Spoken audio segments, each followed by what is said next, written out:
Try it again. Good morning, everybody. I think I'm going live and it looks like I have an excellent connection. Thank you, Xfinity, for that. This is Dr. Annette Feravich, and I do have a business. The business is Healthy Mind, Body, Spirit, but I am not here for the business. I am here to teach, is what I'm here for. And the reason why I'm here doing this is because we know that our education system is in chaos. We've had it in very poor hands for people who don't care about public education. And I do. I care about public education. I do think that public education needs a piece that is something that focuses on something that's beyond us. That's not religion, but it is a part of who we are. It's a part of who we are because it's our spirit is what it is. So that's one of the things that I think that public education has been missing. We don't want to talk about religion, any one religion necessarily, right? But we do want to talk about the importance of our spirit because our spirit is what gets us up in the morning in order to visit me at 7 a.m. Now, I know this is early, and I remember when I was going to school, that's what time school started. Maybe not 7, maybe it started at 7:20. I think it started at 7:20 when I went to school. And so maybe I'm, getting up a little early. But we'll see. We'll see. I am doing this because I think that parents could have little kids that are up at 7 o'clock in the morning, and you can join me. And I will always start with the story, and I will always likely start with the story that has something to do with virtues. But if you take a look at today's lesson, we are also going to be talking about the alphabet today. So we don't need to be talking about anything that's so unnecessary except for things that help our mind learn and our bodies move and our spirits burst. Okay? All right. So if you remember, what I said was I wanted to get started and give you guys a few minutes to get organized. And I need a few minutes to get organized, even at 7 a.m. Well, especially because it's 7 a.m. So just my coffee's over there. So I have to get my coffee. I still don't have my water, which I have lemon in it, right? So I have to go get my water. And I will be right back starting with our lesson. So get your cereal, get whatever it is that you get in the morning, and come and join me. And if you are up later, catch me whenever you can. All right, let's see here.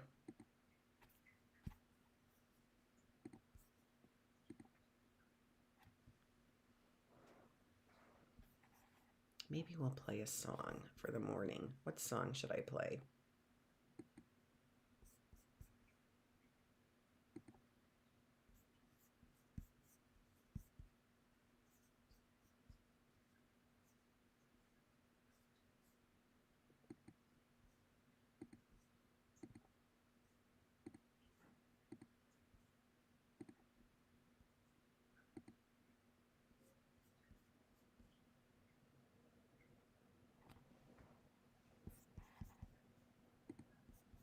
Maybe I'll just get my coffee.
Okay, I'm back.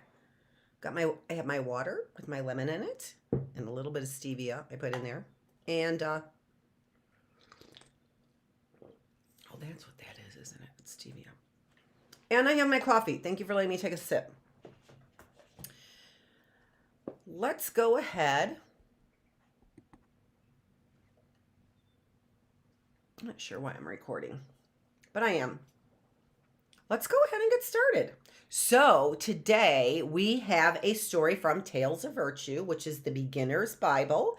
And this story today is on loyalty. Loyalty. So that's kind of a big word, right? Loyalty. Loyalty. There's 3 stops in that word. So we'll talk about stops, but there's loyalty. There's 3 stops in that word. Okay, so it's kind of a big word because it has 3 stops. All right, but what is it? What is it? Let's find out what it is, right? So this is a story about Naomi and Ruth. Naomi and Ruth. And there's a book in the Bible that's called Ruth.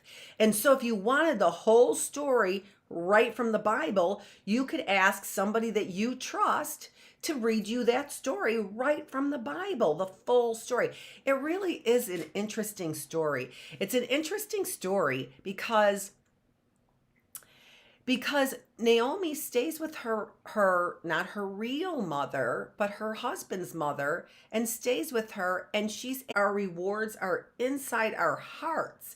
You know, sometimes when your heart feels like it's so excited and your heart feels like it's so full, those are rewards that we get inside our hearts. Sometimes those are the only rewards we get, are the rewards inside our hearts. But luckily, the rewards inside our hearts, they help make our minds healthy, they help make our bodies healthy, and they keep our spirits healthy. So that's a good thing, right? That's a good thing. All right, so let's read the story, even though I kind of told you about it a little bit already. That's, why I told you about it, because it's a short story. That's the reason why.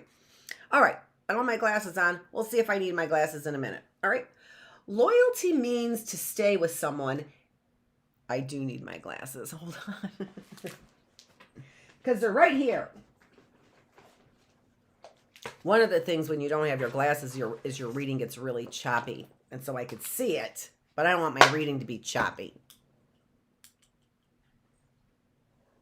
Pretty cool. That's interesting, right? Because I sometimes get mad at my friends, don't I? I mean, I do. Do you? I get mad at my friends sometimes. Okay, let's see. Let's read it again, okay? Because it's a short story. Loyalty means to stay with someone in the fun times and in the sad times. Loyalty means that we will never leave our friends when they need us. Well, that's nice. I like that. Because I want somebody, even if I make a mistake, I want them to not leave me, right? That would hurt my feelings a lot. A lot. Okay. I just wanted to see if you could see it here. There we go. A long time ago, Ruth lived with Naomi in the land of Moab. So we're talking about, it sounds like strange countries, right? So different countries, faraway lands. Ruth was married to one of Naomi's sons. Then a sad thing happened. Naomi's husband died. Soon Ruth's husband died too. Ruth and Naomi were all new, though. I wonder what they'll do. Naomi wanted to go back to Bethlehem, where she grew up. I've heard of Bethlehem before because Jesus was born in Bethlehem, so I know Bethlehem. She tried to get Ruth to stay in Moab. Naomi said, "Ruth, stay in Moab." Well, that's a way to get Ruth to stay in Moab, right? Tell her, "Ruth, stay in Moab. You can marry again. You can have a new husband and a home." That was nice of Naomi. She wanted Ruth to be happy with a husband and a home. That was very nice of Naomi. I think it was. Because then Naomi, if Ruth stayed, she would be all alone. Ruth did not want to stay in Moab without Naomi. She wanted to go with Naomi. Well, that's good. I'm glad. Ruth said, "I don't ever want to leave you. I want to stay with you forever." Ruth loved Naomi very much. I was going to say that. When I heard her say she never wanted to leave, I was going to say she must love her very much. They must love one another very much. It's so nice to have a friend that you love that much, isn't it? Especially when you have sad times, right? You really need a friend to stay with you and be loyal to you when, and especially in sad times, don't you? So Ruth and Naomi walked to Bethlehem together. The trip was long and hard. When they came to Bethlehem, Naomi said, "I'm tired and hungry." Ruth said, "I will help you. I will work in the fields and gather grain for us." She worked all day long to get enough food. That was really nice of Ruth, wasn't it? And you know what else I'm going to tell you about? And I'll show you, I'll keep the picture over here so you can see the nice pictures. Is that what I know about is that they were very poor women, because women back a long time ago in the Bible days, they really depended on men to have anything. They couldn't own anything of their own. And so how could they really do a lot and make any kind of money if they couldn't really own anything on their own? Now, I don't know exactly the law, because I do know women did own stuff during that day. So I don't know exactly what the law was, but that is the issue there. So they were poor. They were poor. And it says here that I will work in the fields and gather grain for us. So that's what it says there. I will gather grain for us.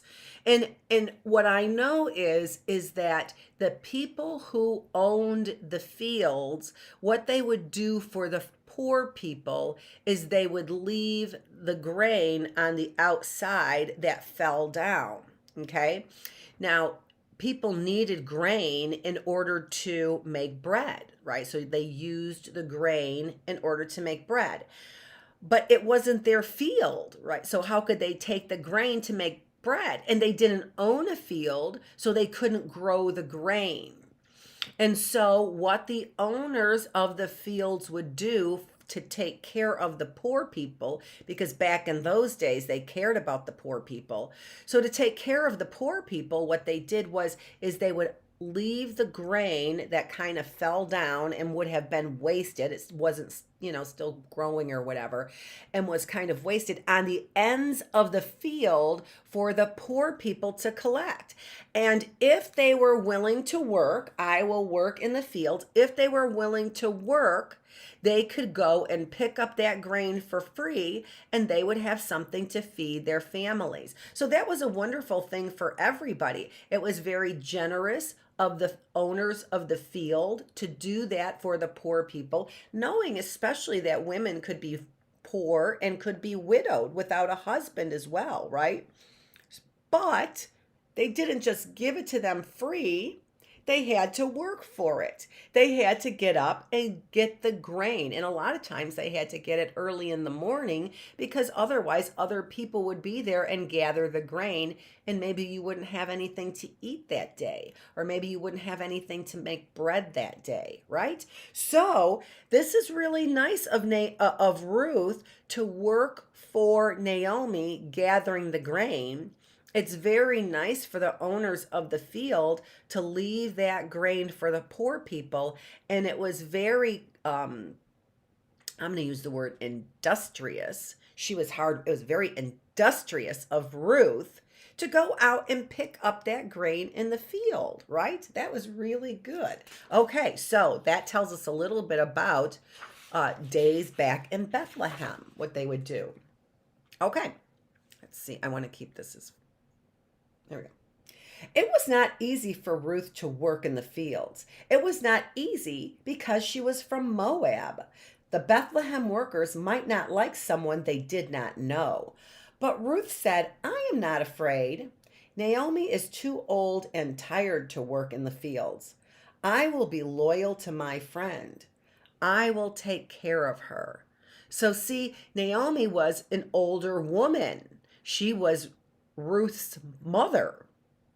No, she wasn't. She wasn't Ruth's mother. I don't know who she was to Ruth. Actually, I'm not sure. I have to think about that. She had the son. That's right. Naomi was Ruth's mother-in-law. That's who she was. Okay, so not her mother, but her mother-in-law. And she had the son that Ruth was married to that died. So Naomi lost her husband, and then she lost her sons. Actually, she lost two sons, is what I know. So she lost her two sons, and one of her sons was was Ruth's husband. Sorry about getting that wrong. Okay. Ruth was good to Naomi. She did not leave Naomi. She stayed with her and helped her. Later, Ruth married a man named Boaz. Even then, Ruth said, I will never leave you, Naomi. Naomi was very happy. So see what happened? And part of this story is that God keeps his word. God keeps his promises. He tells us that if we take care of one another, that we will have good lives. And it doesn't mean that we're going to be rich. It doesn't say, well, actually Ruth did become rich because Boaz was rich. So isn't that wonderful for Ruth? She married a rich man who owned fields and had grain. So that was wonderful. But God keeps his promises that when we follow his rules, which as children, many times we don't like to follow rules, right? Many times we don't like to follow, not even as children, as adults, we don't like to follow rules. In fact, I think adults are way worse than children about following rules. They hate for anyone to tell them to follow a rule. That much I know. I just wanted to see if I'm recording and stuff. But God does keep his promises. And that is a wonderful thing, that when we do follow rules, and we can test God on that. God tells us we can test him. In fact, he says, please test me. He says, please test me. Follow my rules, and I will show you that you will have a good life. It doesn't necessarily mean that you'll have a rich life. But remember, when our hearts are bursting with joy and happiness, it doesn't mean anything. It doesn't have anything to do with money. And that's what Ruth and Naomi were finding out about loyalty, about being loyal to one another. Okay, so I do have a song for you. I'm so happy that I do. And then we're going to take a little break. I'm going to take a little break right now. Let's look at the questions. We don't need to take a break right now. We haven't even gotten to the questions. Remember what I said about reading a story, and I'm going to remind you of this. And sometimes I forget to do this myself. But the idea is that after we read a story, or read anything for that matter, we want our brains to digest it, right? So we've got our brain up here. We have a brain in our gut. We said that we actually say that our second brain is in our gut where we digest. And it kind of does make sense, doesn't it? Because I say digest, but I'm talking about your mind. I want your mind to digest the story. And as we were reading, our minds were digesting the story. Why?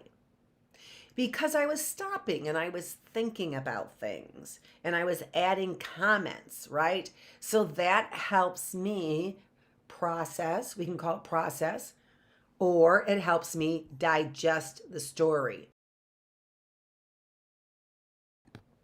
Okay, so that's always the first thing that we want to do. Whenever we read something, if we want to get the most out of what we read, what we want to do is think about what we've read right away. Talk about it with somebody, think about it, write about it, whatever we can do to help us remember that story better. That's what we want to do right away. So, in order to do that, what we want to do is we want to take a look at these questions we have. All right, so it says, this is a book about right and wrong. Because remember, that's what we said the very first day, yesterday, so long ago, our very first day, we talked about that book and we said it was a book about right and wrong. That's what it says in the introduction. In our story on loyalty, what were some right decisions that were made and what were some wrong decisions that were made? So think about that, right? Now, yesterday we asked that question about Joseph, if you remember, right? So there were lots of things that were wrong in that because Joseph had some very jealous and envious brothers, didn't he? His brothers were very jealous and envious of him. So there were lots of things yesterday in our story yesterday that we could point to that said that that was wrong, because this is a story about right and wrong. And sometimes there are things that people do, right? There are things that I do that are simply wrong. We can't look at bad behavior and say, "Oh, it's okay. It's kind of right." No, we look at bad behavior and we point to it and we say, that's wrong behavior. When a police officer doesn't look for evidence, what do we say? Or a sheriff's department doesn't look for evidence, we say, that's wrong behavior. Why? Because we have to trust the police officers to do their job, right? We can't say, well, it's kind of okay, right? We can't say that. No, because we need police officers and sheriffs to do their jobs. They're like cowboys. If sheriffs aren't doing their job, who is doing their job, right? Okay, so we can't say that's okay, that's because it's wrong. No, there are things that people do that are wrong. And sometimes we shut our mouths about it. And sometimes we shouldn't open up our mouths about it, right? Sometimes it's none of our business to open up our mouths about it. But sometimes somebody does something wrong right to me, right? Directly to me. Then it is kind of my business, isn't it? Right? Then I have to figure out what I'm going to do about it. So there are things that people do that are right, and there are things that people do that are wrong. Sometimes it's my business to say something. Sometimes it's not my business to say something, right? So we have to kind of think about that sometimes. But in the case of Naomi and Ruth, who were loyal to one another, what do you think? Do you think that if Ruth did something wrong, that Naomi would tell her she did something wrong? Do you think that that's a loyal friend? Do you think a loyal friend would tell you when you did something wrong? I do. I think that's a very good friend. I don't want my friend to yell at me, right? I hope my friend doesn't yell at me, but I hope she tells me nicely that I did something wrong, because I think that's what a good friend does, because that's helpful. Why? Why is that helpful for a good friend to tell me when I did something wrong? Well, because when I do things right, God promises that I will get rewards. No matter who your God is, these are the promises that God's make to their people. When you honor me, right, and when you follow my rules, I will do what for you? All kinds of things is what the promises are from bothered by my hair. What the promises are from God, right? Or from higher spirit powers. That's what we believe in, right? That's why we believe and hope that they are true, because they're able to do things for us that we can't do for ourselves. And that makes it actually very exciting to me to think about having somebody like that on my side that is loyal to me. Do you think God is loyal to me? Do you think God is loyal to you? Do you think God is loyal? I do. I do. Because I want somebody to be loyal to me. And I think if I want somebody to be loyal to me, that's probably a good thing. And I think God's a good thing. So I think God is probably pretty loyal. Okay, so let's look at. Now, you're going to answer these questions on your own, okay? So I want you to think about them and try and answer the questions on your own. In our story on loyalty, what were some right decisions that were made and what were some wrong decisions that were made? I can't really think of any wrong decisions that were made. Yeah, I can't think of any wrong decisions that were made. So that was wonderful. It wasn't wrong for Ruth to leave Moab, so I think that's good. What does it mean to be loyal? What does it mean to be loyal? So we had that, we called it loyalty, right? So that is, we said there were 3 stops in the word loyalty. Loyalty. 3 stops in the word loyalty. But loyal has only 2 stops. Loyal. Only 2 stops. So it's a little bit shorter, right? It's a little bit shorter, but it's still kind of the same word. Kind of the same word, meaning kind of the same thing. All right, so what does it mean to be loyal to somebody? How was Ruth loyal to Naomi? How was Ruth loyal to Naomi?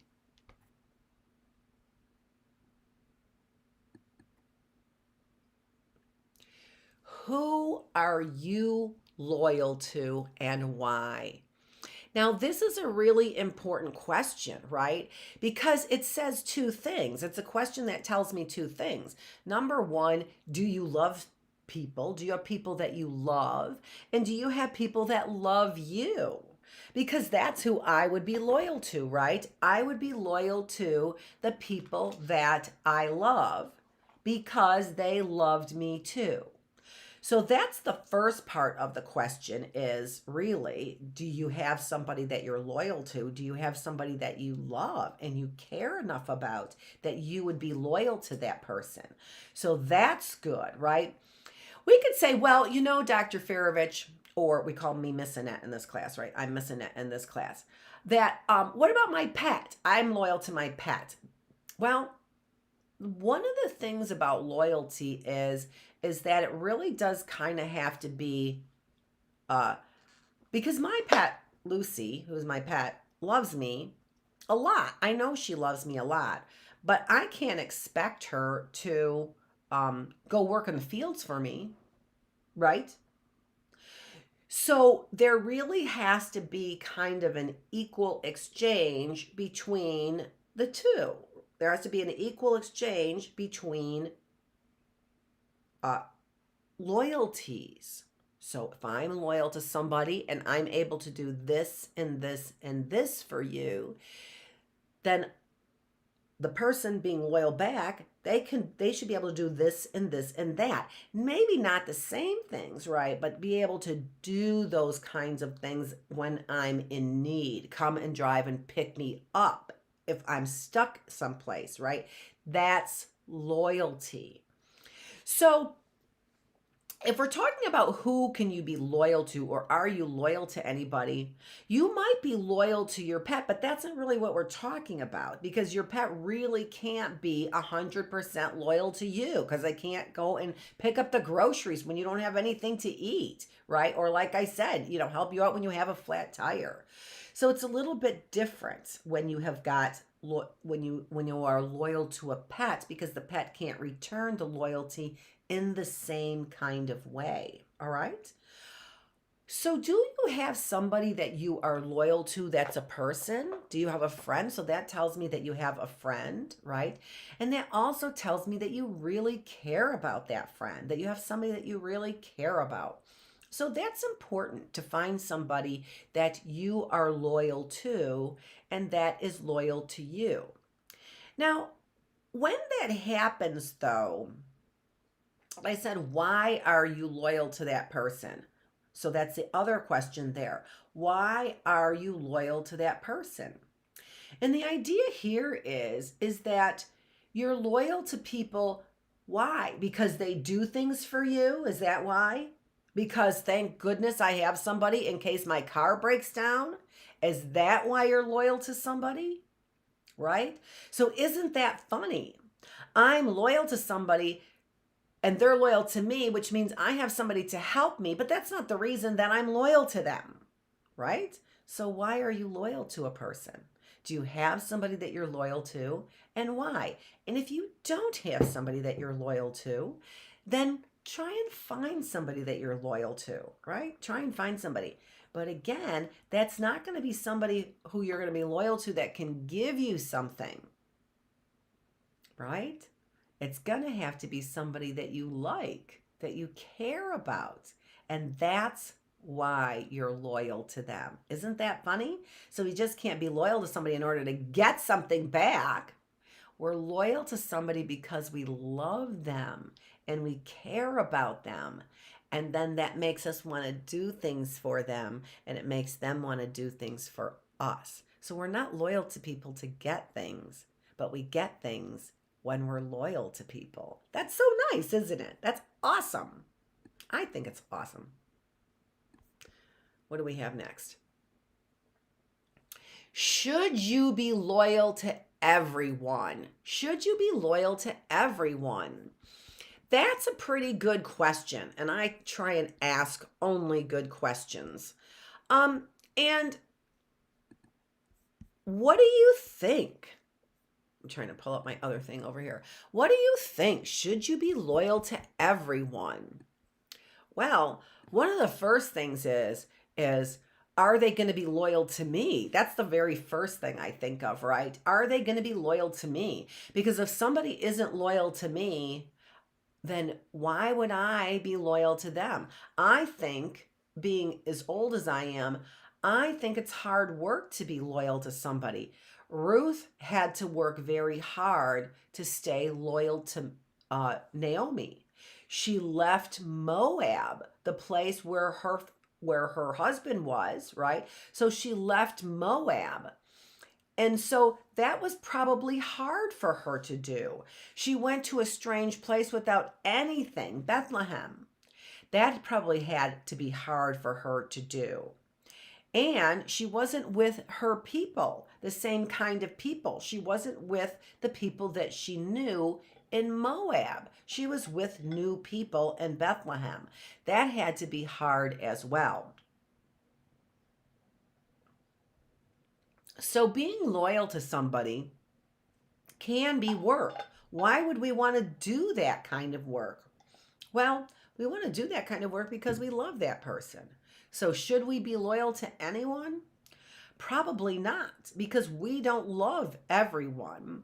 Now we have to try and be nice to everyone. Just because we don't love everyone, right? In that kind of way that I would go and be loyal to them and go work for them or do things for them. We don't care about everyone in that way, right? And so if I don't love you in that way, I'm not going to necessarily work very hard for you, right? So, but if I love you, if I care about you, including my job, including my employer, then I'll work hard for you and I will be loyal to you. And so loyalty isn't just for one person to another. I could be loyal to a whole group of people, like maybe my church. Maybe I'm loyal to the people in my church. Or maybe I'm loyal to my entire family, right? So we can be loyal to groups, but we can also be loyal to, like, we would call them like institutions is what we call them. That's a really long word. Institutions. That has 4 breaks in it. That word has 4 breaks in it. So that's a long word. That's a big word, okay? But we can be loyal to like our like we can be loyal to our school. So that's an institution. We can be loyal to our school. We can be loyal to a sports team. That's an institution. We could be loyal to a sport. I like football. I don't care for basketball, right? We can be loyal to a sport. That's an institution is what we're talking about. So we can be loyal to those things as well. Why? Why would I be loyal to a sports team? Because I love that sports team. That's the reason why I would be loyal to that sports team, right? Same reason I would be loyal to a person or to a group of people like my family. Why? Because I love and care about them. That's the reason why. Okay, so let's see if we have anything else, because I know I have a good song coming up.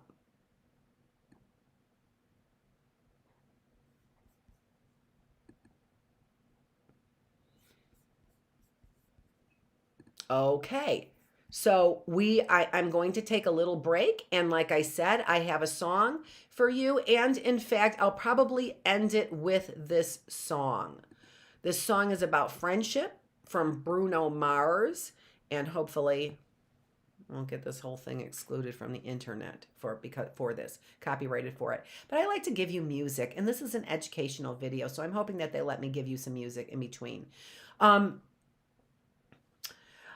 Actually, before we go to the music, I'm going to introduce the last two slides because we only have a few minutes left. Then we'll play the music, and then that will be the end of the lesson for today. So let me get to the last two slides because these are about the alphabet.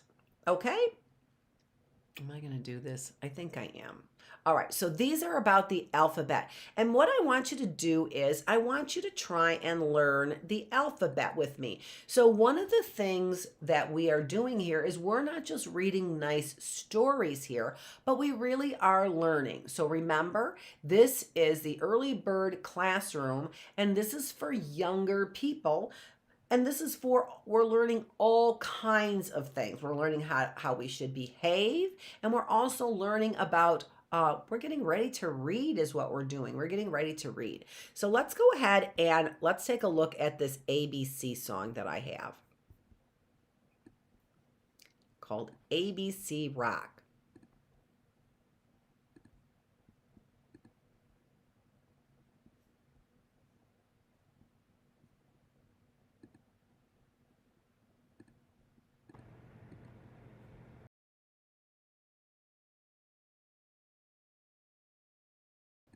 That didn't sound like an ABC rock song at all, did it? No, it didn't. That was the wrong song, but it was the only one I had uploaded. I found a new one that I liked better, which was an ABC rock song. That ABC song was the song that I grew up with, and so that's the one that I remember listening to. But the point of this is that when we learn songs, let me put up the other one up there.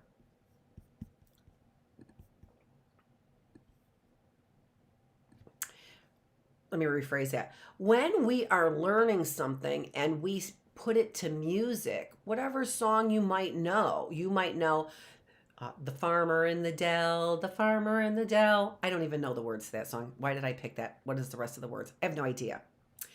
But we know the tune of it, right? We know the tune of songs. There are certain songs that you will know the tunes of. And so when you try and remember that, I can't put ABC to The Farmer in the Dell. I don't even know why I picked that song.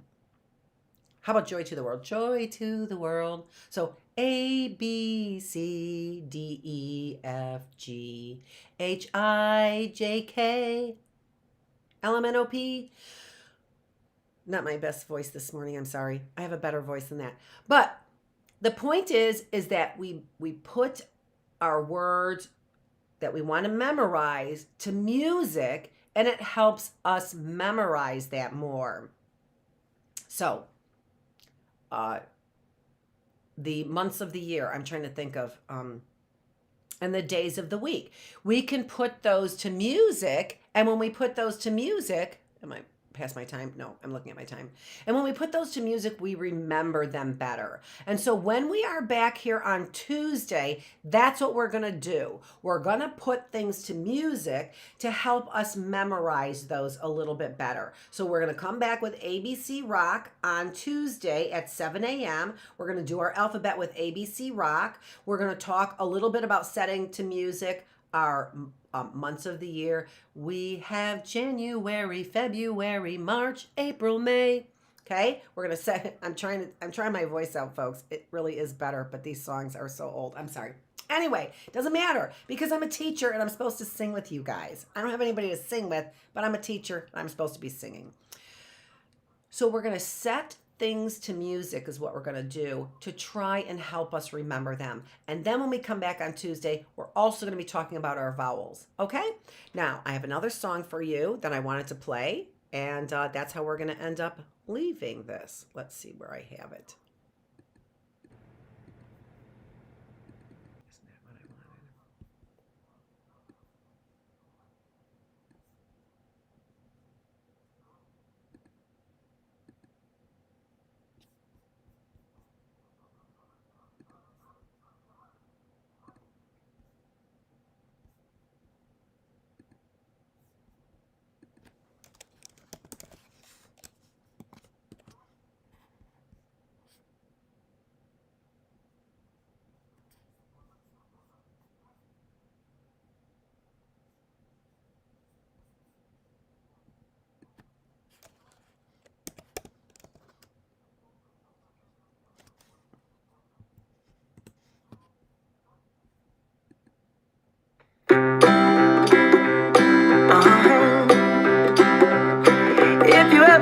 myself stuck in the middle of the sea, I'll sail the world to find you. If you ever find yourself lost in the dark and you can't see, I'll be the light to guide you. Find out what we're made of when we are called to help our friends in need. You can count on me like 1, 2, 3, I'll be there. And I know when I need it, I can count on you like 4, 3, 2, and you'll be there. 'Cause that's what friends are supposed to do, oh yeah. Ooh,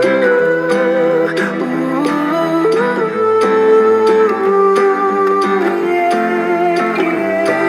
If you're tossing and you're turning and you just can't fall asleep, I'll sing a song beside you. And if you ever forget how much you really mean to me, every day I will remind you. Oh, find out what we're made of when we are called to help our friends in need. You can count on me like 1, 2, 3, I'll be there. And I know when I need it, I can count on you like 4, 3, 2, and you'll be there. 'Cause that's what friends are supposed to do, oh yeah.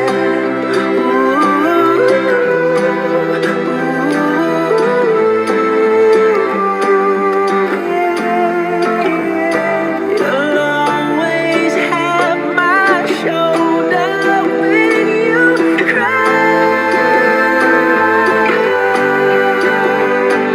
I'll never let go, never say goodbye.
Okay, we are better able to learn something. Why? Because we're building numerous roads to that information. If I see something, I have one road. But if I write it down, I actually have two more roads. I've got a physical movement of my hand to write. I've got the visual of seeing what's on the paper as I'm writing. So there is a touch senses that have to do with something else. They are actually dividing your attention. They're stealing your attention, right? So you may be using your senses, all five of your senses, but if you're using them for something else, you're obviously not learning the material either, right? Okay, so it's a good idea, even though you don't need a book for this class. It's a good idea to have a pen and a piece of paper to write down things that you might want to look up later on. Remember what I also said, and that is we are 3 days on, but we're 4 days off. And I don't want you coming back on Tuesday with your spirit depleted. I want you coming back on Tuesday being energized and wanting to learn more. Why? Because you didn't waste those 4 days off. You went and you built on what you learned in those 4 days off. I think that this is a great classroom, and I hope that more people aren't afraid to join me, because I promise you, you're going to learn something, but you're also going to learn how to learn, so that no matter where you go in life, and I know this is a middle school kind of a place that we're in right now, but this is going to help you so that no matter where you go in life, you know you can learn. One of the things about my oldest son is that he has gone to school for numerous things. He went to school for journalism, he went to school for accounting, and he completed these things to some degree, enough to get the knowledge, and then moved on to something else that he wanted to gain knowledge in. That's a wonderful thing, especially in this day and age, right? Where they are, making jobs so boring for us and so undesirable to go into work that we are having the least we can possibly do on Mondays, whatever you call it. My signal again. I'm getting a little bit tired of this. I pay an awful lot of money to not have a signal. I should be able to move around in my house and not have when there's big blanks there. Everyone's bored. Okay, so where did we leave off? We left off with this. And I said, here's the book I'm using. It's a critical thinking book. I don't really think it's for everybody. It's for me because it explains this very first part, but I wouldn't spend my money on this critical thinking book unless you're a psychologist, and then it will work for you, okay? Because it's really critical thinking and it focuses on psychology. Who moved my cheese? We're not on critical thinking. What class am I in anyway? Day 2. Whoop. Already out the window. Okay, no, who moved my cheese? That's where we're at. Thank God we're at middle school. I was like, what are we doing talking about analyzing in middle school for? No, we're talking about who moved my cheese. That's where we were at. And this story is getting good, isn't it? Right?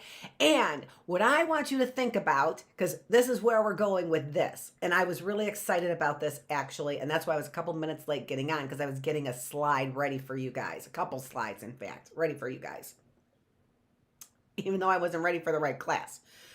Okay, so where were we?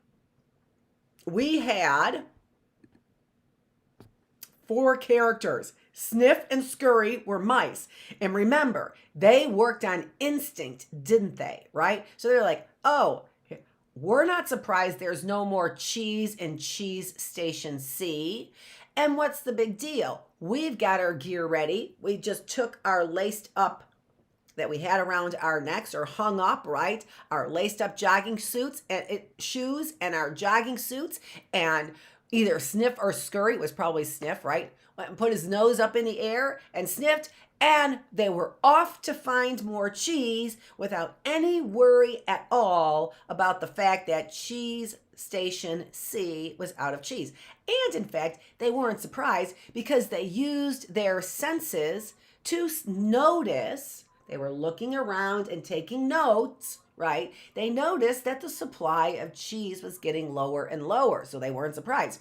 Wow, hem and haw, They were just living the life, right? At Cheese Station C. They were getting up later. They were bringing their friends over. They were showing off their delicious Cheese Station C, like very rich cheese misers, right? So and then the cheese disappeared. And now we've got those two, like we have there, sweating about it, right? They are sweating about it. What are we going to do? What happened to our cheese? This isn't fair, right? That's what they were saying. This isn't fair. So let's pick up about where I'm going to repeat the last maybe paragraph or two. I remember I read this paragraph. I'm not sure exactly what other paragraphs I read. So let me get to the right pictures over here too, right? So we had them fences. And then we have also Hem and Haw, who were kind of lounging around in Cheese Station C, enjoying the luxury of having so much cheese, right? And we had a couple sayings on the cheese, having cheese that they wrote on the walls, right? That's what they did. They wrote them on the walls. Having cheese makes you happy. And we saw one more. The more important your cheese is to you, the more you want to hold on to it. Oh, that's so interesting. The more important cheese is to you. And cheese actually is very important to me. So I totally get that. But maybe cheese isn't so important to you. Right? But the more important it is to you, the more you want to hold on to it. So there's some wisdom here in Sniff and Scurry and Hem and Haw and Who Moved My Cheese by Dr. Spencer Johnson. Let's continue. So we're not continuing, we're repeating. The belief system took hold. Why did they do this to me? He demanded. What's really going on here? Finally, Haw opened his eyes, looked around, and said, by the way, where are Sniff and Scurry? Do you think they know something we don't? Hem scoffed. What would they know? Hem continued, they're just mice. They just respond to what happens. We're little people. We're smarter than mice. We should be able to figure this out. I know we're smarter, Haw said, but we don't seem to be acting smarter at this moment. Things are changing around here, Hem. Maybe we need to change and do things differently. Okay, so that's really where we left off. Why should we change? Hem asked. We're little people. We're special. This sort of thing should not happen to us. Or if it does, we should at least get some benefits. Why should we get benefits? Haw asked. Because we're entitled, Hem claimed. Entitled to what? Haw wanted to know. We're entitled to our cheese. Of this. While Hem and Haw were still trying to decide what to do, Sniff and Scurry were already well on their way. They went farther into the maze up and down corridors, looking for cheese in every cheese station they could find. They didn't think of anything else but finding new cheese.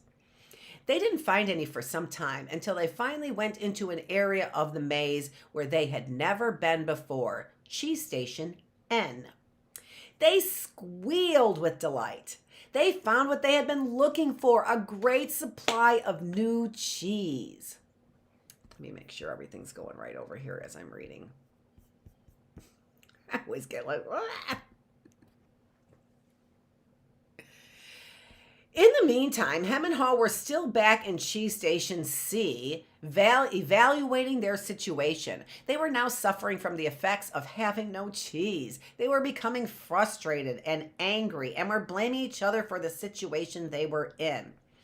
Do you ever get that way when you're hungry? Do you ever get frustrated or angry or emotional or tired or crabby when you're hungry? I know I do. I don't get as crabby as some other people, though. Food isn't my thing that makes me crabby. What makes me crabby is when sheriff's departments don't do their job. That makes me crabby. Oh, another plug. Of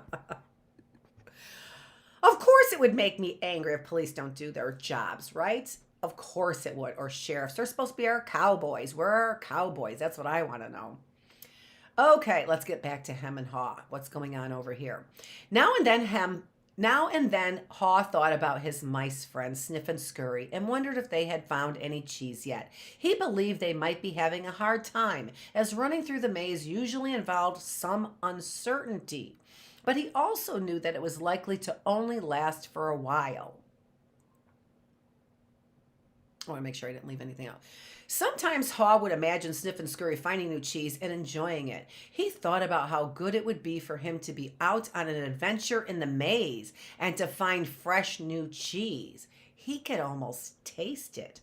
Wow, so he's finding it, even the thought, kind of exciting to go on an adventure. The more clearly Haw saw the image of himself finding and enjoying the new cheese, the more he saw himself leaving Cheese Station C. "Let's go," he exclaimed all of a sudden. "No," Hem quickly responded. "I like it here. It's comfortable. It's what I know. Besides, it's dangerous out there." "No, it isn't," Haw argued. "We've run through many parts of the maze before, and we can do it again."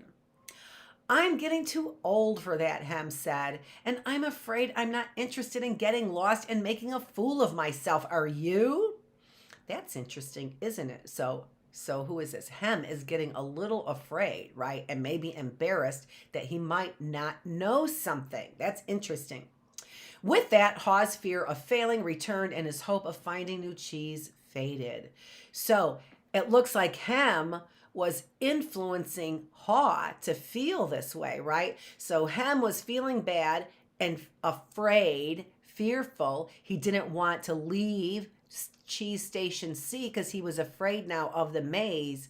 And it seems like he is convincing Haw to be afraid again as well. That can happen, can't it? Sometimes we need to think about influencing our friends in positive ways, right? Instead of in making them afraid.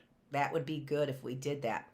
So every day the little people continued to do what they had done before. They went to Cheese Station C, found no cheese, and returned home, carrying their worries and frustrations with them. You know what I've heard before? I've heard a saying that says the definition of insanity is when you keep doing the same thing over and over again and expecting different results.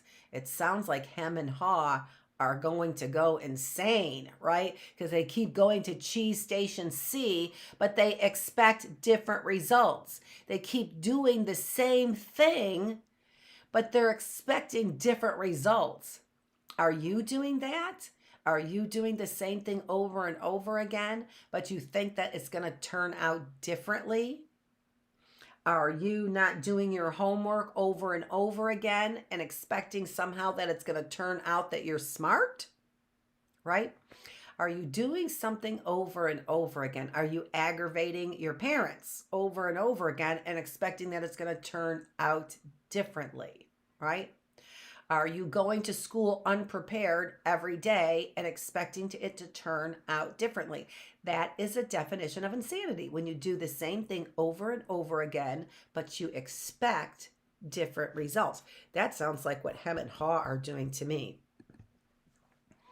They tried to deny what was happening, but found it harder to get to sleep, had less energy the next day, and were becoming irritable. Like I said, they're not eating, they become irritable. Their homes were not the nurturing places they once were. The little people had difficulty sleeping and were having nightmares about not finding any cheese. That's so scary when we're stressed and we have nightmares, isn't it? But Hem and Haw still returned to Cheese Station C and waited there every day. Hem said, "You know, if we just work harder, we'll find nothing has really changed that much. The cheese is probably nearby. Maybe they just hid it behind the wall." The next day, Hem and Haw returned with tools. Hem held the chisel while Haw banged on the hammer until they made a hole in the wall of Cheese Station C. They peered inside, but found no cheese. Well, at least they're trying to do something, right? This is something new that they're doing. They were disappointed but believed they could solve the problem. Well, that's good. They believe that they could solve the problem, so they have a belief inside of them. So they started earlier, stayed longer, and worked harder. But after a while, all they had was a large hole in the wall. Well, you keep looking in the same place and you didn't find any cheese. Maybe all your efforts aren't going to the right place. Maybe you have wasted efforts, right? Hall was beginning to realize the difference between activity and productivity. Oh, well, that's interesting. Activity, they were very active now, right? But they weren't producing anything. That's what it looks like. Maybe Hem said, we should just sit here and see what happens. Sooner or later, they have to put the cheese back. Hall wanted to believe that, so each day he went home to rest and returned reluctantly with Hem to Cheese Station C. But cheese never reappeared. By now, the little people were growing weak from hunger and stress. Hall was getting tired of just waiting for the situation, sort of who they are, right? Smart people, smart little people who problem solve and figure things out, right? I think that they were losing some of who they were. That's what maybe they were saying when they were losing their edge, right? Their spark, maybe their quick-wittedness, right? They weren't as sharp. They weren't as sharp. That's an edge, right? You're losing your edge. The edge of a knife is sharp. They were losing their edge. Okay. Finally, one day, Haw began laughing at himself. I read that. Haw, haw, haw, haw, look at us. So he's laughing. Haw, haw, look at us. We keep doing the same thing over and over again and wonder why things don't get better. If wasn't so ridiculous, it would be even funnier. Haw did not like the idea of having to run through the maze again because he knew he would get lost and have no idea where he would find any cheese. But he had to laugh at his folly when he saw what his fear was doing to him. That's interesting. He had to laugh at his folly when he saw what his fear was doing to him. He asked him, where did we put our running shoes? It took a long time to find them because they had put everything away when they found their cheese at Cheese Station C, thinking they wouldn't be needing them. As Hem saw his friend getting into his running gear, he said, you're not really going out into the maze again, are you? Why don't you just wait here with me until they put the cheese back? Because you just don't get it, Haw said. I didn't want to see it either, but now I realize they're never going to put yesterday's cheese back. It's time to find new cheese. Hem argued, but what if there is no cheese out there? Or even if there is, what if you don't find it? I don't know, Haw said. He had asked himself those same questions too many times and felt the fears again that kept him where he was.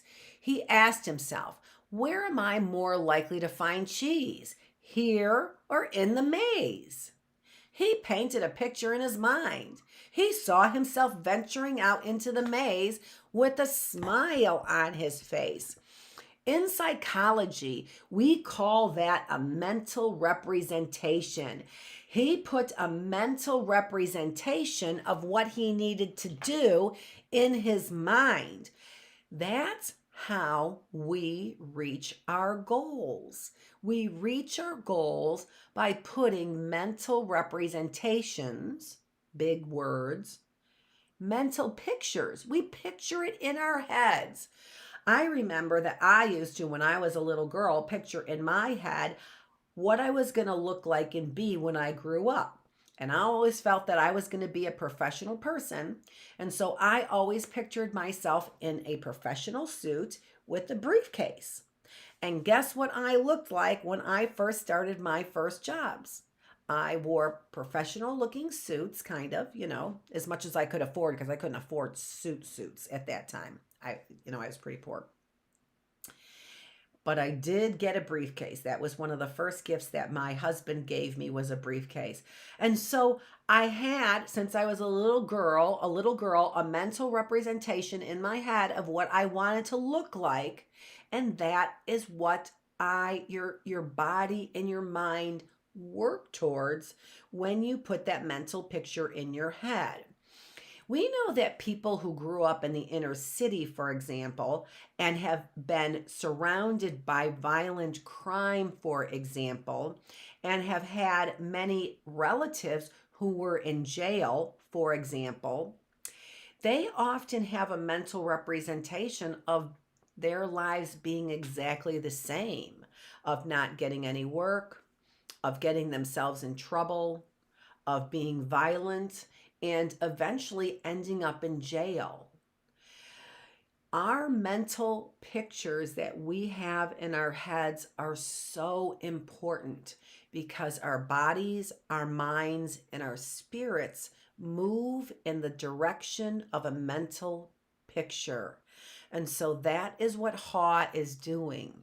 He's painting a mental picture of himself enjoying going through the maze, right? There are a lot of things that we might be afraid to try, but maybe sometimes deep in our hearts, we really do want to try those things.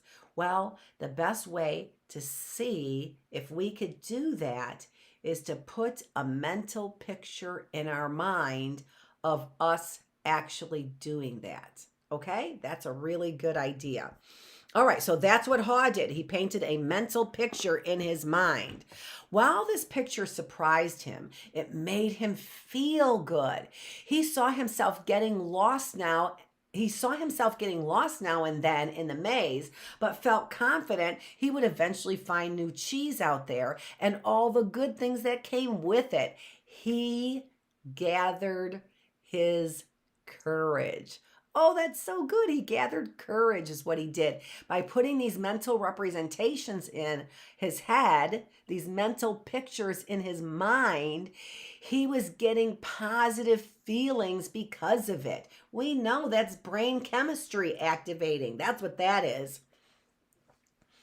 Then he used his imagination to paint the most believable picture he could, with the most realistic details of him finding and enjoying the taste of new cheese. This is how we really make our mental pictures in our heads come to life.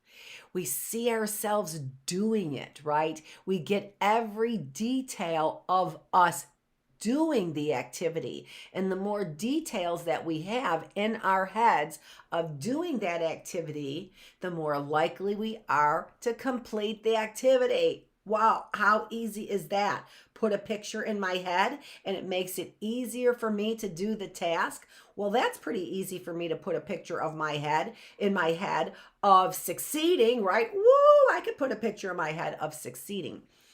The interesting thing here, though, is that I know as a psychologist is that you can't just put a positive cross the finish line picture in your head. You actually have to picture yourself doing it as well, which is what Haw is doing. He's detailing every event in his head of him going through the maze, getting lost, getting frustrated sometimes, and yet still finding cheese. Every detail of his journey. He's pretty smart. He saw himself eating Swiss cheese with holes in it, bright orange cheddar and American cheese, Italian mozzarella, and wonderfully soft French camembert cheese. I'm not sure if I'm pronouncing that right. And then he heard him say something and realized they were still at Cheese Station C. Haw said sometimes things change and they are never the same again. This looks like one of those times. That's life. Life moves on. And so should we. I think that that's so important, right? Especially now. You know, we might not have liked what went on during COVID, but that's life. Life moves on. And so should we. Very wise words by Haw. Haw looked at his emaciated companion. Emaciated. What is emaciated? We have, and I was talking in early bird classroom about the stops. The stops. Emaciated. 5 stops in that word. 5 stops. We'll be talking more about those as we go along. But we like to teach a lot of things. Emaciated. 5 stops in that word. What does that mean? Emaciated. He looked at his emaciated, what did he call him? Companion, his emaciated companion. What is that? It means look it up. And look it up. But I'll tell you, it means he was getting really thin. So his face was all drawn in, right? Kind of looking like Skeletor, right? That's emaciated. I don't know any new characters, so sorry if you don't know who that Skeletor is. I don't really either. But I can imagine him in my mind's eye, right? I can make a mental representation of Skeletor in my mind. He looks something like this, right?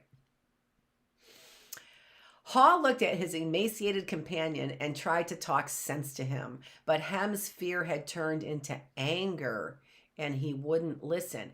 Did that ever happen to you? Have you ever had a time where you were so afraid that you started getting mad that nobody would do anything for you? I have, because you know what? I've had problems over here and I've called the sheriff's department and the sheriff's department's not doing anything. And that makes me afraid. It does. It makes me afraid. And now I'm not sure what I am supposed to do. Kind of like Hem and Haw, right?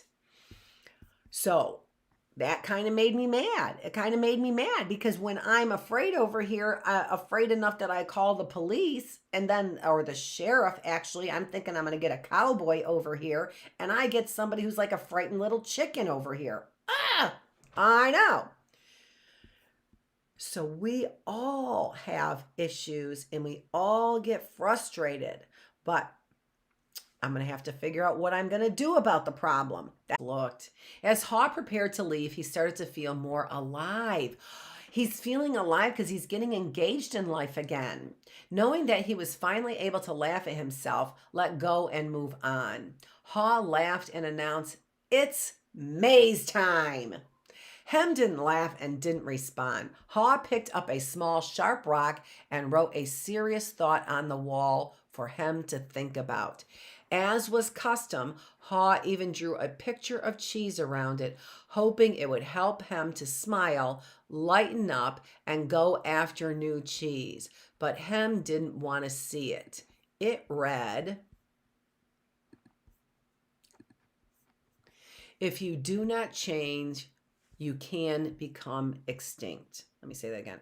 If you do not change, you can become extinct, right? That's what we're finding. We have to find new ways to solve our problems because the old ways don't seem to be working right now.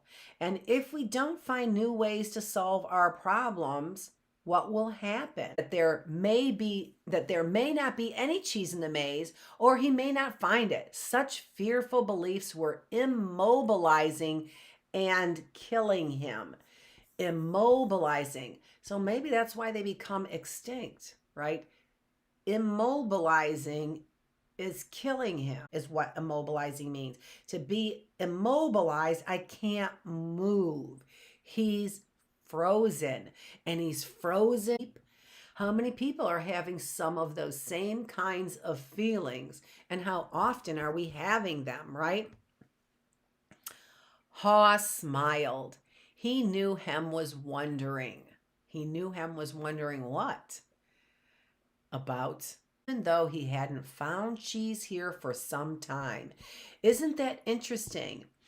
Isn't that interesting how we can become so comfortable with what we're doing? So we get up every day, we play video games, we eat cereal, we take a nap, we play some more video games, we text, we scroll through our phones and information. None of that sounds exciting. None of that sounds interesting at all, right? And so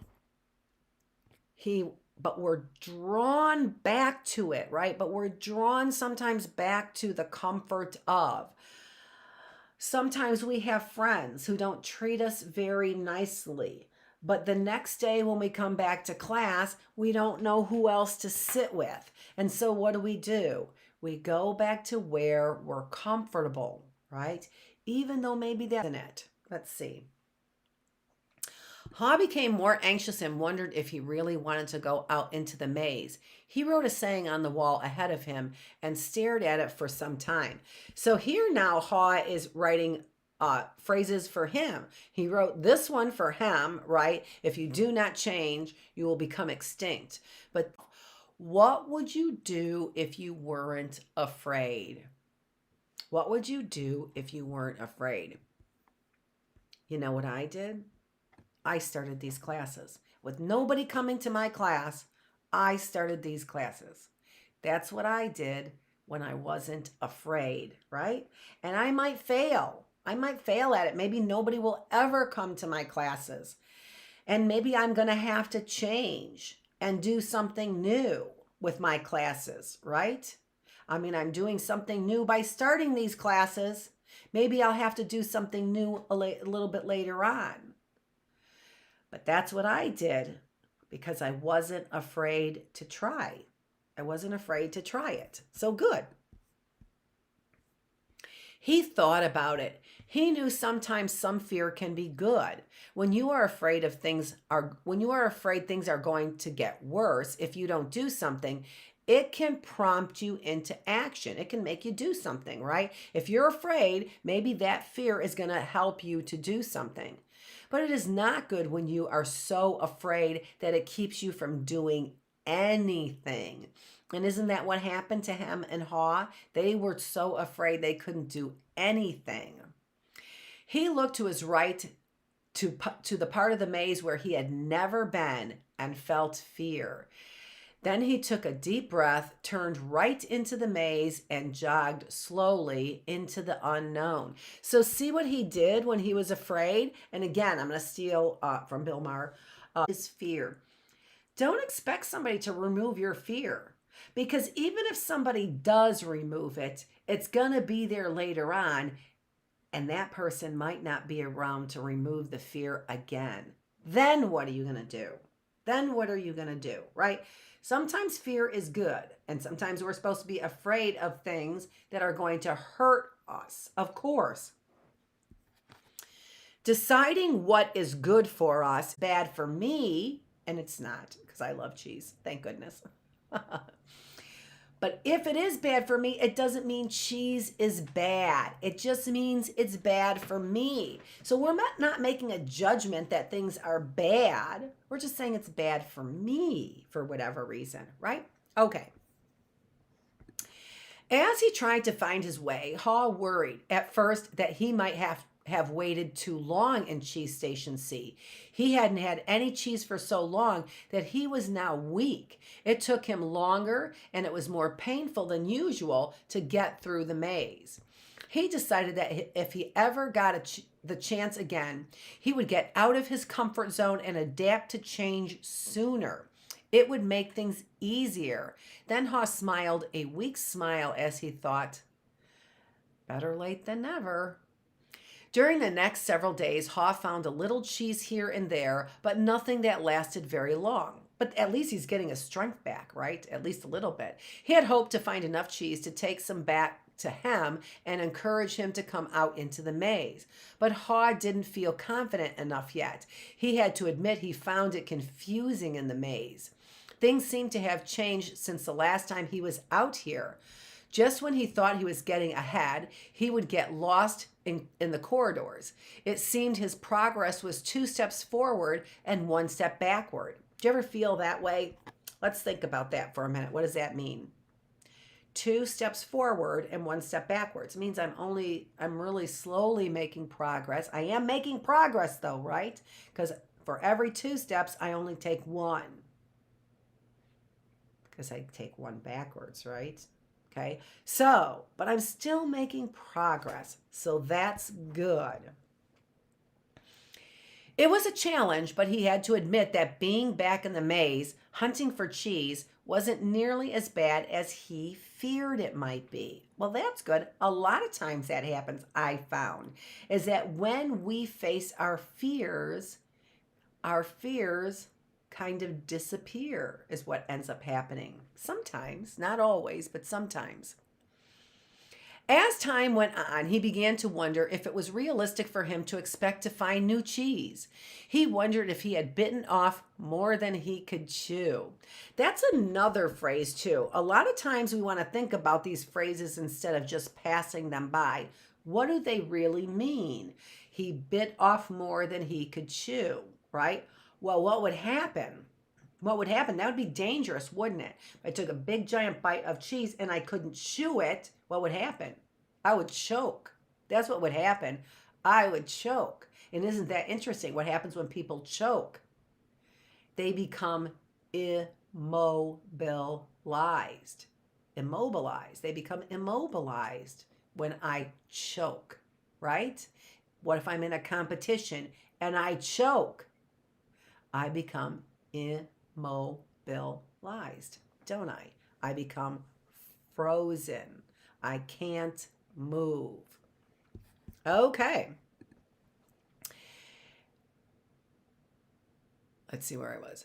Whenever he started to get discouraged, he reminded himself that what he was doing, as uncomfortable as it was at the moment, was in reality much better than staying in the cheeseless situation. I was going to say cheese station C. Cheeseless situation. He was taking control rather than simply letting things happen to him. He was taking control rather than letting things happen to him.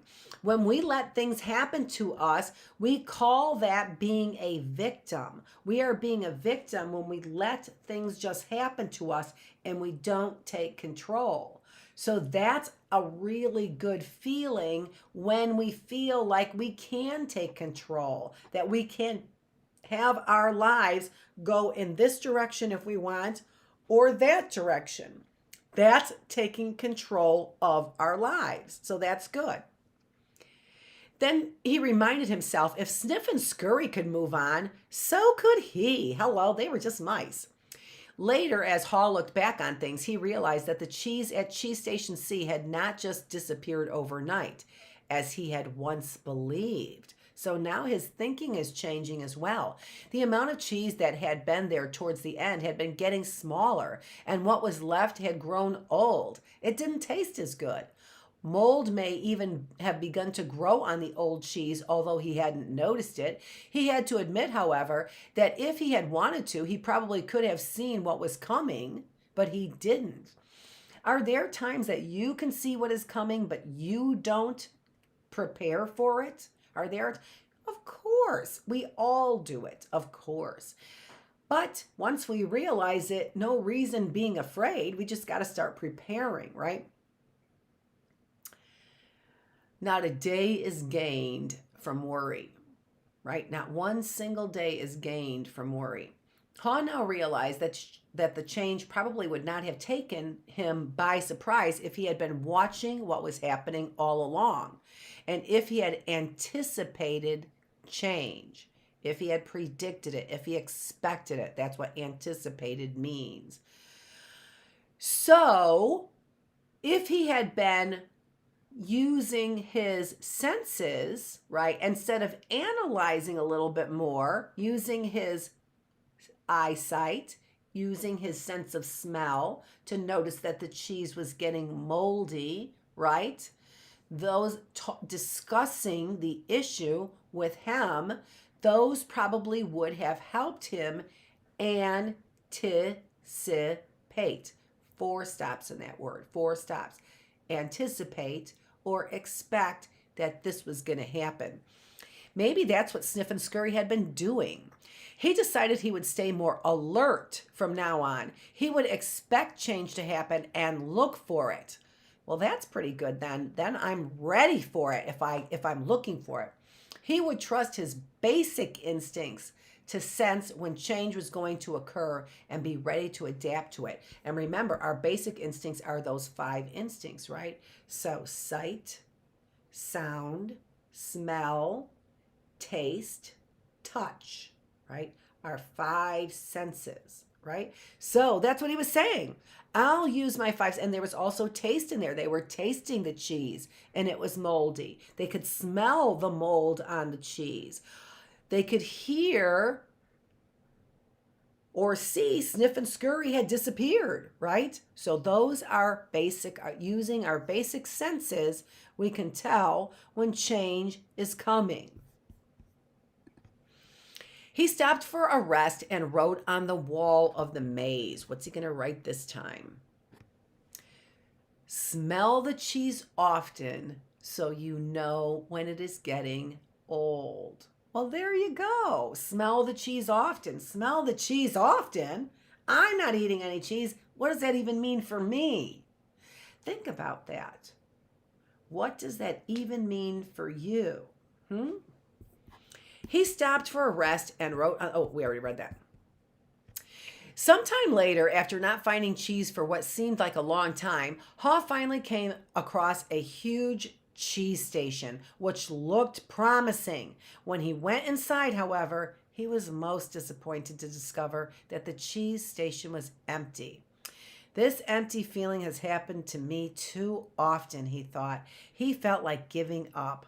Haw was losing his physical strength. He knew he was lost, and he was afraid he would not survive. And so now he's thinking he might die. He thought about turning around and heading back to Cheese Station C, where he kind of felt comfortable, right? At least if he made it back and Hem was still there, Haw wouldn't be alone. So that's kind of what we want to do when we get afraid as well. Find our friends, don't we? Then he asked himself the same question again. What would I do if I weren't afraid? What would I do if I weren't afraid? Haw thought he was past his fear, but he was afraid more often than he liked to admit, even to himself. He wasn't always sure what he was afraid of, but in his weakened condition, he knew now he was simply fearful of going on alone. Haw didn't know it, but he was running behind because he was still weighed down by his fearful beliefs. Haw wondered if Hem had moved on or if he was still paralyzed by his own fears. Then Haw remembered the times when he had felt his best in the maze. It was when he was moving along.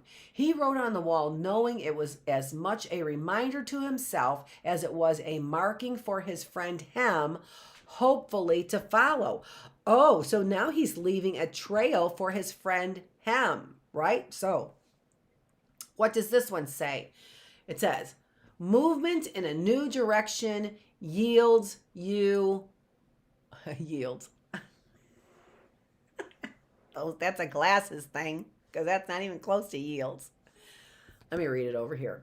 Movement in a new direction helps you find new cheese. So he moved in a new direction. He turned right instead of left, and that helped him find new cheese. Haw looked down the dark passageway and was aware of his fear. What lay ahead? Was it empty or worse? Were there dangers lurking? Were there dangers lurking? Not dangerous lurking. Were there dangers lurking? He began to imagine all kinds of frightening things that could happen to him. He was scaring himself to death. Then he laughed at himself. He realized his fears were making things worse. So he did what he would do if he weren't afraid. He moved in a new direction. What would you do if you weren't afraid? You'd probably move in a new direction. As he started running down the dark corridor, he began to smile. Haw didn't realize it yet, but he was discovering what nourished his soul. What? Nourished his soul. He was letting go and trusting what lay ahead for him, even though he did not know exactly what it was. To his surprise, Haw started to enjoy himself more and more. Why do I feel so good? He wondered. I don't have any cheese, and I don't know where I am going. Before long, he knew why he felt good. He stopped to write on the wall again. When you stop being afraid, you feel good. Haw realized he had been held captive by his own fear. Moving in a new direction had freed him. Now he felt the cool breeze that was blowing in this part of the maze, and it was refreshing. He took in some deep breaths and felt invigorated by the movement. Once he had gotten past his fear, it turned out to be more enjoyable than he once believed it could even be. I had the even. Haw hadn't felt this way for a long time. He had almost forgotten how much fun it was to go for it. To make things even better, Haw started to paint a picture in his mind again. He saw himself in great realistic detail, sitting in the middle of a pile of all his favorite cheeses, from cheddar to brie. He saw himself eating the many cheeses he liked, and he enjoyed what he saw. Then he imagined how much he would enjoy all their great tastes. The more clearly he saw the image of himself enjoying new cheese, the more real and believable it became. He could sense that he was going to find it. He wrote,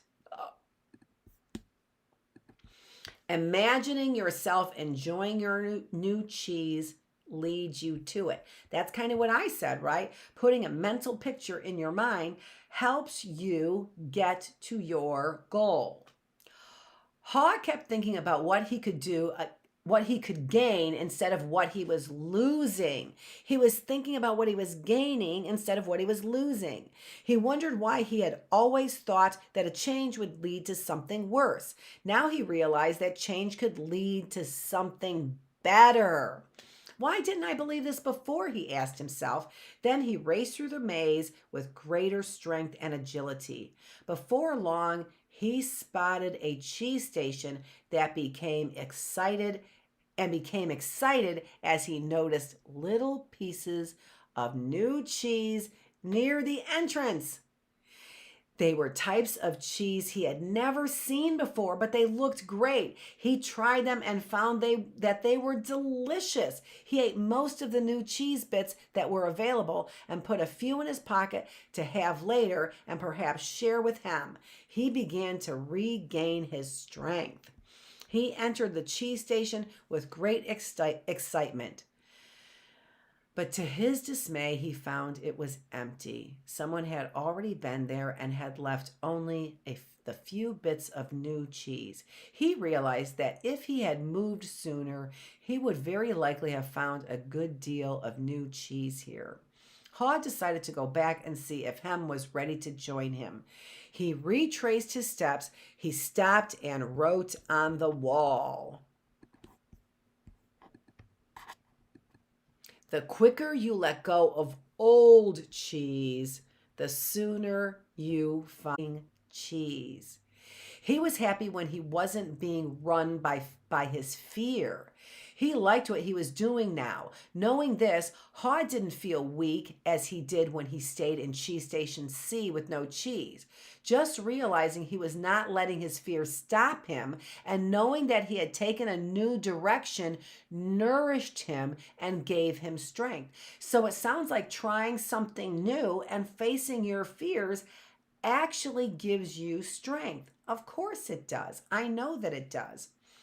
Now he felt that it was just a question of time before he found what he needed. In fact, he sensed he had already found what he was looking for. He smiled as he realized he didn't find any cheese. How did he find what he was looking for? It is safer to search in the maze. He used to think about what could go wrong than what could go right. He used to think more about what could go wrong than what could go right. But he had changed in the days since he had left Cheese Station C.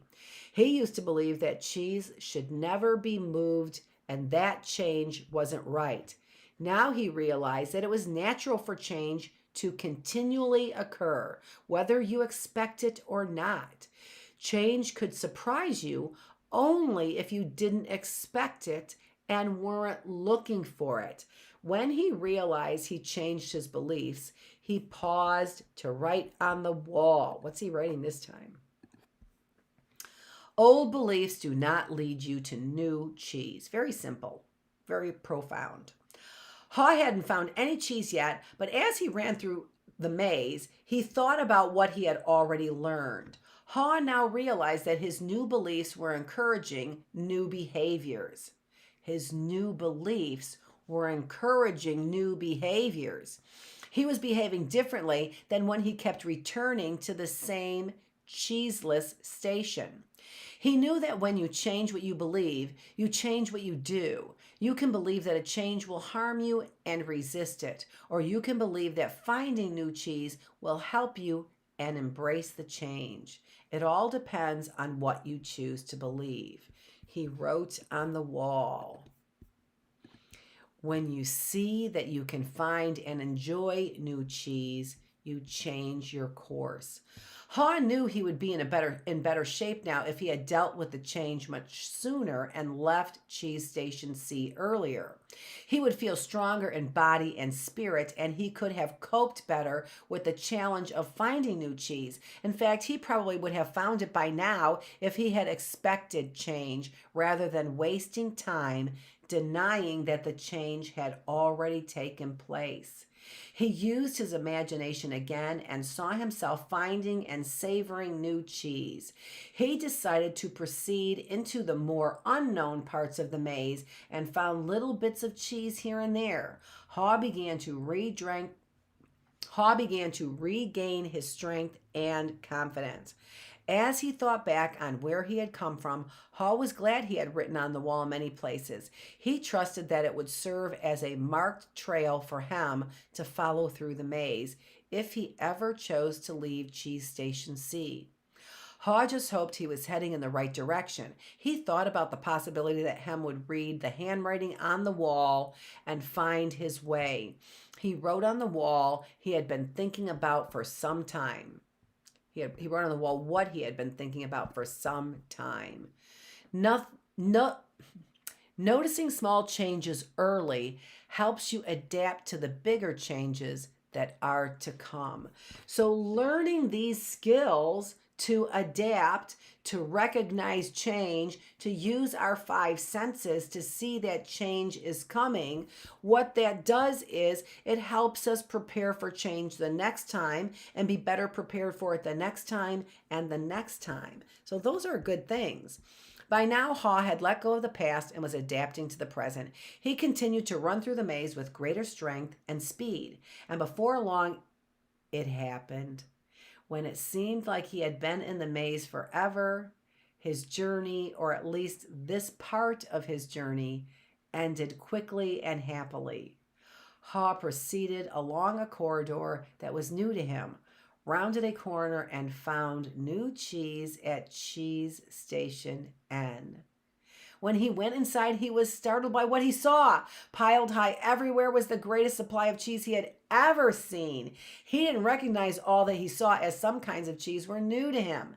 Then he wondered for a moment whether it was real or just his imagination, until he saw his friends Sniff and Scurry. Of course, Sniff welcomed Haw with a nod of his head, and Scurry waved his paw. Their little fat bellies showed that they had been here for some time. Haw quickly said his hellos and soon took bites of every one of his favorite cheeses. He pulled off his shoes, tied the laces together, and hung them around his neck in case he needed the illusion of old cheese that was no longer there. He knew he had learned something useful about moving on from his mice friends Sniff and Scurry. They kept life simple. They didn't overanalyze or overcomplicate things. When the situation changed and the cheese had been moved, they changed and moved with the cheese. He would remember that. Haw had used his wonderful brain to do what little people do better than mice. He envisioned himself in realistic detail finding something better, much better.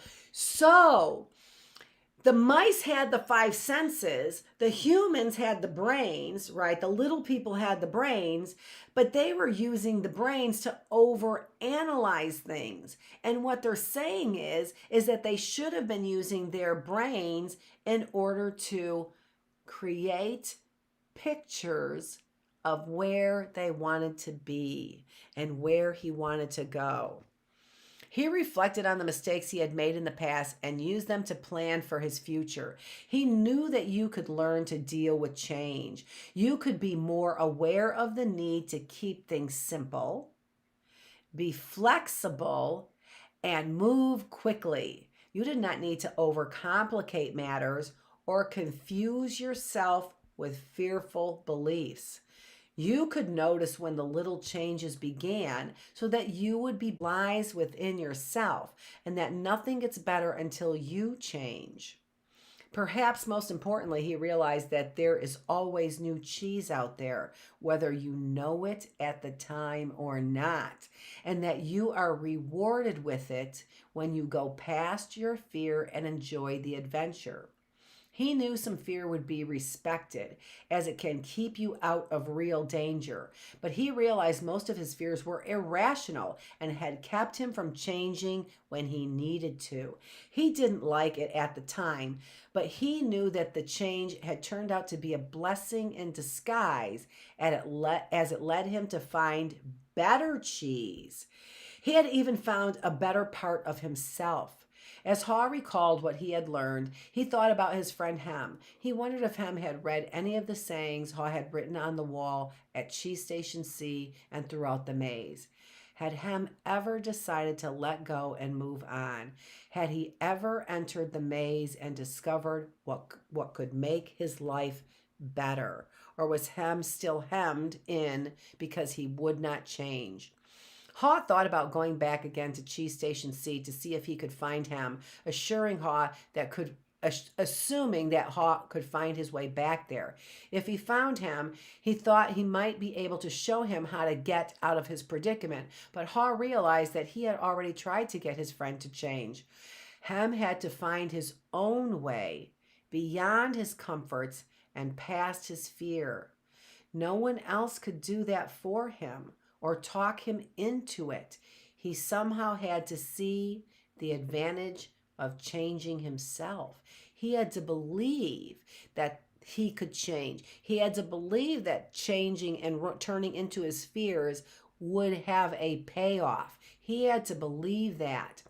Haw knew he had left a trail for him and that he could find his way if he could just read the handwriting on the wall. He went over and wrote down a summary of what he had learned on the largest wall of Cheese Station N. He drew a large piece of cheese around all the insights he had become aware of and smiled as he looked at what he had learned. And so, I don't think I put that down there. I didn't. Change happens. They keep moving the cheese. Anticipate the change. Get ready for the cheese to move. Monitor change. Smell the cheese often so you know when it is getting old. Adapt to change quickly. The quicker you let go of old cheese, the sooner you can enjoy new cheese. Change, move with the cheese, enjoy change, savor the adventure and enjoy the taste of new cheese. Be ready to change quickly and enjoy it again and again. They keep moving the cheese. Haw realized how far he had come since he had been with him in Cheese Station C, but knew it would be easy for him to slip back if he got too comfortable. So each day he inspected Cheese Station N, using his senses to see what the condition of his cheese was. He was getting to do whatever he could to avoid being surprised by unexpected change. While Haw still had a great supply of cheese, he often went into the maze and explored new areas to stay in touch with what was happening around him. He knew it was safer to be aware of his real choices than to isolate himself in his comfort zone. Then Haw heard what he thought was the sound of movement. Well, I know it makes me sad if I think that Hem did not make it out of there. I know that makes me sad. So I have a mental representation in my head that Hem made it out of there and found his buddy Haw. That's the mental representation. That's the mental representation I'm making in my head. Okay, we are done for the day. No, we have till 9:30 to go. Okay, but I want to take a little break. I just finished reading that story and I'm going to pull up some questions for you here. So, but I'm going to take a 5-minute break. So 5 minutes and I will be back. I'm going to go ahead. Oh, here in the I have got a PowerPoint that you can find in LinkedIn. Again, I'm going to try and get this all up on my website this weekend, which is www.healthymindbodyspirit.com. spirit.net. All right. But in that, if you go to LinkedIn and you look for me, my name, my company name, if you look for me on LinkedIn, you can find the packet of slides that I have for you. And in that packet of slides is that Who Moved My Cheese. I think I actually have that someplace else too. Whom right side up and fitting the whole entire page. So it fits the whole entire page. It looks better and it's right side up for you. And you can do a word search for Who Moved My Cheese. So that's an activity that maybe you might want to do when you are off for the next 4 days. All right, so here are some questions, and I'm going to take a 5-minute break and then probably come back and say almost goodbye. But let's start taking a look at some of the questions, and that's what I'll leave up for you.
It's impossible, you're too young or too old, that's what they tell you. So that's what you tell you too.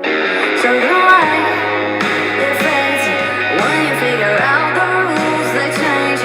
When you touch it in your hands, it's slipping through. But the truth is, everybody says that you can't take it through.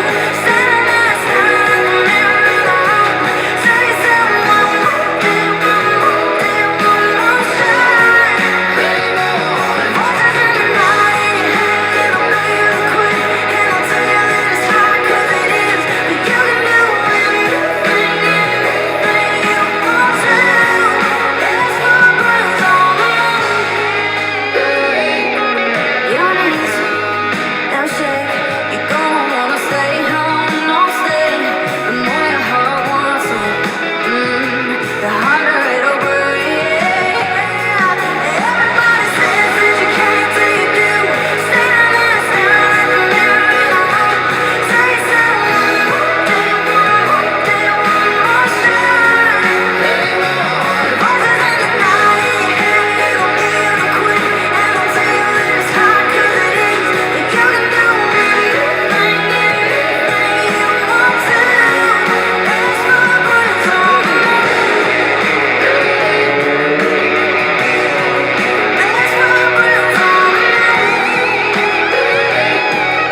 There's a half-drank whiskey bottle in the kitchen by the sink, and I lit your last candle.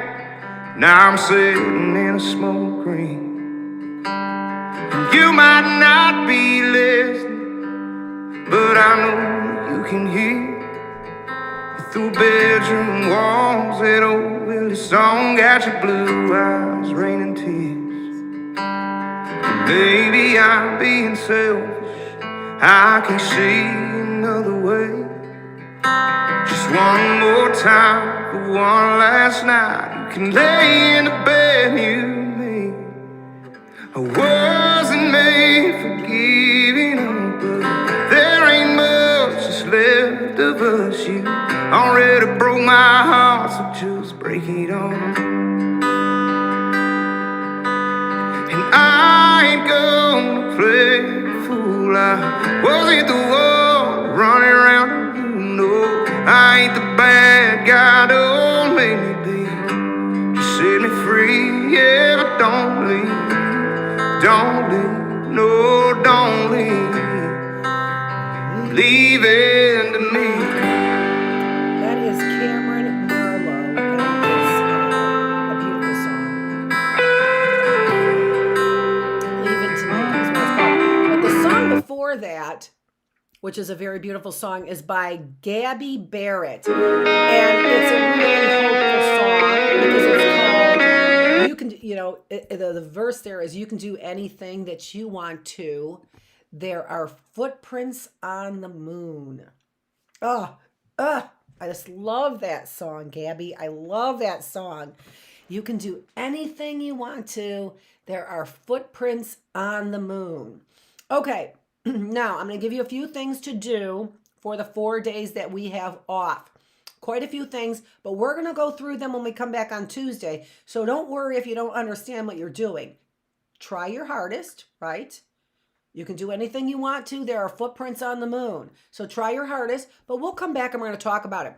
And don't think, I haven't forgotten also about the list that you made about the things that you like about some people and the things that you dislike about some other people, right? We haven't forgotten about that list either. We do these learning activities and then we tie them together as we move along through life. Okay, so here are some questions and I'll read you the questions. So these are questions that I would like you to think about and answer, and especially if you can answer them on paper, because again, that is utilizing another sense for you that helps you learn. But just like Haw was detailing his thoughts in his mind, right, his goals that he had in his mind, writing things out forces you to detail your thoughts. If you think about it, what's the definition of love? When you're forced to say it, it becomes much more difficult. You have to begin to detail the thoughts in your mind, just like Haw did, right? But there are definitely advantages. There's payoffs for it, right? You get your edge is what you do. You get your edge. So just don't think about the answers. Some of them you might, right, if it's an easy answer, right? But try and write your answers down. And then, like I said, remember, this is not a class where you're going to end up, I'm not going to check your homework, right? But discuss it with a peer or talk about it with an adult that you trust, right? And this will help you get some new ideas about your work as well. Okay, so in Johnson's book, the cheese is a metaphor. That means that the cheese represents something else. It's not really about the cheese. The cheese stands for something else. Sorry about moving that around. That's what that means. The cheese stands for something else. And so, what do you think that the cheese actually stands for? So in his book, the cheese stands for something. What does the cheese really mean? What does the cheese stand for? What about the maze? What does the maze represent? So the maze is a metaphor as well. The maze stands for something. It represents something. What do you think the maze really is? What do you think it actually really represents? Okay, the next question. Had to take a sip of water. No matter how old we are, we all have some cheese. We all have to have some cheese. No matter how old we are, we all have to have some cheese. Right now, what is the cheese in your life? So back here, we said the cheese really means what? Well, what does it really mean? And then what I would like you to do, here's another exercise for you to do over the 4 days that we are off. So answer the question with as many responses as you can. It's up to you how many responses you want to put there. But I want you to answer the question, who am I? So start with I am. And I'm not going to tell you how to answer that. You answer that any way that you want to. Give yourself maybe about 2 minutes if you want to, maybe 3 minutes if you want, if you're really an over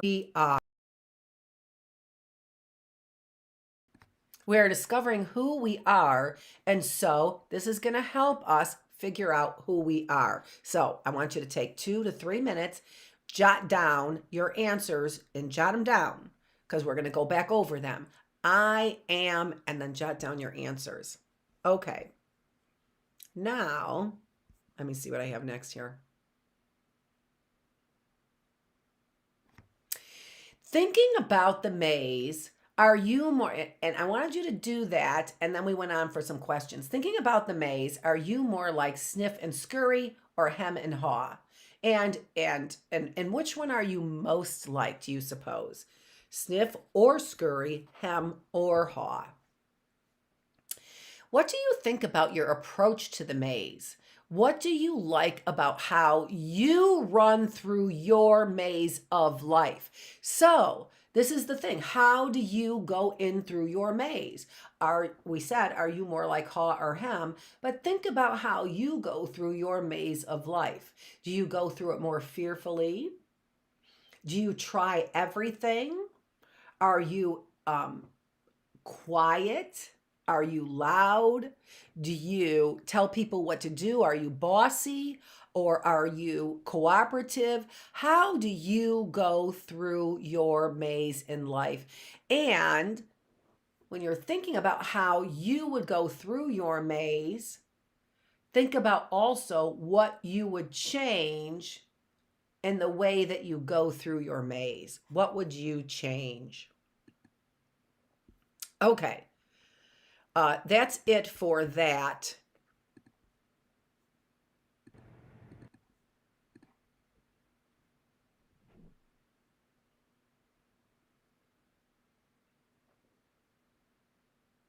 That's not what I wanted to put up there.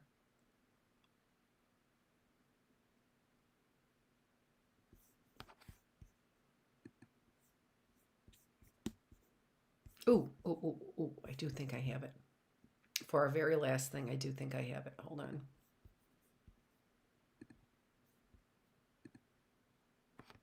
Okay, here it is.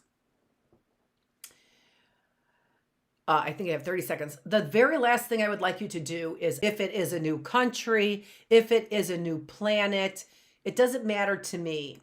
What I want you to think about is that you have just embarked on a new world, kind of like when they discovered the Americas, right?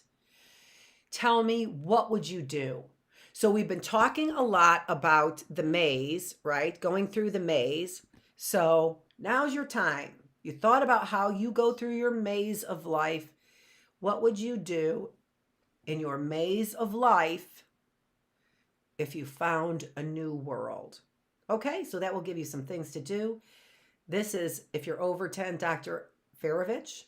If you're under 10, I'm Miss Annette. Thanks for joining me, and I will be back here in a half an hour for our 10 o'clock classroom, and that is the critical thinking classroom. Thanks for joining me.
Okay, seriously.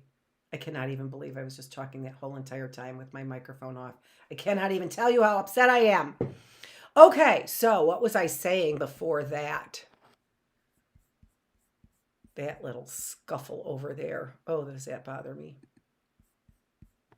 Okay, so what I was saying is that I was going through all those questions there, and the book that we had been reading is called Who Moved My Cheese? So as I was scrolling through all that and you saw my lips moving and you didn't hear anything coming out, all I was talking about was what I was scrolling through. And it's a great story. It's a story for all ages. I used to teach elementary school, and I taught that to all ages that I taught in elementary school. I used to teach character education. So that story, Who Moved My Cheese, is a classic. It's a story for all ages, and I read it from kindergarten to eighth grade, and they all loved that story. So check it out.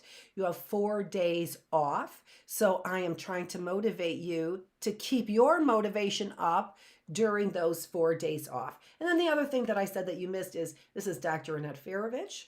And you can call me Dr. Feravich if you're over 10. If you're 10 and younger, you can call me Miss Annette if you would like to. And it doesn't really matter. You can call me Dr. Feravich if you're 10 and younger as well. Okay? Now, we are getting back to where we left off. And where we left off was with Bloom's taxonomy, right? What's a taxonomy? What's a taxonomy? A taxonomy is a classification or a categorization, but it's based on evidence. And usually that evidence in science, when it's a taxonomy, not usually, when it's a taxonomy, that evidence is scientific evidence. So usually it is statistical, mathematical evidence, but there can be other evidence, it can be other more evidence for those distinct categories there. All right. So what we were talking about also is that those categories there are, I think I have Bloom's taxonomy over here all by itself as well. So I'm gonna upload that. And so what we're talking about here is there we go. Yay. A hierarchy is what we're talking about. And this hierarchy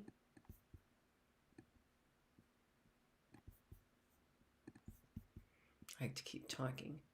Starts with remembering, starts with memorizing something. And we're going to quickly go over this where we were. And so that is the very first stage of learning. The very beginnings of learning is we have to recall, we have to begin thinking, right? And in beginning of thinking, what we do is we bring things from past memory, all right, from our memory, and we bring them up and we combine them and use them with the information that we are seeing right now. All right. So the whole idea here is that we want to, the bottom line is create or learn, right? We've said that before. The bottom line here is that we want to, I use the word learn. The author of the book uses the word create, all right? This book, I decided, is not necessary for you to get. I started saying that earlier this morning to the wrong class. But so I would not recommend getting this book, all right? This really is for psychologists, and I said it's a teaching edition. I am only using the very first pages over here, even for this, which you can find online. All this information, all you need to do is, or, you know, in their own words, whatever, not all this information, but enough about Bloom's taxonomy, you can look that up online, and that's what you would put in. So doing a search for Bloom's taxonomy would certainly give you enough information. You do not need to purchase this critical thinking book at all, or companion at all. I'm only using the first parts and a couple other things throughout here that I'm using, but not really a lot. So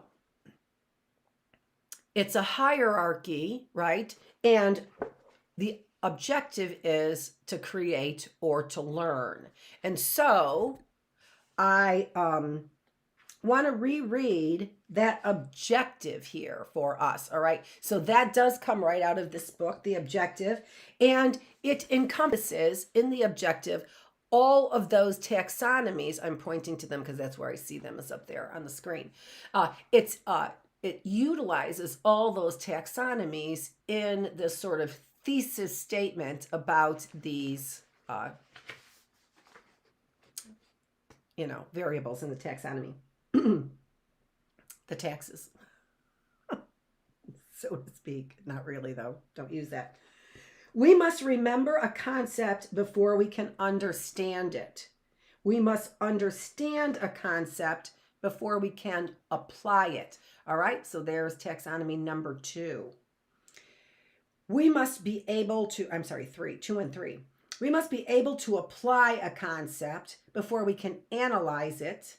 We must have analyzed a concept before we can evaluate it. We must have remembered, understood, applied, analyzed, and evaluated a concept before we can create. And I say that's learning. But I like the word create better. As I said, isn't that what we really want to do, right? We want to be creators, and we need creators right now, is what we need. So if I can teach you enough through these courses, if I can teach you enough to be a creator, and no matter what it is, to be a creator, even if you were, in a white collar business job, to be a creator, if I can teach you enough to be a creator, you will be successful. And that's really what I'm looking to do, right? Teach you success, which really is the truth. I'm trying to teach you success, and that has, many different avenues. So knowledge is part of success, but that we have learned IQ.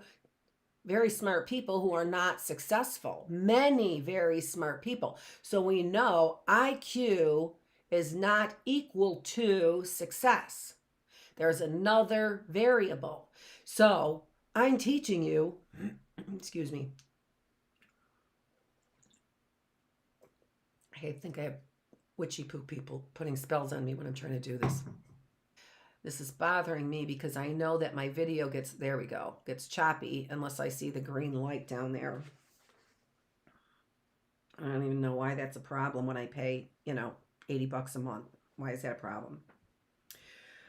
Because everything's a problem nowadays, don't we think so? So that's what I'm doing. I'm trying to get you to create, but the word I use is learn. And I use the word learn because that to me is what we're doing here. I'm a teacher and I need you to learn. But what you're learning is to be successful. And in order to be successful, you need to create. So there's just this wonderful connection, which is what we're doing here, making connections, right? There's this wonderful connection between Bloom's taxonomy and the basics that we need to learn, right? And then learning, and then creating, and then seeing all of that really come to life in our lives. It almost brings me to tears. Okay, so the very first level would be remembering. We have to call things up in our memory, recall, in order for us to even utilize the information. So the other thing to remember is that this is a hierarchy, and that really helps us. A hierarchy means that there are levels to it, right? Starting with the very first thing we have to do, the very first level, we have to remember. That's what we have to do. Very first level, remember. But then, and I don't have these memorized, although I think I'm doing okay, would be to understand, right? We have to begin to understand. Now, these things are dynamic. What does dynamic mean? Look it up again, but I'm going to tell you to help you understand what I'm saying. Dynamic means moving. It's a moving process. If something is dynamic, it moves. And since all of these things are working together, the dynamite variation of dynamic actually is. of this whole thing, and really it's a good word, would be that they are, there are, what are there, 6 of these. So movement. So dynamic, when something is dynamic, it is in movement. It's moving. And that's, so these are dynamic. Red. I need a better understanding of the equipment that I'm working on, right? So I may need so this is why it's dynamic. And I may not only need to understand it, but at that time, analyze it as well. So we left off here then with the taxonomy of, the next one we were going to do is the last one. Except for creating, right before creating, right? Okay, yes, exactly. So we're almost done with the taxonomy. But let me do a little review. So, and also, it's always a good idea. Remember, we're trying to engage as many senses as we can in learning. And so it's always a good idea to bring a pen and piece of paper. That's an amazing way to learn. You can certainly type it on a laptop too. I'm so old school. It's like, I don't even think of the laptop. I just think, right? Sharpen my pencil. Where's that pencil sharpener? Okay, so understand. Now, there are here, up here in this chart that I have there of the taxonomies, there are many words. And these are words that will help you get that level done, right? So to, I'm going to blow it up here.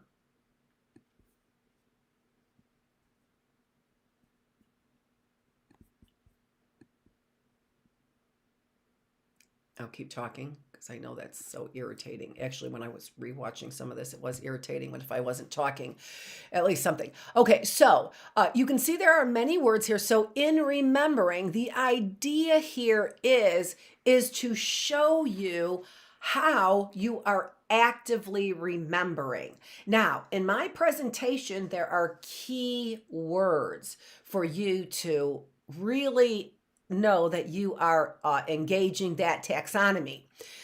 But look at all these other words that are there. So for remembering, look what's there. Googling is there. Googling is there.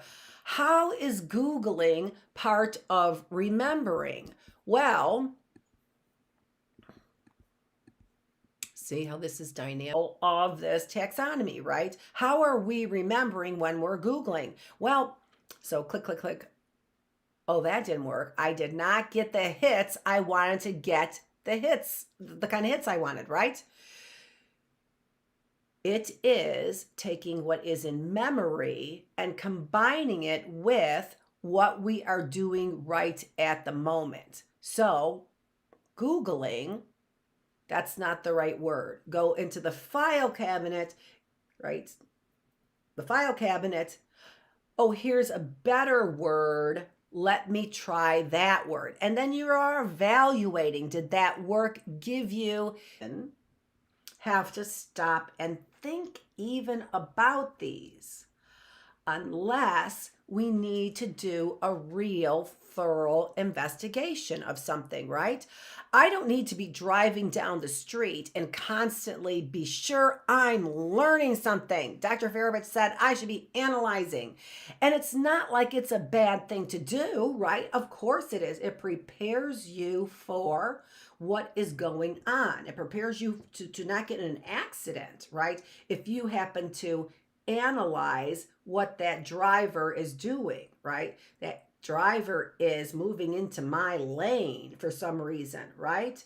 So you're analyzing what that driver is doing, but you may also be trying to understand, oh, I see that driver's on the phone. No wonder they are in my lane, right? Or I see that driver has a sinister, devious look on his face. Looks like he wants some insurance, something like that, right? So what I'm saying is that, and also we bring our experiences from memory to the table that help us analyze these things as well.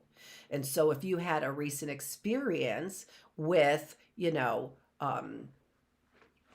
somebody swerving into your lane and you not having any idea why, then you begin to do more investigation, right? And that's what I'm talking about. I really am talking about we are investigators. And I said that yesterday. So we're investigating whatever it is that we want, whatever, it doesn't even matter. Could be the driver in front of us. We are constantly investigating, and that keeps our minds sharp, is what it does, right? I am investigating this book to put this lesson together, and I'm analyzing the material. Does it make sense? Is that for this classroom? We're doing this in a very natural way every day, all the time. Hopefully all the time. If our brains are engaged, I know that this whole COVID thing tried to deaden all of our brains, and that's why I'm here, right? But the more active we are in that process, the more we get our chemicals going in our brain, and they feed our souls. That actually is what that book is about. Who Moved My Cheese? That is what that book is about.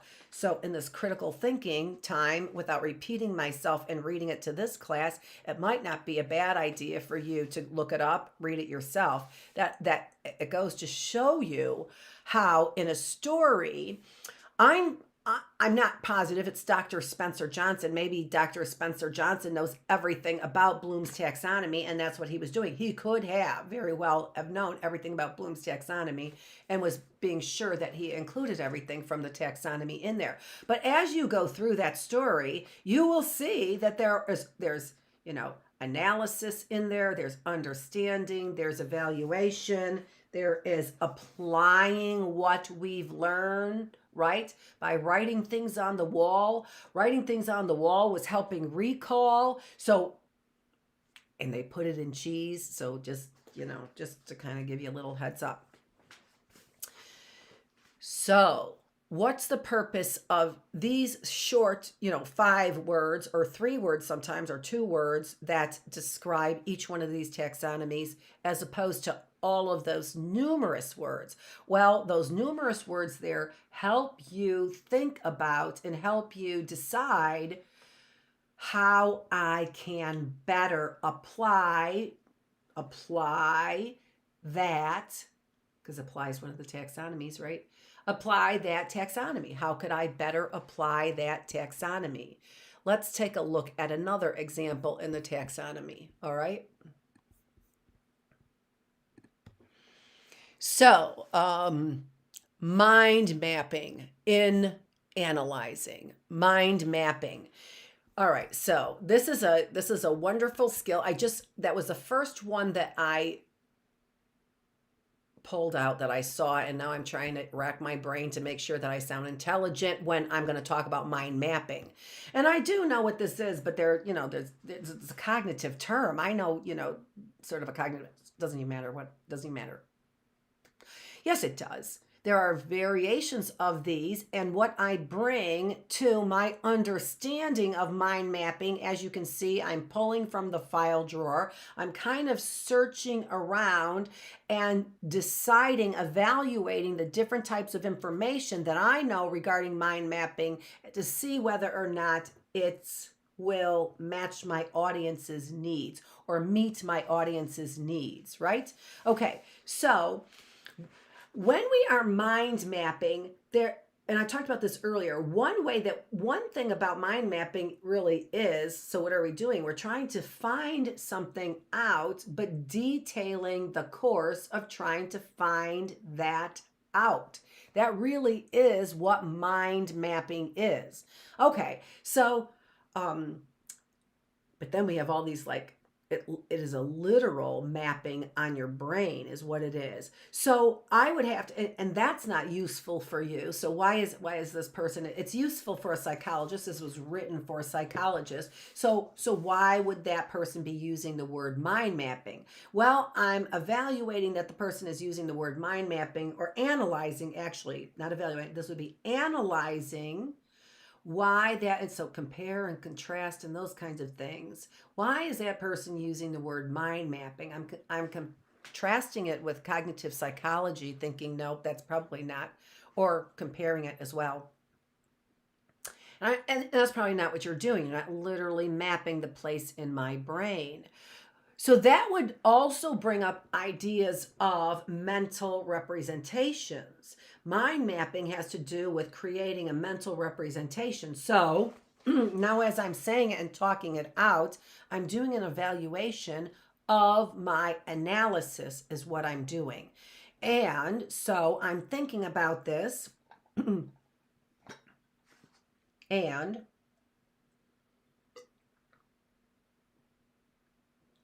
the best example I can think of right now would be mapping out a trip. So, literally, mind mapping, an example of mind mapping would be to create a mental representation, pictures of a trip I'm taking from here to there that I may never have taken before. But I'm going to take it again and again. So I want to remember it. And this is just an example. You can probably think of now that I've given you this insight, you probably can think of other examples now as well, right? But so mind mapping, I'm thinking of a map. So it's got to be a journey, right? And it's a journey in my mind that I'm taking in my mind, and that I have mental representations of this journey, right? So that's part of what? Analyze? Is that the one? Yeah. That's part of analyzing, is doing this mind mapping. And is this the journey that I want to take? If I picture this journey in my head, how will it turn out? So you're detailing the events of the journey and then sort of saying, what would be the consequences of this action, right? Okay, so now what I just did for you is I hopefully encouraged you. I know I'm live. There's a big go live here. I'm like, aren't I live? I know I'm live. Okay. So I think I left off with the word journey here. So on your journey then, no matter what your journey is, it would be a good idea for you to take these mental pictures. I'm not exactly sure because I just about had a heart attack if that's where I left off. Okay. All right. So why I was giving you this example here. So giving you this example for you to be able to see that I can use a systematic way to learn. It doesn't have to be haphazard, right? I can take a journey through these taxonomies, right? I can take a journey through these taxonomies, apply my own application, apply my own pieces of my journey that will better help me, right? What? That will better help me what? Remember, analyze, apply, yes. All of those things, but what? Why? That will better help me learn, that will better help me create, and all of those things help me cope. These are outstanding coping mechanisms, is what they are. They are a way for you, when you have an issue or problem, to not become overwhelmed with it. Start by writing down what you know. The very first step, remembering. Write down what you know. Then try and understand the situation. When you are becoming overwhelmed, try and understand the situation. And we can apply these things to every part of our life, right? We can apply them to every part of our life, whether or not I'm overwhelmed because I have a sink full of dishes, a bedroom full of clothes, a boss I can't get along with, a job I can't find, a sheriff that doesn't use evidence. No matter what the problem is, we can use this taxonomy in order to help us cope with the problem. Okay? All right. And an analysis of screaming down somebody's driveway probably will get us in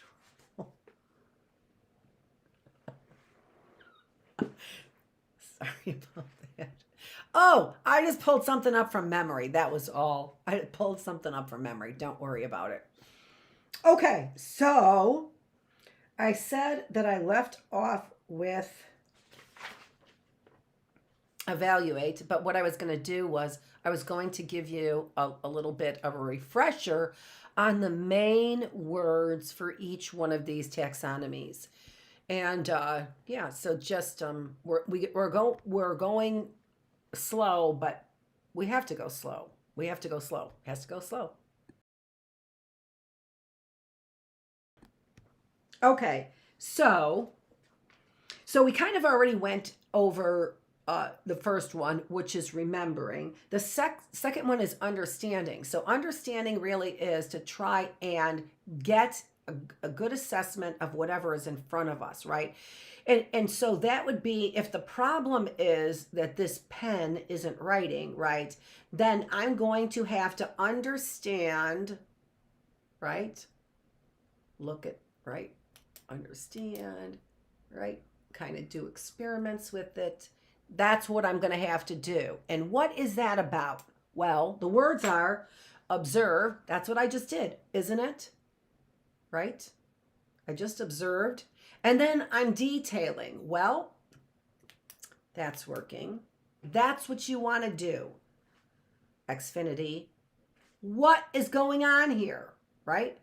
So look at what's going on here. If you need to know what's going on here, you need to look at what's going on here, right? And so that is observing and describing. Understand. This is all under understand. So we observe, we just fully understand those words.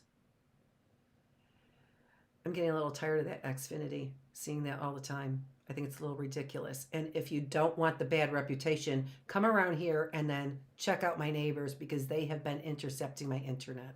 I'm just saying. Cybersecurity issues all over this area. I'm just saying. If you're worried about your name and your reputation, check out people who might be overloading my circuitry. And then infer to predict, right? But we have to test that, right? So if somebody said, well, you made an assumption, we've heard the expression, if you assume, you make an ass out of you and me. Assume, ASSUME. So we've heard that. If you assume, you make an ass out of you and me. All right. So that's the word. Okay. So we're kind of led away from assumptions. And then on the other hand, in classrooms are asking you to predict the end of the story, what would happen, right? It is good for us to predict things as well.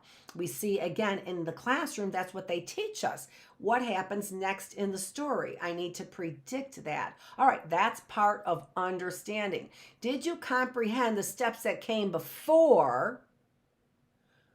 Did you understand the steps that came before enough then to be able to make an accurate prediction, right? Okay, apply is the next one. What are the key words here for apply? Again, many words there that will help stimulate your idea of what it is to apply. But apply, remember, is translating thought into behavior. Thought to behavior. And sometimes it's a mental exercise as well. I can apply my thought in my head and do a mental exercise of those consequences. Maybe that's an example of mind mapping. Illustrate. So illustrate, applying is to illustrate or offer examples, to use concepts that you already know. So apply it to concepts that you have. So theories maybe that you have about how the world works or how you should raise children or what your parents should have done better for you or whatever, right? So, and then in the application, we are seeing if that application works. So we just don't oh, okay, here's my idea. I'm going to now start a university. No, what you have to do is you have to test little steps. You have to apply in smaller ways to see whether your thoughts stand true. So this really is a mental experiment is what it is. It can be a mental experiment. It can be a physical one as well, right? You literally are applying it to your behavior, but it can be a mental experiment as well, okay? And then you're classifying good, bad, right, wrong, right? Did it work? It worked, it didn't work. That's what you're doing when you are applying. That's a little small experimentation, or we call that trial and error, is what it is. Trial and error. That's our little experiment we do all the time, every day. Then we said analyze, and analyze, we are trying. Did I talk about analyze? No, I didn't. No, I didn't. So that's where we left off. Okay. Now that I'm all ready for this,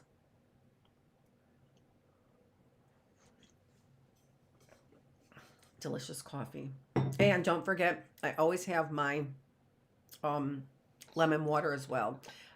When I put lemon in it, it makes it taste a little bit like lemonade. It helps with gut things, right? People are worried about the acid here. We are in a class on I always keep thinking conflict. I was thinking conflict, critical thinking, right? So critically think about that. When we add lemon to our water, what we are doing is creating more acid, right? Well, acid is related to cancer. And that's why you have to watch all the acid that's in the pop. I recently started drinking pop again, which is a bad habit, but it's kind of it's always been a little delicious. And then now I'm worried about all the things that are in my pop. Now all of a sudden I'm seeing.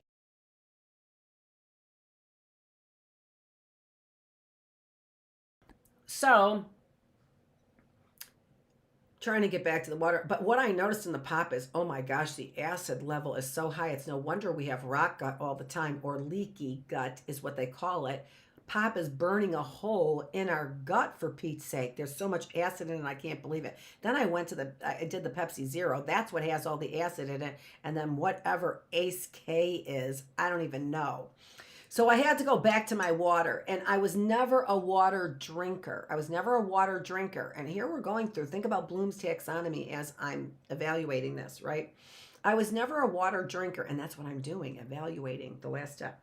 I was never a water drinker, but I knew it was good for me. I had to drink it, and I had to get rid of some of the other things because I was relying too much on milk, and that had a lot of estrogen in it because I was buying, this was before we even thought about all that stuff, when the estrogen levels were and we didn't care about them, right?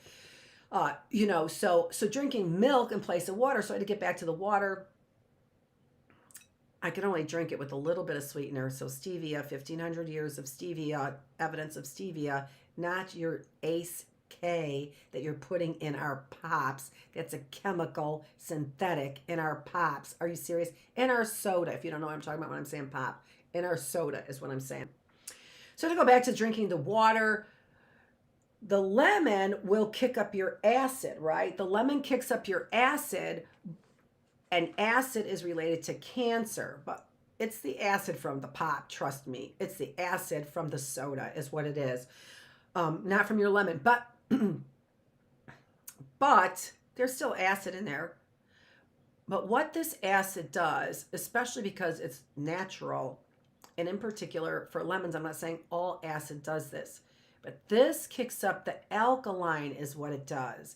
So this particular, what I've read on it, from what I've researched and read on it, and it makes sense to me because they tell you to use this, and if it was cancer causing, they wouldn't. So something more natural as opposed to the acid that you get in your sodas is going to kick up your alkaline, so it's not associated with cancer. So there's my water.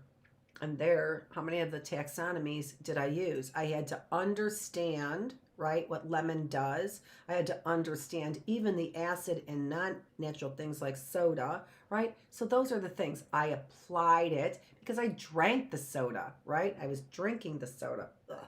I have one left. Then you're done. Then you're done. Too much sugar in the non-zero and too much, who even knows what the heck you're putting in that zero as as people get those heart palpitations, because you guys don't care. Critical thinking, we're going to be talking about a lot of things. Sorry, I have to clear my voice, but I think it's the witchy poos in the area is what they're doing. They're like, eh. How could that even be? I don't even know. I'm evaluating it. I'm analyzing it right now. Okay. So analyzing what we are doing, and remember I said I'm going to be reading some of this. In analyzing what we are doing is we are also now inferring, making inferences, which are predictions. So remember, it's dynamic. We did that in understanding as well, right? In order to predict, it helped us ensure that we had an understanding, right? But now in our analysis, we have to then be able to, another word is generalize what we learned, right? Well, it applied to, which was our stage right before here, right? It applied to the outdoors. Let's see if it applies to the indoors, right? All right, and so that is making predictions, right? I said this to him and he liked it. Maybe I'll say this and he'll like me even more. Let's get some important predictions over here, shall we? Okay. And then the next word is, and then relate.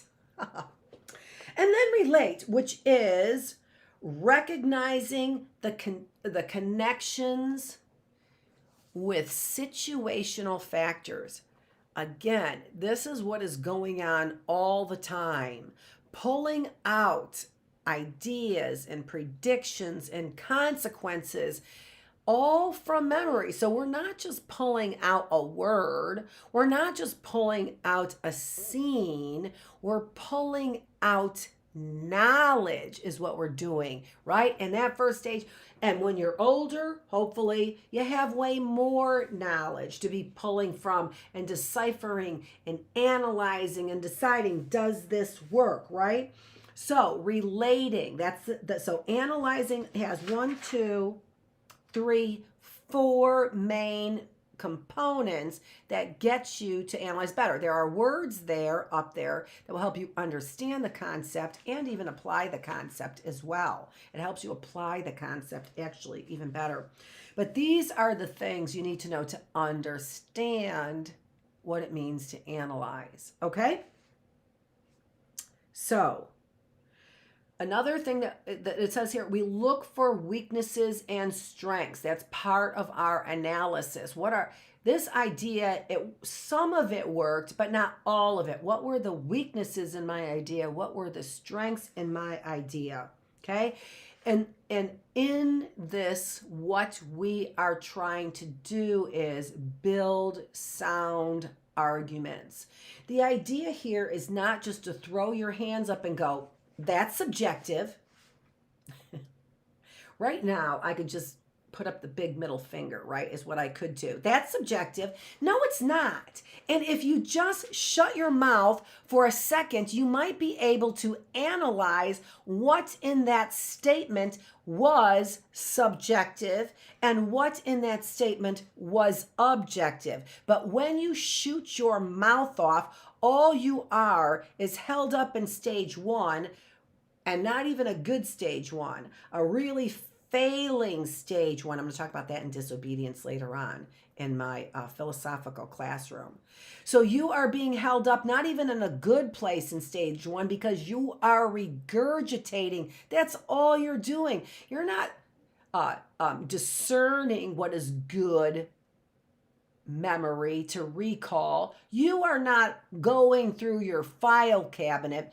You are shooting off your big mouth. That's just subjective. That's just subjective. That's your subjective opinion. That's your subjective opinion.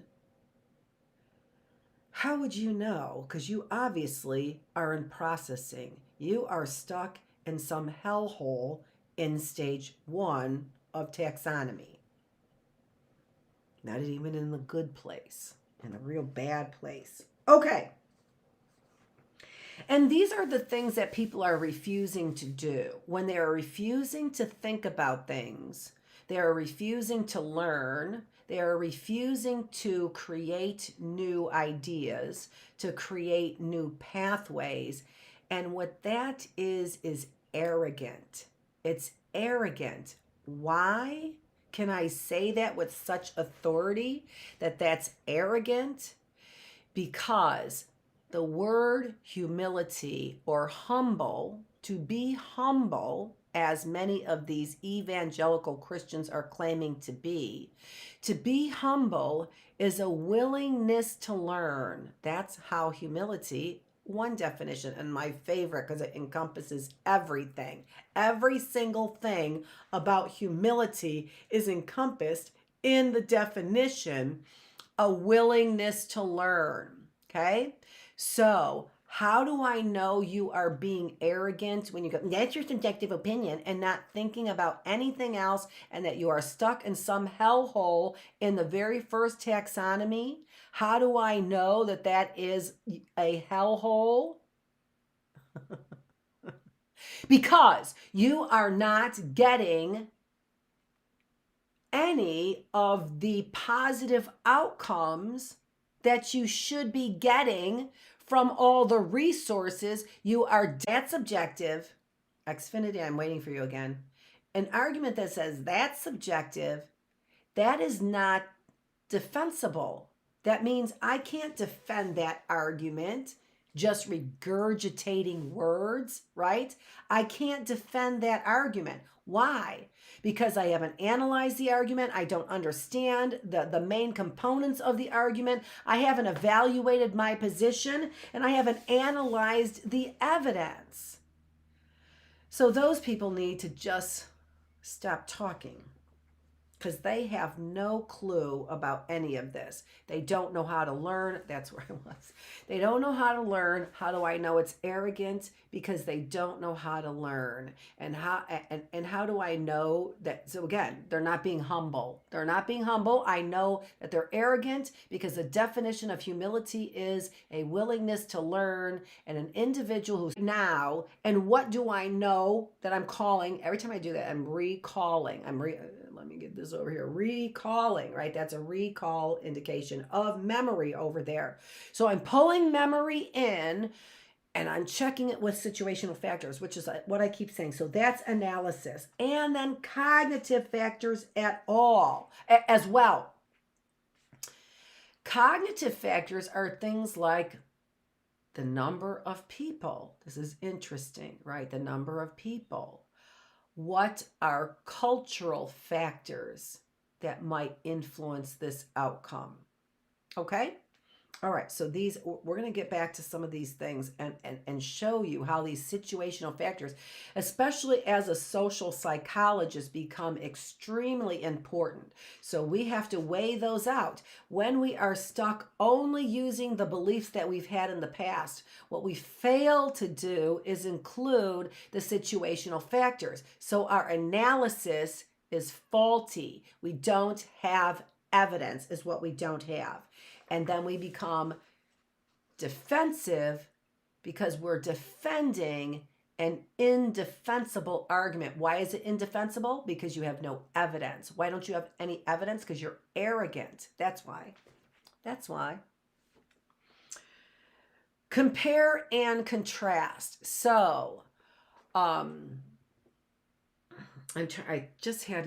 was using an example before for the compare and contrast, and I can't think of the example that I was using just a few minutes ago for that compare and contrast. It was what? Doesn't even matter. Whatever you're comparing and you're contrasting, you are, remember what we said yesterday, First, find the similarities, because that has positive repercussions, right? Positive consequences to that when we look at the similarities. But then you go and you compare and contrast that behavior with your past knowledge. So, the sheriff's department was here yesterday because I've been having some problems with my neighbors, and then had a problem with Lucy, my dog, because of my neighbors. And it was a very big problem. And so the sheriff's department, who I have from memory, right, recall sheriffs. I think of sheriffs like cowboys, don't you? I kind of think of sheriffs like cowboys. So in my memory, I am recalling information that I have, that they will come and they will save the day for me, right? They will help me out, because that is what my memory and recall is of the sheriff's department. But then what they ended up saying is what they ended up doing is they didn't end up using any of the taxonomy. They didn't learn anything because they didn't do any of the investigation. They didn't try and understand what I was saying. They didn't try and apply what I was saying to their own circumstances, because they were sheriffs. They have other circumstances, they have other events. They didn't apply it to what should have been their past experiences as a sheriff, kind of cowboy kind of guy, right? They didn't then analyze whether or not their assumptions that or inferences that they were making about the situation were correct. I had to correct their inferences numerous times, and that was because they didn't even do step 2 of the taxonomy, which was trying to understand the situation. And they didn't investigate any of it either, because what I've been saying is there's gambling going on and suspicious behavior over there. And I thought that the sheriff's department would come in, from my past knowledge of sheriffs, would come in and solve the problem. So I was certainly shocked when I found out that they said there's nothing going on there. I said, did you investigate? They said, we don't need to. We already know. So they were in a hellhole in taxonomy number 1.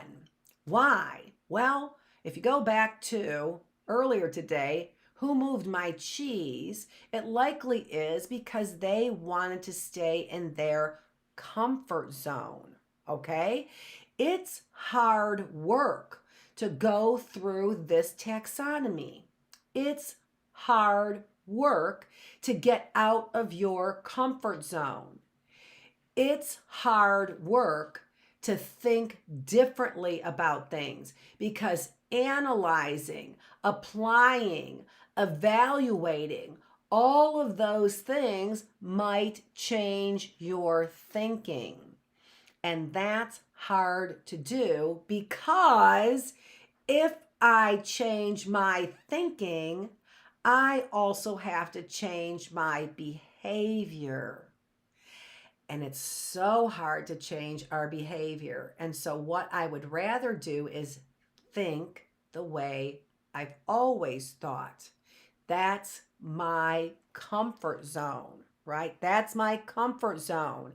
And so who moved my cheese? Some people only stay in their comfort zone, even though they might expire in that comfort zone. Some people won't move out of it. Why?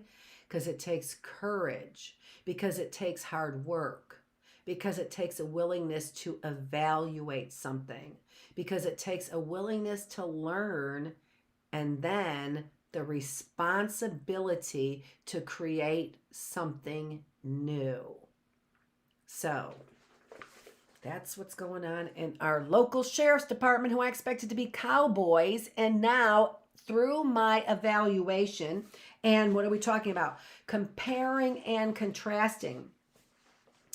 So I am comparing and contrasting what I know about cowboy sheriffs with what the situation is right now. And if I were to stay in my fantasy land that sheriffs are all like cowboys, well, then I would not be aware of their shortcomings. It's the nicest way I can say it. I wouldn't be aware of their shortcomings, right? And I wouldn't be aware of when they made inappropriate inferences. Or I wouldn't be aware of when they made defensive, inaccurate statements. All three of those sheriffs that were here, all three of them. All right? Because there's only two that are on the ticket, and I got the tickets. Despite the fact that I have been talking for almost a year now about my mysteries. So I need to reevaluate. Well, that's the comparison and contrast. I can't jump ahead just because I'm getting emotionally involved in the story. And then I need to develop some conclusions.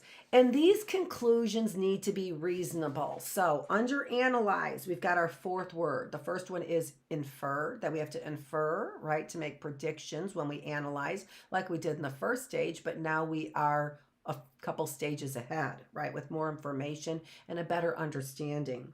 We have to make connections to determine strengths in our arguments and weaknesses in our argument. Why? Because the goal of this stage is to have hard evidence. That's the goal. We need to compare and contrast in order to have evidence about those no longer cowboy sheriffs, right? I need to have evidence.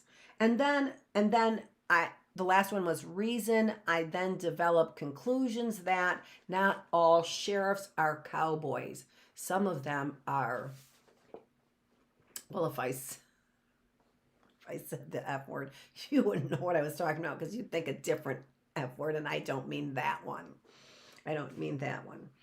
Okay, and I have a video on the F word that I do mean, though, and it's not the one you're thinking of. Don't worry about it, it's not. Okay. So, and then the last one. So those are the four words: infer, relate, compare, contrast, and reason. Okay? All right. Now, the next one is evaluate. Okay. And I need to get a different chair. I was going to go on my comfy chair today, but I really like this background so much because I bought this at that tree there. I bought that at the art fair this summer and I love it. Okay, all right. So the last one is evaluate, and we will go, to the word. So we're looking for, there are 1, 2, 3, 4 words again. All right, that help us better understand what it means to evaluate something accurately. Why? Because our goal is to learn and then to create. All right. Okay.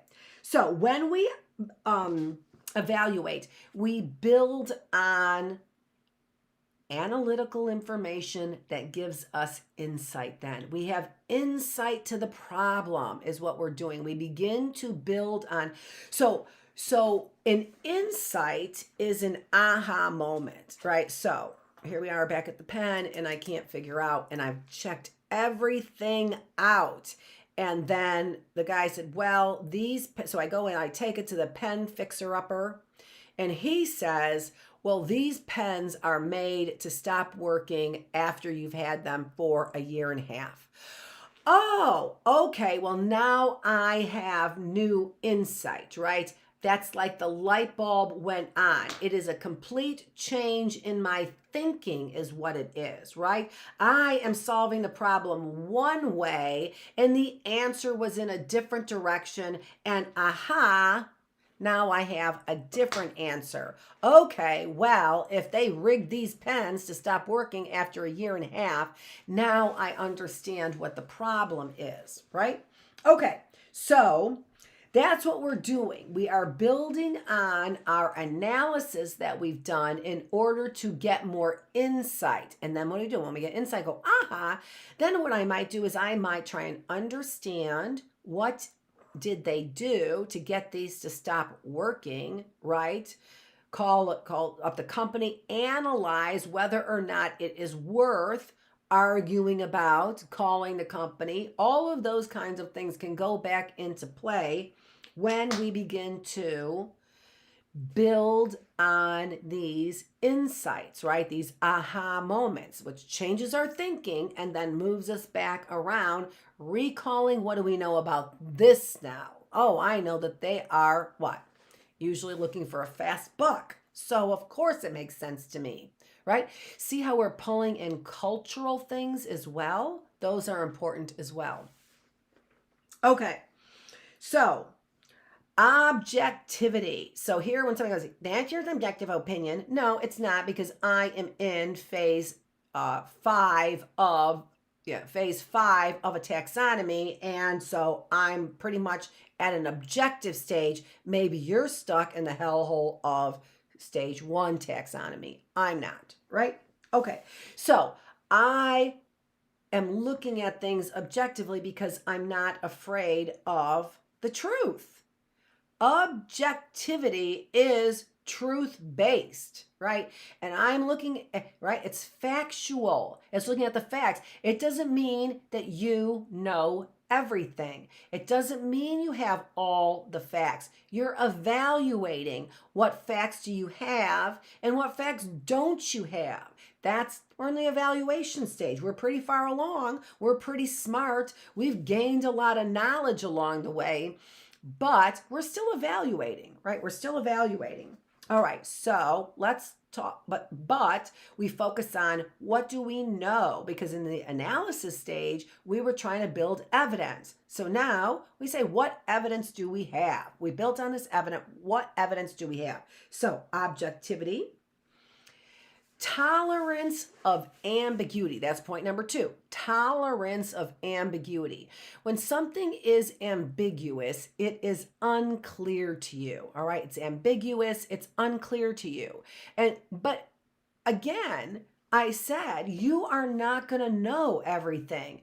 We don't have a lot of hardcore facts, right? Or theories, right?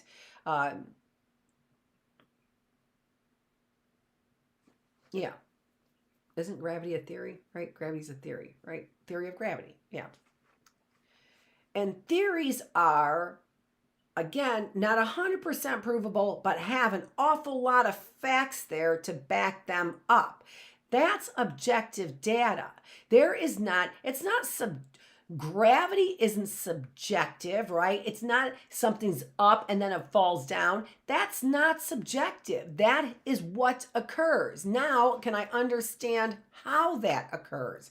But that's not subjective. I put an apple up and it falls down. Maybe it will, maybe it won't. No. Maybe it will, maybe it won't. That's subjective. That's your opinion. Maybe it will, maybe it won't. I have facts, since the beginning of time that says, and Newton, since Newton put the name on it, I have, but since the beginning of time, but he put a name on it, right? I have evidence. You might think gravity is subjective. That just makes you an idiot, right? If you don't know the objective facts and run around keep saying that's subjective, that simply makes you an idiot. That's it. It just makes you an idiot, because you don't know facts. But we're not on that one. We're on tolerance of ambiguity. But you're not going to know everything, and you need to be okay with that. These are individuals who are called analysis paralysis. Well, they're not called that, but the phrase for that would be when people who don't have tolerance for ambiguity, they go into the phase of analysis paralysis, where they're never able to learn or produce something. They're constantly analyzing, testing and retesting, trial and error, thinking that they are going to somehow get some insight that gives them the full picture, the theory, with all the facts to back up that theory. No, theories don't have all the facts. You have to be okay with ambiguity as well, right? How do we explain it? Well, there's a pulling force. Magnetics. Magnets. A non-judgmental attitude. Now, this is something we've perfected here in this generation, is a non-judgmental attitude, although then we have the wokeness. So I don't even know. Are we judging people or aren't we judging people? I don't even know anymore, right? Who even knows what we're doing? But we need to have, regarding what we discover in our trial and error, in our analysis stage, when we evaluate it, what we need to do is we need to decide what we're discovering is not bad or good. It just is or isn't. It's either this way or it's not. And that doesn't make the information bad or good. It just makes the information exist or not exist, right? Too many scientists come, and this is the reason why we have so many people distrusting science, and rightfully so, by the way, rightfully so. The reason why we have so many people who are distrusting science is because they have biases about what they think should be the outcome, whether it's religious biases, whether it's atheist biases, whether it is power biases, whether it is white supremacist biases, whatever they are. These individuals who are perverting this scientific data are not being non-judgmental. Double negative there. They are being judgmental is what they are doing. They are judging data as being good or bad.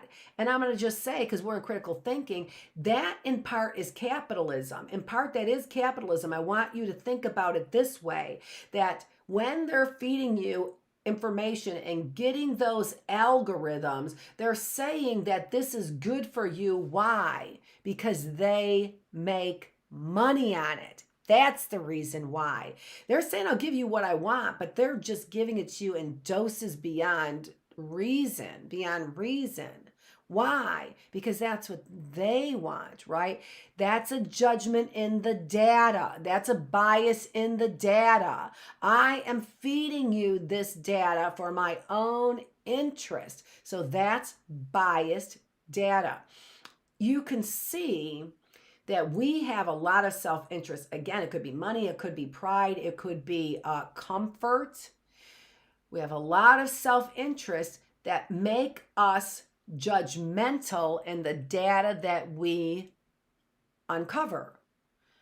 So here, to evaluate data correctly, we have to be non-judgmental. We can't be married to an outcome that we are just hoping for sure it's got to be. What have I done as a scientist to try and help me be sure that my biases, because we all have them, are not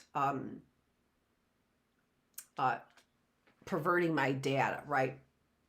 Discoloring my data, making it look differently. Well, first of all, I don't do research like that, so I don't have to worry about it. But that doesn't matter, because we're all doing evaluations, and we have to do, no matter whether we're evaluating, the taste of this coffee, we are all doing evaluations. And so we have to make sure that I have to make sure I'm teaching you to be non-judgmental.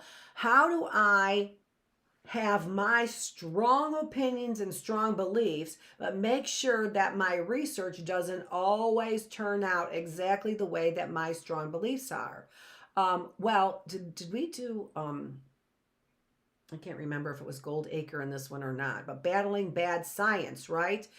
Having individuals, they were saying that the people in the industry were doing more hardcore science. They were actually, their methods were better for people who were in the industry, right? So they had a bias that their methods were better than people who were outside the industry. How can that be? Well, they were manipulating the data, right? So it wasn't their methodology was fine, but they were manipulating the data. So, and that was in favor of what? Capitalism, making money. Why did they do that? So we all have it. But here's the thing. If you know in your heart that this is the outcome, right? If you believe it in your heart and you're not lying to yourself, you're not pushing an agenda, but you know in your heart that this is the way things naturally occur, you've done enough research for the way that things naturally occur to say this really is it, you believe it in your heart, then why would you have to manipulate data? Why would you have to make a judgment of good data, bad data? I'll leave the bad data out. What I always know is that when I go to research something or doing research is I have a belief in my heart because I have had a number of experiences where I've done trial and error application and evaluated that and said, this is the natural way that things work. This is the natural way that things work, right? Yeah, I'm thinking of another comment that I want to make, but probably not appropriate right now. So I don't have to go search for the outcome that I want if I have built my belief system on this taxonomy, right? I don't have to have a fear that my whole belief system is going to fall apart someday. Why? Because I've understood what's going on, I've analyzed what's going on, I've applied what's going on, I've evaluated what's going on, and I make sure that my decisions are not, oh, it's just subjective, I don't know.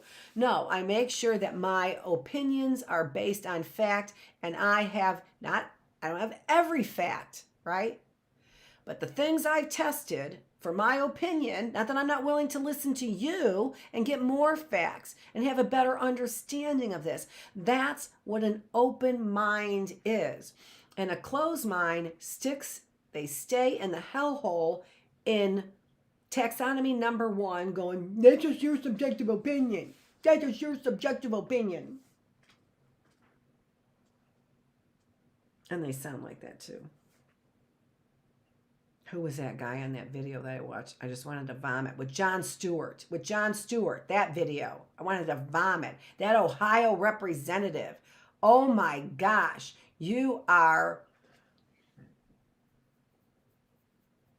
That's a really strong word, the F word that I'm thinking of. And it's not the strong word that you're thinking of. I think it's stronger. That's why I'm not saying it.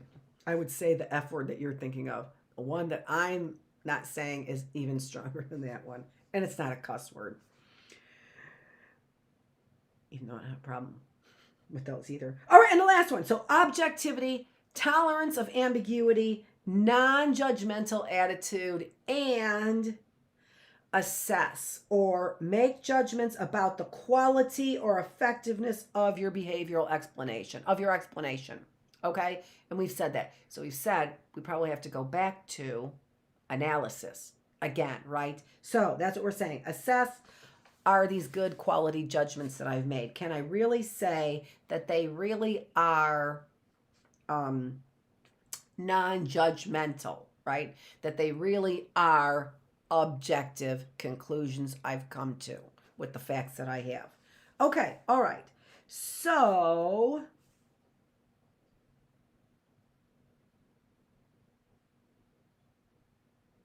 oh, there's more. I didn't realize. So the other ones, then we have to decide, make a decision, right? We have to make a decision on which path we're going to take. We justify it using evidence, factual information, right? When we don't have this kind of evidence, what we end up doing usually then is making some kind of social justification. The ends justified the means. So I did not scientifically follow all the rules, but I didn't do that because, and then usually some social justification. But as scientists, that's when we become judgmental. So we cannot have a social justification what we have to do is we have to be able to justify each one of our decisions. Now, sometimes your decisions have greater consequences. Sometimes they have lesser consequences. Sometimes you're going to spend more time in that taxonomy, bouncing back and forth for days maybe, right? Sometimes you're going to be able to just remember something, it worked, and the end of that event, the end of that problem, right? Take perspective.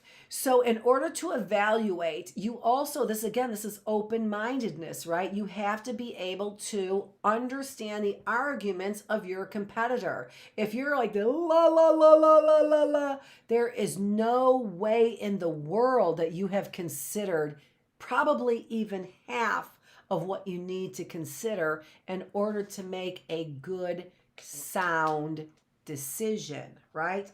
These are coping skills. And if you don't get these right, you will still make choices. You will still make choices. They just won't be very beneficial. Watch today for my philosophy class. Come into my philosophy classroom and we are going to have a good discussion. It's on disobedience. But when are we disobedient? And I think we talked about Milgram's study in here. We did. We talked about Milgram's study, and that's a topic for the philosophical discussion that I'm having at it starts at 12:30. No, I think the philosophical discussion is at 1. I can go back, but I'm not going to look at it. You'll be here, I'm sure, because you are sitting on the edge of your seat just waiting for the next word I'm going to speak. Okay, so adopting, especially the opposing position, it is what fascists do not do. There's the F word. There's the F word. Fascists. It is what fascists do not do. They don't consider the opposition. They suppress the opposition. Now you know the F word, okay? Let me see here. And then what we want to do is we want to make sure that we are coming up with these 3 things that make a good theory. All right. These make a good theory. So in the end, this is sort of, you don't make it this, but after you're done with this taxonomy, your decision should look something like this. All right. Your decision should look something like this. First of all, it should be the simplest or a simple explanation. All right. If I'm trying to solve my problem, I want the simplest explanation. I don't want to have to do 30 things if I only need to do 2, right? So the best solution, looking for Xfinity, I'm looking for more power over here. Okay. Every time I see it, I see the green light. So parsimonious is what we need. The simplest answer is what we need. We need to take all the information into consideration. A good evaluation where we have learned something is when we've considered all the information. This is what fascists do not do. Again, they suppress the information. Therefore, they don't have all the information they need to make a good decision. But it's not, no, I'm going to solve the problem by giving. So what you need to do is you need to also be able to prove the opposite. This is falsifiability. A good theory is falsifiable. That means I can test it in a way that the outcome, the exact opposite outcome is possible, right? There are some things that you can't test an outcome for. I can't test the outcome for no aliens, right? I can't test the outcome for aliens either because I don't have any details of it, right? So there are some outcomes that are not falsifiable. You just can't do it. You can't prove the non-existence of something. All right. You can't prove the non-existent. So it's not falsifiable. So a good theory is parsimonious. It's the simplest explanation. A good theory considers all of the data. And a good theory, even if it's your own theory that you have inside your own mind, it's not a good theory to people. I am really disappointed in this Xfinity that you can't keep this important information coming to people when I pay $80 a month for your service. I'm going to see if I end up getting in my inbox people who are willing to give me better service than that. And again, if you don't like this kind of bad reputation, then check with my neighbors because they're interfering with my signal, I'm sure. Xfinity, check with the neighbors. There it goes again.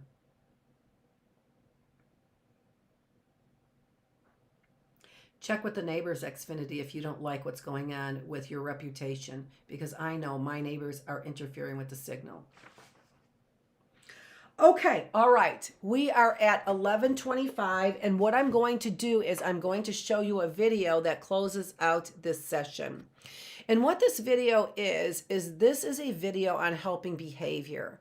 And so I had the video from YouTube, and the video is an old video, which is from Darley and Latinay.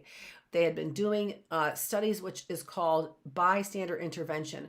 They started doing this study when there was a murder of a woman in New York City whose name in the 1980s whose name was Kitty Genovese. And Kitty, and the story hit the papers because she had been raped and eventually murdered across approximately 32 blocks, or maybe it was 38 blocks. And so people heard it, people saw it, but in the end, she ended up, and it was also 30 minutes. So 38 blocks in 30 minutes, or 38 minutes, something like that. And nobody called the police.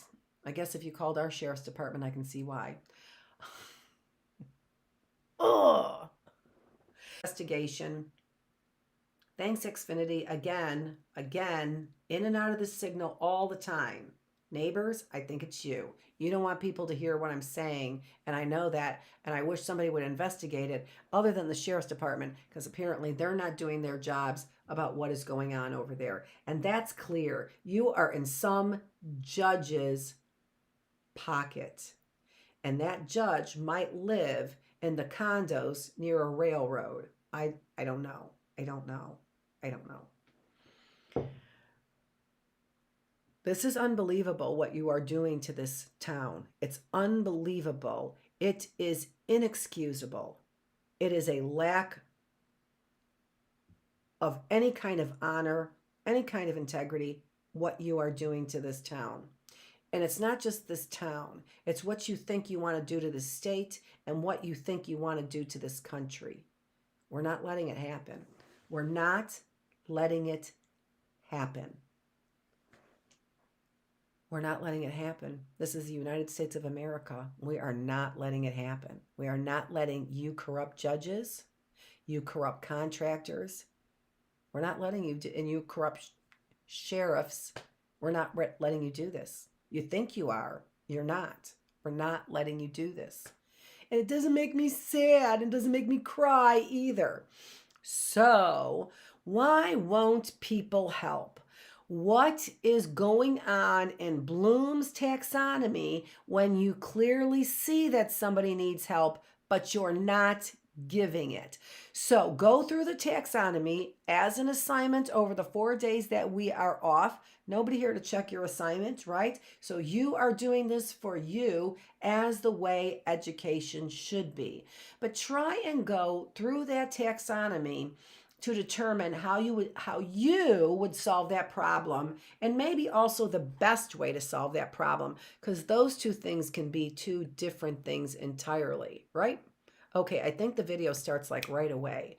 So I'm done for the day. The video is going to go a little bit long. We were supposed to end at 11:30 today, so the video is only like maybe 3 minutes. I don't even think it's 3 minutes. Okay. All right, let's make sure I have everything going on. I do.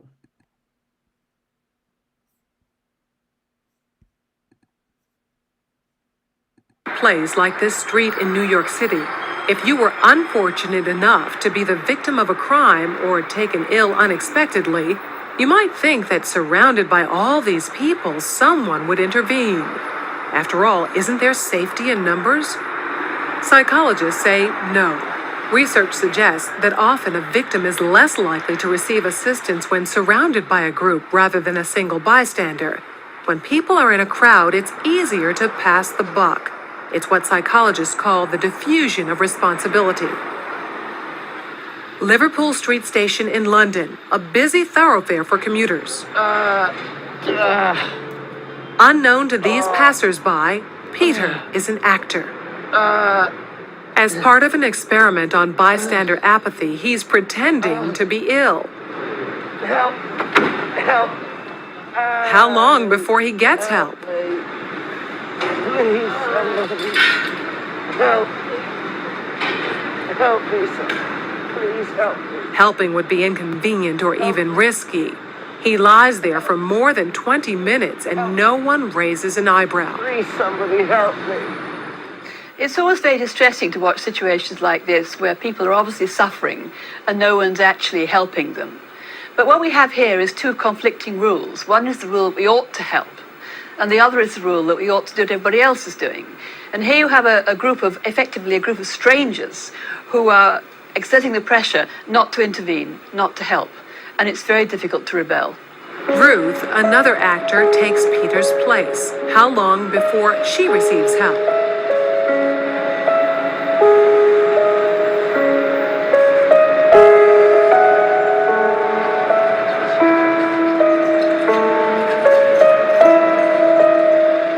Minutes later, and 34 people have passed without stopping. Well, people don't really want to know. They just haven't got the time. Well, they have got the time, they just don't want to get involved. Unwittingly, these strangers have silently formed a temporary group with a rule: don't get involved.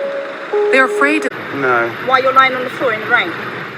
Because he's part of the right group. Everyone wants to help. I would just hate to be in his position of feeling ill and nobody helping and walking past, so I'd just like to check that he was okay. And I thought, well, it's wet, so he must really be ill because he's going to ruin his suit anyway.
Okay, I am actually here and still trying to get a little bit organized, but I'm going to turn the video on anyway while I'm getting organized, because I was writing some stuff to get ready for after this one. I know I should have been preparing for this one, but I prepared for this one in my own way, and so I did do that, but that was a little bit faster. And the prep for the one later on, which is, again, our philosophical class, and that is on, sorry, I got to get these papers underneath my glasses. And in fact, I think I'm going to go get some coasters, which is what I meant to get the other day anyway. So I'm going to get coasters. I'll be right back, okay? Do you want to listen to a song? I might have a song up. Always takes me way longer. That's okay. We're in no rush. Let's see.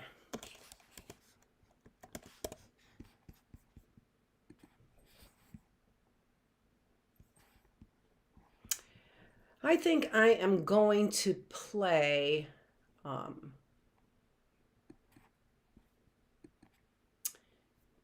oh my gosh, I don't know if I played any Jordan Davis. I can't imagine I didn't, because I have to say this is probably my favorite country artist right now, for all kinds of reasons, but this song is another reason. And so this song is called Bluebirds, and that reminds me of the class that my sister was in. She was one of, I don't know if she was one of the first or one of the last in Chicago that was in the Head Start program. Well, she would have been one of the first, as when they were, yeah, she would have been one of the first, and my cousin. And so the Head Start program was started, which is like preschool. Just waiting for the reconnection to be successful, because I keep getting in and out of this whole thing. And so so Head Start, so she was in the Head Start program, and they weren't called Bluebirds. They were called Bonnie Bluebells. Anyway, doesn't really matter, because this song reminds me of that. And it is by Jordan Davis. And this is called Bluebird Days. And it's kind of a sad song. So we'll probably only hear part of it, because we don't want to be sad. But it's a good song.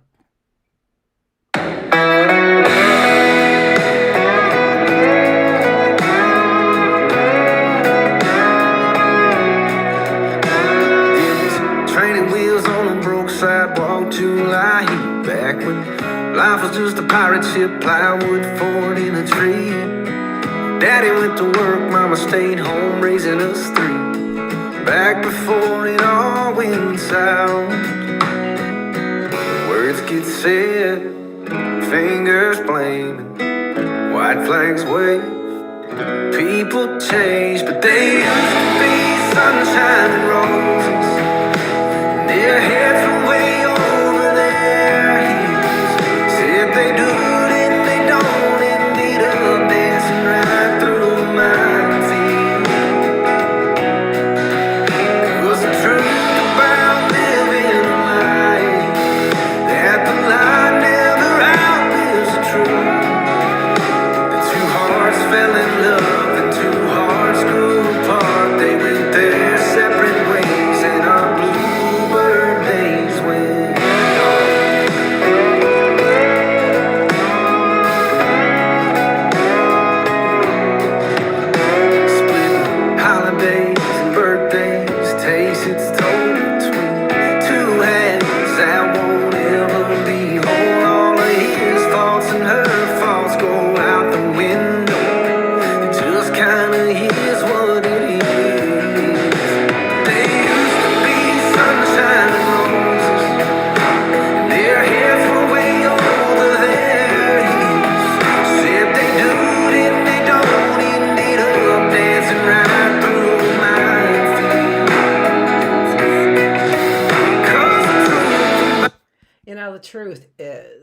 everybody wants their relationships to last forever.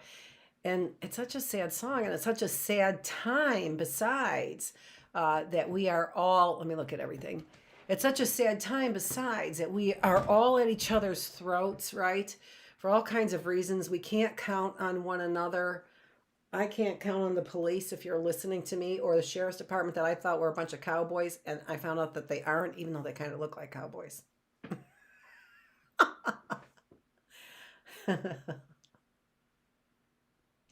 There you go. How's that? I stroking your pride there for a minute. Is that what you're saying?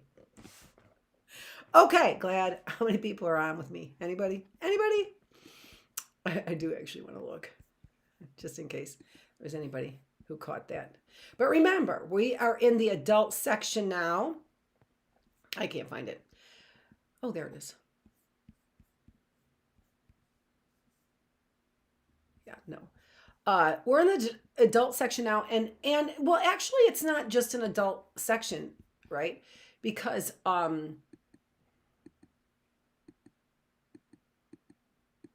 there's some old ones on there too. Yeah, there we are. Okay. Because we're talking about, this is our making a spiritual connection classroom. And so I'm going to start where we left off, and then we are going to just like take a huge leap. And I'm going to actually see if I can't find a YouTube video that I had that, again, I was getting ready for my Disobedience class on Eric Fromm, and I just had this idea, which I should have had before, but I was, giving it to God. Okay, so we're back again. I sometimes I pause because I see this Xfinity thing, and my neighbors are whatever intercepting my internet over here, and so everything gets choppy. And I also notice a nice perfectly choppy point in my closed captions yesterday. Nice job. Is this a free country? Are you for freedoms? That's what I'm wondering. Okay, so I kind of ran through the first part of this. I'm sorry, I took my time on the first part of this, and then I kind of ran through the last part of it. And so we'll take a quick look at this. And go through it again, just to take a quick look at it. So this is from Exodus, and then when we are looking at scripture, if you don't know this, the 34:7, that means that is chapter 34, and it is verse 7. So if you go into the books of the Bible, Exodus is the second book of the Bible, and actually that is where we hear the story of Moses. And so I'm still looking that stuff up. That's why you can't see my face, but I want to put it there anyway. And so that is a chapter, if you're familiar with the movie, The 10 Commandments, that is the chapter where Moses gets the 10 Commandments from God, right? So the tablets of the 10 Commandments, that is where he sees the burning bush. Well, when he sees the burning bush, I'm pretty sure it's when he sees the burning bush. It could be another time that he went up there, though, too, as well. He wants to see God. Who doesn't, right? I mean, if you exist, his name, we said yesterday, is what? His name is I Am. His name is I Am. And so that answers that question by his very name, right? Do you exist? I am. Okay, so I'm looking at everything there. So Moses wants to see God, of course. And so he asks God. And again, they started to have a relationship, right? And so he asked God, can I see you?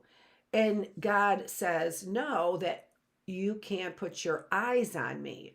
Well, that's interesting right there, right? That's interesting right there. Why can't we see God? Why can't we see God? I have some theories, and today's not the theory day for that, but it is an interesting question for some research, I think. Why is it that Moses couldn't put his eyes on God? Now, part of it was he had to cover his face because there is a brightness. And so,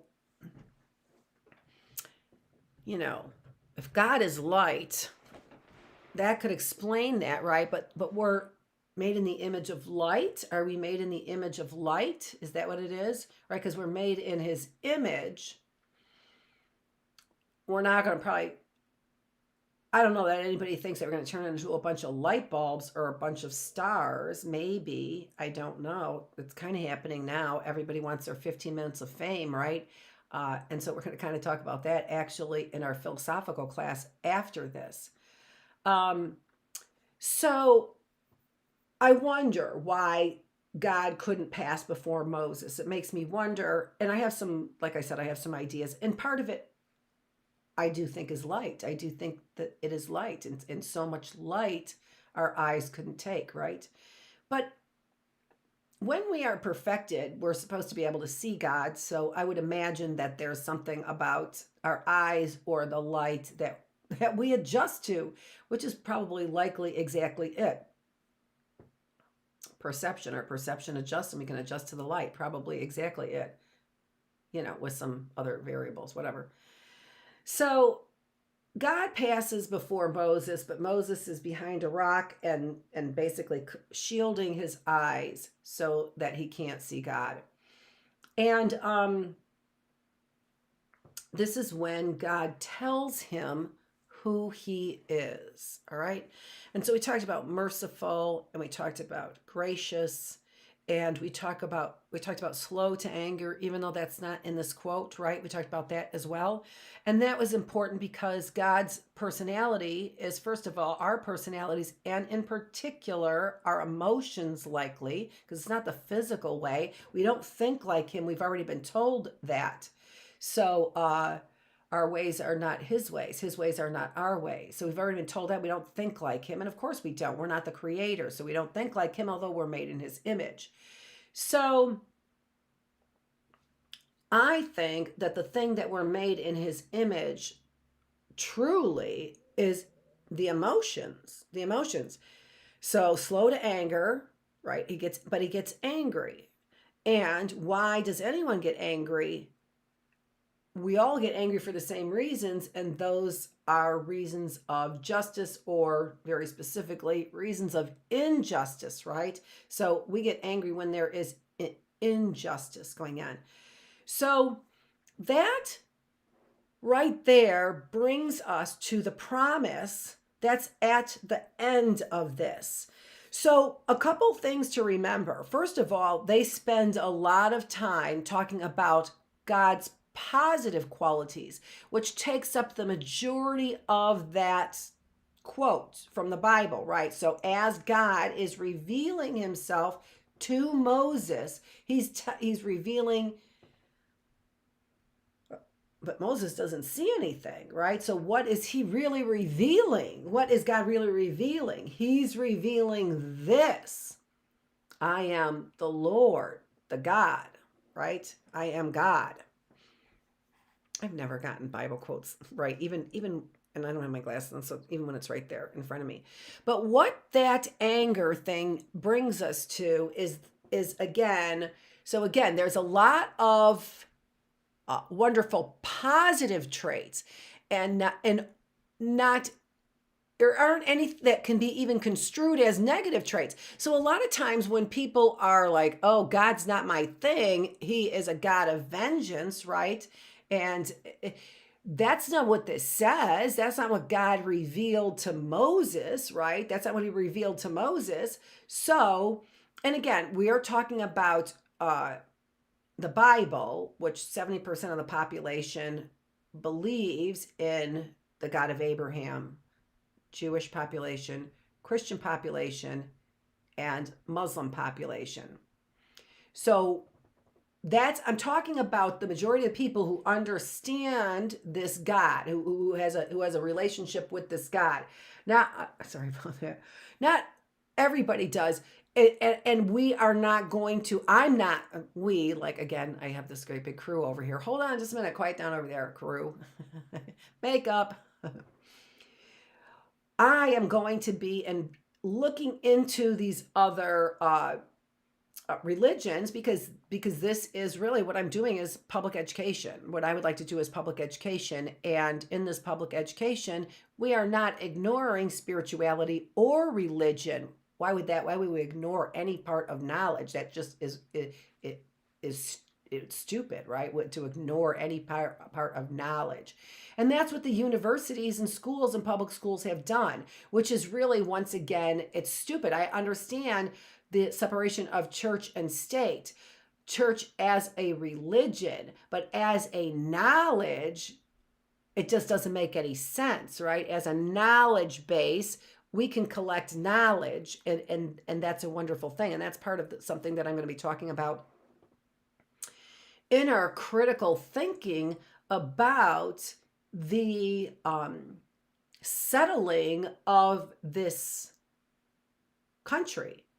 And in the settling of the country, our perception that we have of something that is foreign to us, something that is new to us. And we want to think about that because what are our assumptions? So we got 70% of the people believing in the same God. What about that other 30%? They need a representation. We need knowledge and we need understanding.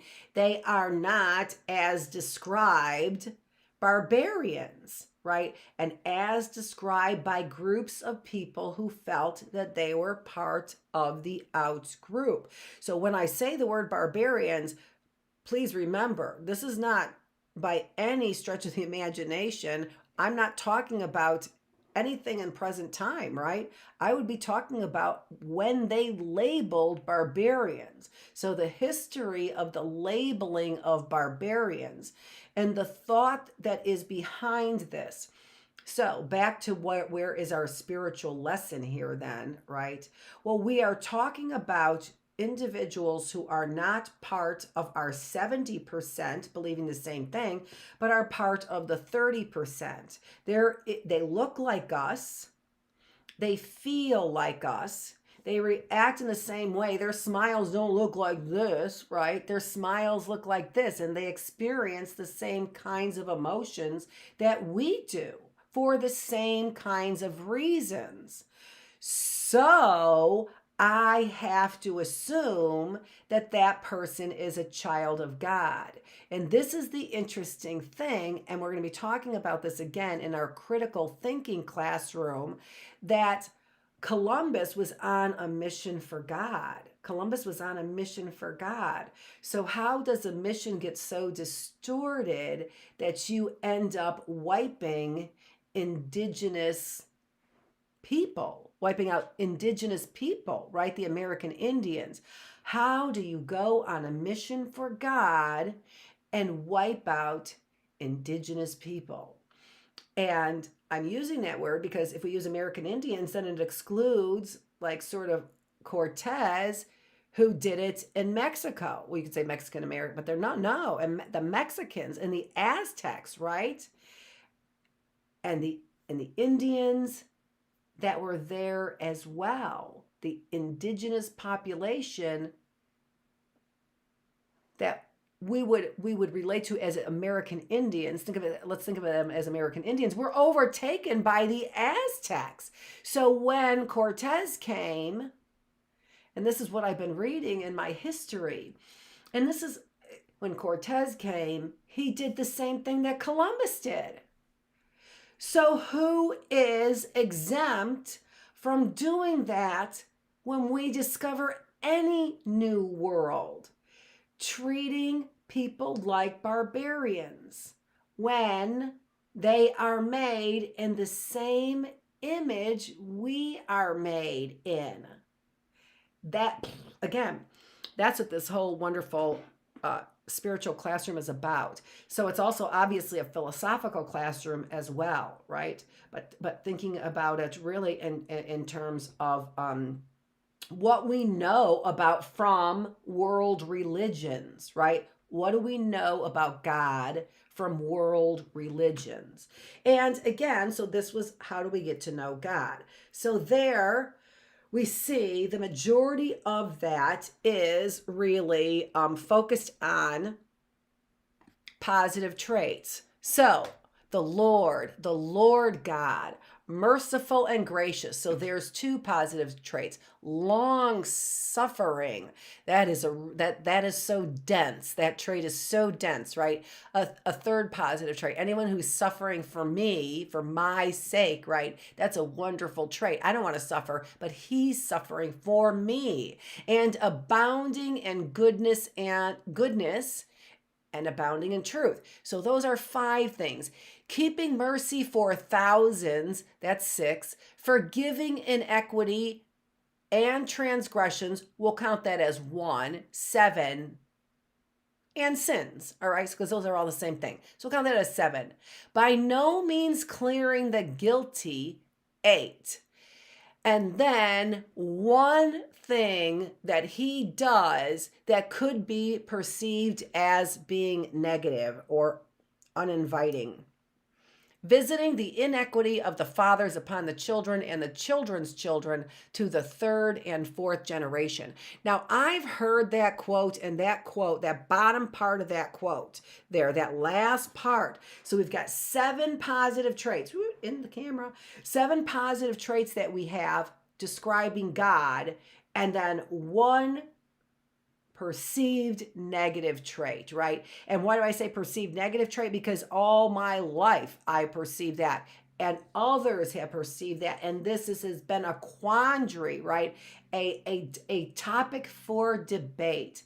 How does a good God then punish the sins, the transgressions, the inequities, whatever words you want to use there?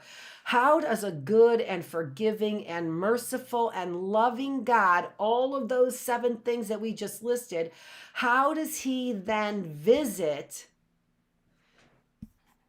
I want to say the word exactly that he used there. So he's visiting the inequity. So of the fathers upon the children and the children. That is also put a different way. So he is calling to court, visiting the inequities, calling to court your transgressions. I'm not going to forget your transgressions. And in fact, other versions say punish your children and your children's children to the 3rd and 4th generations for the sins of the father. What? Right? Which is what I said yesterday. So it almost makes people feel as if the 7 traits of God are diminished because of the one trait where he is digging his heels in to the 3rd and 4th generation. Holy smokes, that feels awful is what it feels like. It feels awful. It feels like I'm not being forgiven then, is exact, that you are not merciful, that you are going back on your word because you're punishing my grandchildren. Well, then number 1, you better straighten up, because your children and your children's children to the 3rd and 4th generation are going to be punished for your sins. And imagine if your children commit the same sins, then their children and their children's children will be punished to the 3rd and 4th generation. And let's say that your grandchildren are also sinning to that same degree, then it will be your grandchildren's children and their children's children to the 3rd and 4th generation that will be punished for those inequities. I will visit those transgressions. I will visit those inequities. I will call your attention to those inequities. So now you're talking about the original sinner having to suffer for now how many generations have we said, right? Now we are up to 12 generations of suffering for the single man's sin. Why? And you know it was a man anyway. And you know it was a man anyway. You men don't know it was. You're just like, ah! It was a guy. Yeah, all that Eve stuff, whatever. Yeah. He abandoned her. He threw her underneath the bus. She was taken in by that snake that she had no idea what he was about, right? So you know it was the guy's sin. He didn't protect her. He was supposed to protect her. Whatever. That's another lecture. We'll have some other time. So that guy's sin, that original sin, now we're talking 12 generations. Why? Because their children are acting the same way. I have examples of this all over, right? So I can apply this information all over. I've even said it in my mystery series. If you pay, attention to some of the other videos that I have that aren't related to this, what are you teaching your children? We have criminal behavior going on here in a very sophisticated suburb. Criminal behavior. What are you teaching your children? Because your children are going to be learning the same criminal behavior. And they will have to suffer the consequences of watching their children suffer the consequences. And as a mother, there is no greater drain on our hearts. So that's why I said it was a man who did it, because a mother would never have it. Today we have lots of different mothers, whatever. But the way we were created, the way that we were created as a mother, we would never behave in a way where the sins would be visited on our children, much less our children's children. You just say that, and then to the third and fourth generation.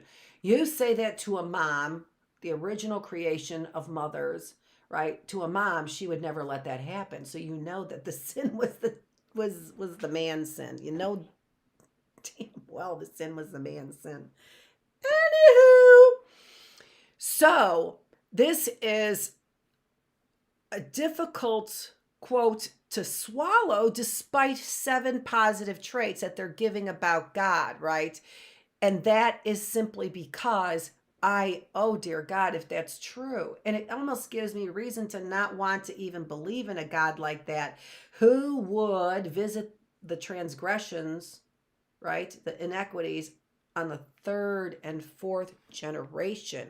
You're going to be reminded of those sins of your father. And if you continue to sin, good luck, Chuck, right? Exactly. So, great way to get to know God. And also then why say it that way with such fervor, right? Why say it that way? And say it that way because that is justice.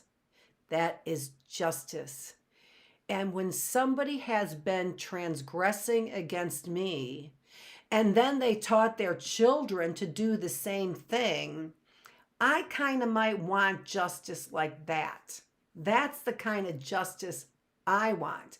And let's say that judges were in on it and the police were in on it, right? So that they allowed this criminal behavior.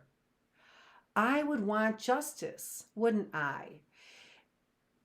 And for people who are believers, there is no justice. We don't take justice into our own hands. For people who are believers, we already know who is the judge, right?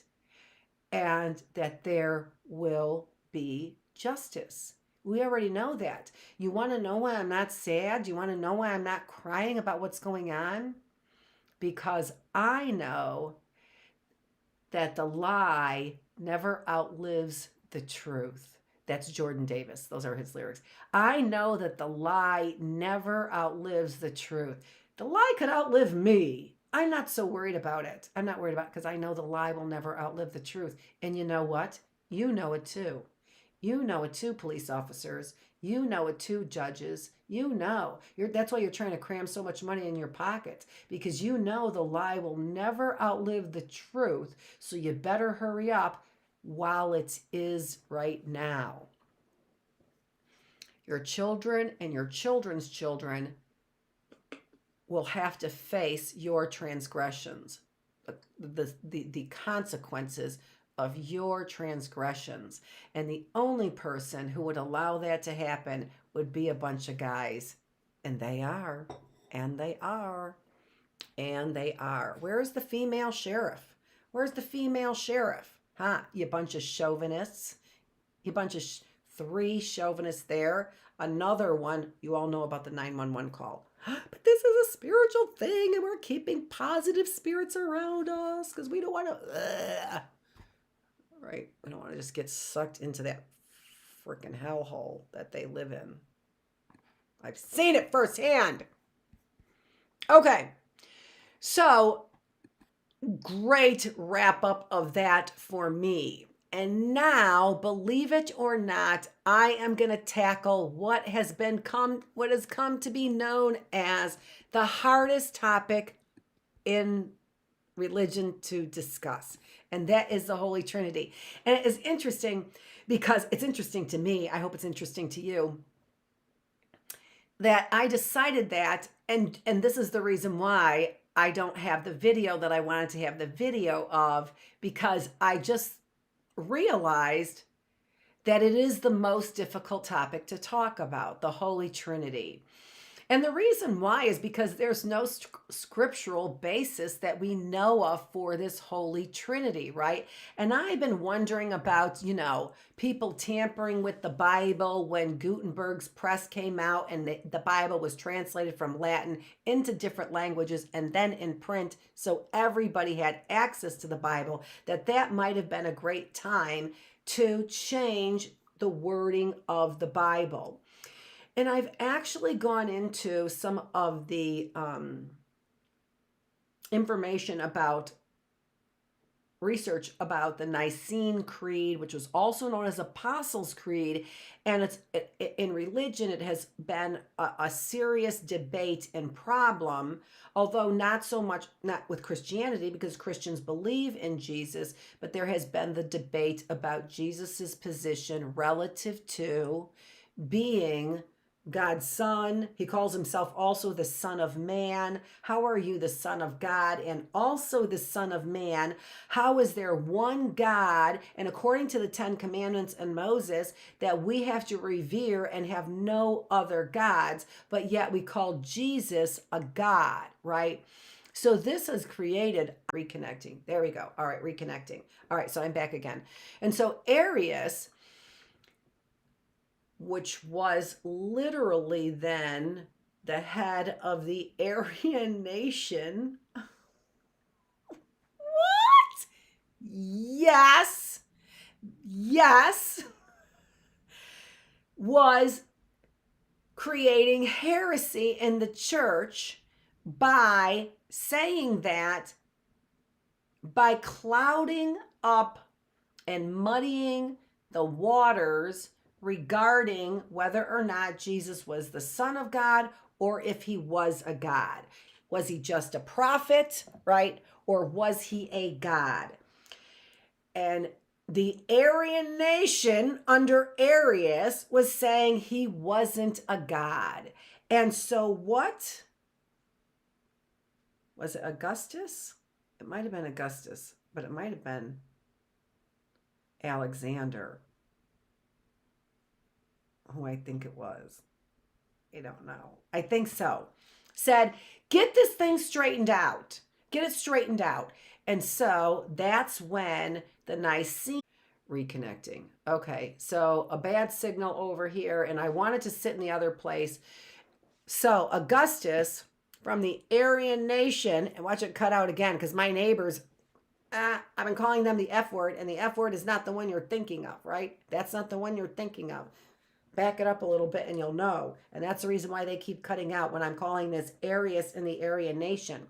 So it was heresy that they were committing by saying that Jesus was actually not the Son of God. And I wonder, given the name Arius in the Aryan white supremacist problems that we are having with fascism, and there's the F word right there, and the problems with white supremacy and fascism that we're having, I know that there is an entitlement that is going on with this white supremacy movement, with white supremacist movement, right? So there is an entitlement that is going on, and that entitlement has a religious foundation to it. So I'm wondering what made them think that they are the chosen people and not the Jews. And you know that that's exactly what's going on. The Aryan nation has been led to believe that they are the chosen people and not the Jews, and they're doing something about it.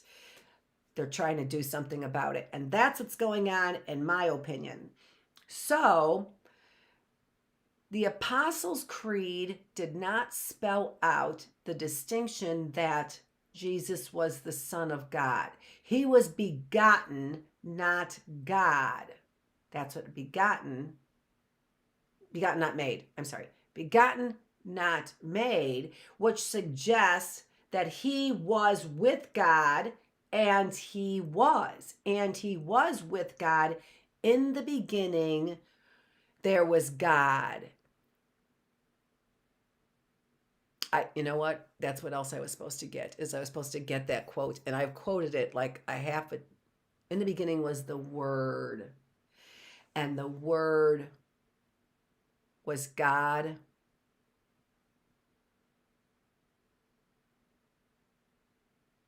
See, and I hate pausing. So I'm going to look this up, and I'm going to look something else up as well. Where am I on time? I've got some good time. And so let me just look this up. Oh, and that's what it was called. Arianism. Arianism is what it was called. And so they were saying that that was heresy, is what they were saying. So they developed the Nicene Creed, right? And so, but again, I'm not going to necessarily look that up right now. I'm gonna keep going with this thought.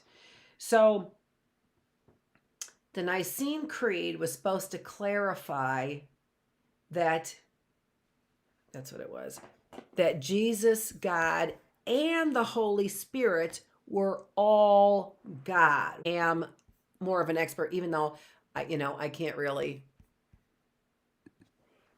say these things without stumbling over them, right?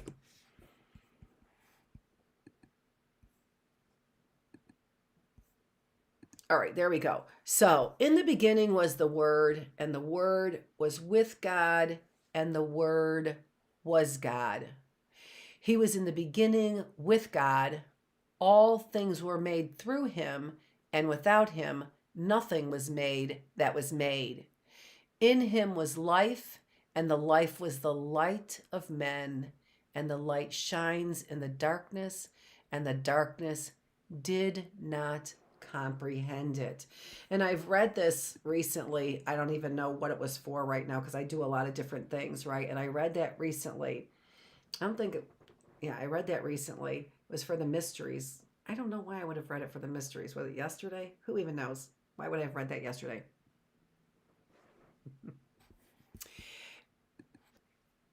And the darkness did not comprehend it. So here we're talking about God passing in front of Moses, right? He passes in front of Moses, and he is this bright light. So here they describe that he is the light of men, and the life was the light of men. In him was life, and the life was the light of men, and the light shines in the darkness. When is it dark? What happens when it's dark, right? We're lost. We get afraid. We don't know where we're supposed to go, right? What do we need in the darkness? We need light in the darkness. So what a wonderful, comforting vision that God is light in our darkness. And the darkness did not overcome the light. It says the darkness did not comprehend it. Another version says the darkness did not overcome the light. I, like this version, did not comprehend it. Those people who have no light, the scales fall off of our eyes and we have vision. We can see. Those who have no light, they still have the scales on their eyes. They have eyes, but they do not see. They have ears, but they do not hear. Oh, and I forgot the rest of that, and I said it. And it's because you have no faith. Although I'm not quoting it right. Why do you have eyes but you do not see? Why do you have ears but you do not hear? Because you have no faith. And the darkness can't overcome it. If you are in the dark, it is only by grace that the scales fall off of your eyes. So, what does this mean then? What does this mean? How do I see Trinity, and how does this, go with what I'm talking about, the Holy Trinity? Well, what we know, theologically speaking, in the study of God, right? The science of God, of the study of God, we know that the Word is referring to Jesus. The Word is capitalized, right? So it's not just simply words. In the beginning was the Word, and the Word was with God. Now, the third question that comes in there then is, where does the Holy Spirit come in? And so what we know is Holy Spirit, and we didn't talk about this yesterday with the names. We will get to those names. But the Holy Spirit is, in fact, I was going to do that and get to some more names, and I'm like, nope, jumping right to the Holy Spirit over here, okay? So the Comforter, the Helper, I'm getting, I'm remembering he's also associated with, like, we can infer is there that they are the same person because they couldn't both be there at the same time. So if you were the same person, you couldn't both be existing in space at the same time. So that's an interesting little kind of piece of evidence, right? Jesus had to go, but he was sending the Spirit in his place, right?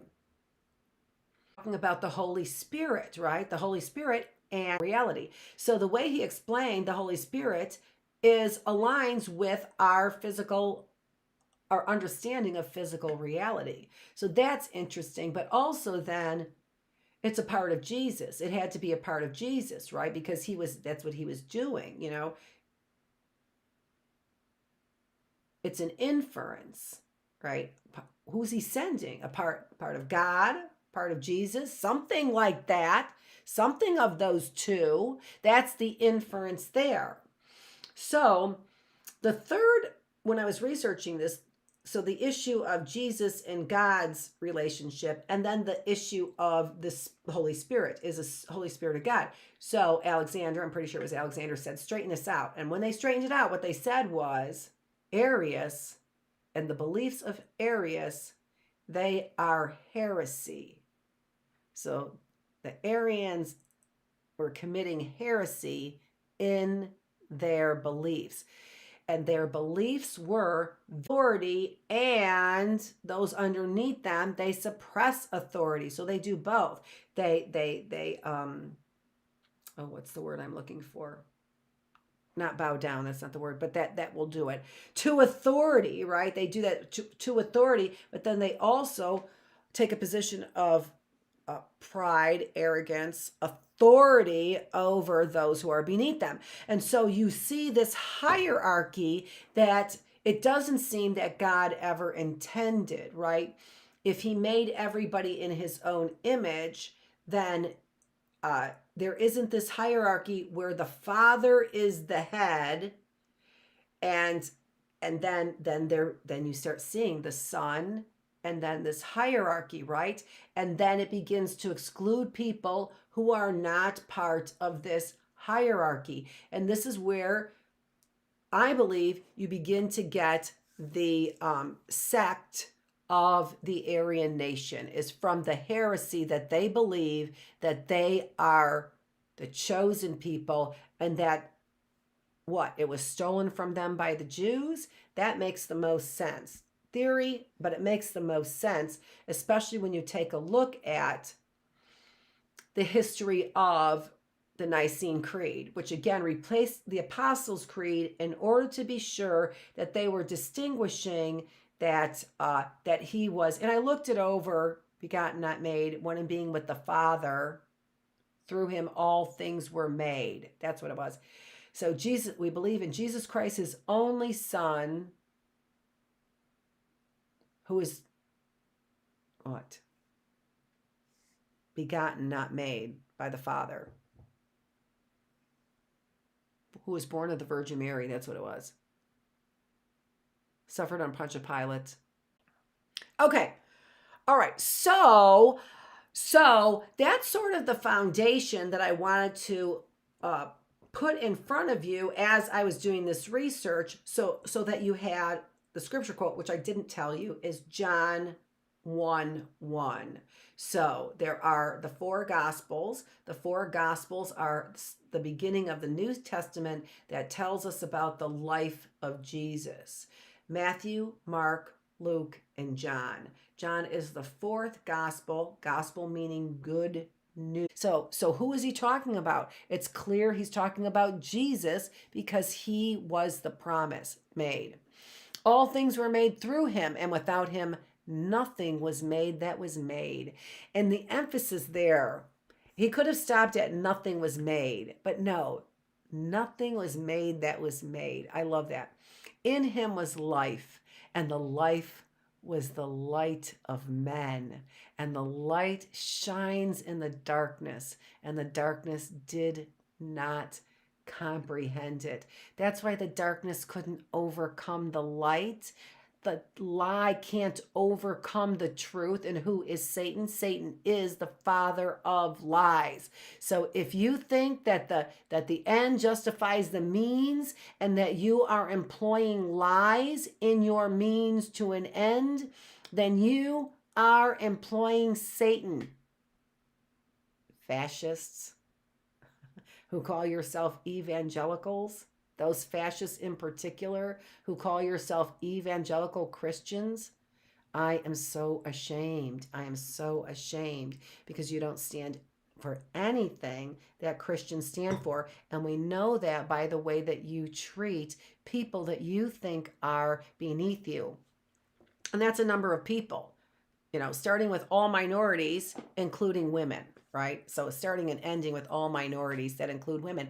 And it apparently includes children as well, because you are willing to sacrifice the souls of your children for your behavior, your arrogance, your pride, and your need for money. And I'm going to be going into this very same topic, except for not talking about the Trinity, this very same topic. So take a look at the quotes, and I will put up in LinkedIn, and I'll try and get this weekend my website up to date. So you'll have the PDF. So even if you don't join the class that's coming up, which is our philosophy classroom, and you like the spiritual classroom and you join for the spiritual classroom, I'll have the PowerPoint slides up there for that. You can take a look at them, and I'll have many of the quotes. And many of you who are religious conservatives don't want to hear anything about or anything from somebody who is a psychologist, especially somebody who is a Freudian psychoanalysis, right? Or psychoanalyst, right? You don't want to hear from them, but that's closed-minded. And if you take a look at what we were talking about in our critical thinking classroom, you are not doing a good assessment, right? You are not remembering all the facts. You're not understanding. You're not analyzing. You're not applying, and you're not evaluating, because you can't do that with a closed mind. Take a look at his quotes. I promise you, Christians and all those people who and people who know that there's something beyond yourself, you are going to love these quotes. So stick with me for the philosophy segment. I will be able to get up that video that I'm talking about the Trinity, and then we are going to go. So all of that was really a setup for, well, for the beginnings, for the scriptural foundation for the Trinity. So although the word Trinity is not used in the Bible, in Old Testament or New Testament, it's not used. We can find and evaluate and take a look at actually using Bloom's taxonomy that I talked about in our critical thinking classroom, begin to evaluate the information that demonstrates that there really is a Holy Trinity. And let me tell you something. I didn't believe it. And so much so that I literally had somebody get almost in my face angry. And it wasn't because I don't believe the Trinity. I wasn't sure about it, right? And I was talking about a religious group that didn't believe in the Trinity. And I wasn't really talking about them relative to the Trinity, but it made him irate. He was irate about the possibility that a Christian would question the Trinity. So that's somebody who doesn't use Bloom's taxonomy when trying to determine whether or not we have a good solution, whatever that solution is, right? Whether we have identified the problem and have evaluated a good solution. That's somebody who's closed-minded. Okay, so that's where we're going to go from here. There really isn't any homework, and there obviously wouldn't, not obviously, but really kind of obviously, not really a lot of homework. This is a spiritual journey for you, right? So we're making a spiritual connection for a spiritual journey for you, and that spiritual journey is really going to be something that is fulfilled by you. The journey is yours. Of course it is. All right. So that's all that I have. I will be back here at, I think it's 2:00 is when I'm back here. Maybe it's 1:45. I might have tightened up those times. I'm not sure. But check it out. Come back here for our philosophical discussion because it's going to be a good one.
I'm looking at the time that I have on that chart there, and I didn't change that time. I meant to change that time. We're going for an hour. We've got so much meat in our spiritual conversation that I really only want to go for the 1 hour. So I forgot to change the time on the chalkboard there, but we're going till from 12:30 to 1:30 now on our spiritual encounter.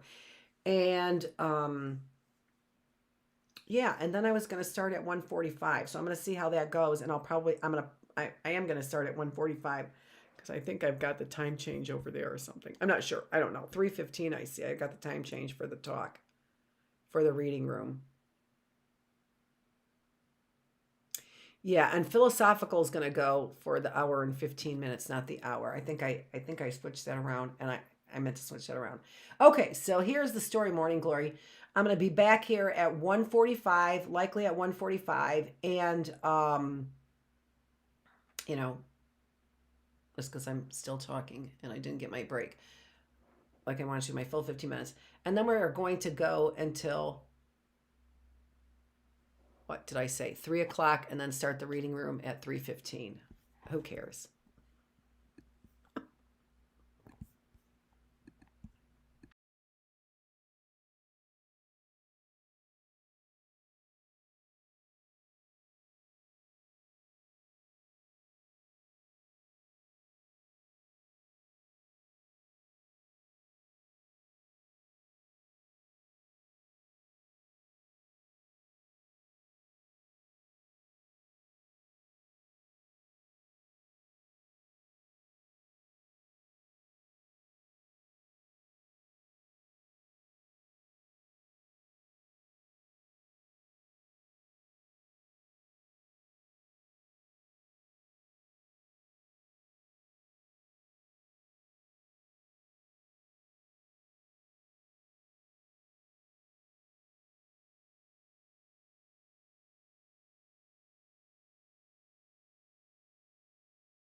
Okay, so this is Dr. Annette Feravich, and I am back again with a good signal. Thank you, Xfinity, for that. Let's see how long it lasts before I have to start. So, this is the more adult session, and it's a more adult session because we are talking about philosophical topics. And not that we won't, everybody is invited to come. I am Dr. Annette Feravich, and for those who are over 10, you can call me Dr. Feravich. For those who are, and if we get to know each other, it's not like that. But, women work hard in every industry. Women work, not all women, but women work hard in every industry, and we really don't get a lot of the credit that we deserve. And why did I start that? I don't even know. Hold on.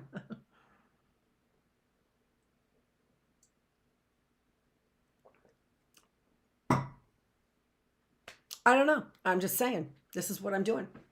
That's not what I was saying, but we're all good. I don't know why that just was a brain fart. Women work hard, though. That's what I want to say.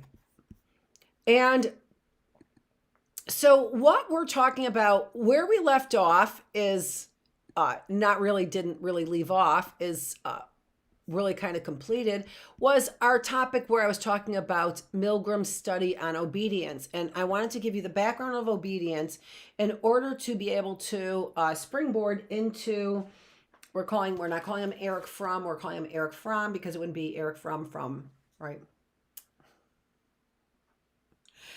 So when he is talking about disobedience, what he's talking about is he's talking about the disobedience of the 33% of the individuals who didn't follow the authority figure. Keep going back to that thought that I lost because that's something about women, and I don't know. I've been all day today has just been a reminder of authority figures to me, right? And what authority figures have been doing to the minority population, including women and including children as well. And so I went and picked up this book. This is what I decided that I wanted to talk to you about so that I could introduce Milgram's study to you and introduce all that data from Milgram's study as well. So if you haven't seen that data, go back to that. And right now I've got a PDF of that information, and then this one will be going up soon too in LinkedIn. All right, so you have to look for me, Dr. Annette Feravich. Oh, that's the reason. That's what it was. Yes, call me Dr. Feravich because we work really hard and there's not a lot of respect. But that was a really hard accomplishment for me to make, and it just annoys me to no end that Tucker Carlson in his little peon position where he's trying to, play every chess piece he possibly can play, is then diminishing Dr. Jill Biden's degree, which takes a lot of work. It just takes so much work, and people don't understand really how much work. And I had a police officer here who did the same thing to me. Just diminishes it when it comes from a woman, as if they're taking, a rib from the guy. I'm sorry, but I have to do this. So I went and I looked up Milgram's study and, gave you the data there. The data, again, it'll be up in a PDF on my website, hopefully soon. And you can take a look at that, and you can look at it kind of close up a little bit and not in that distorted kind of look that we had there. And then look at the variety of studies.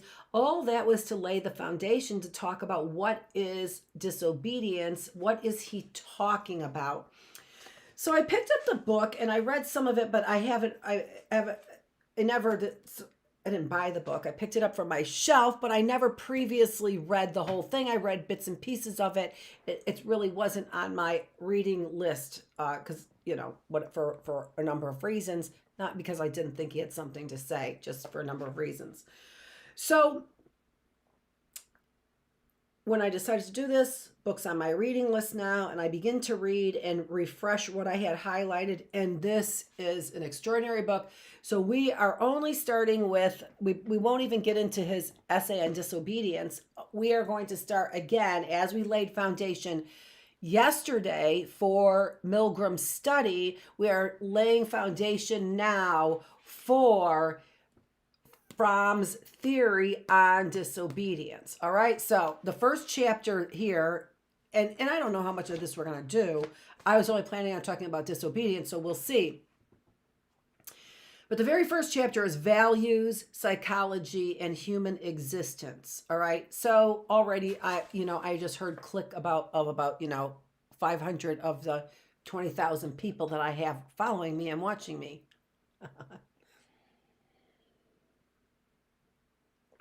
Because people already, as I said, I might have said this in the last one, in the spiritual, because we ran over and started talking about this.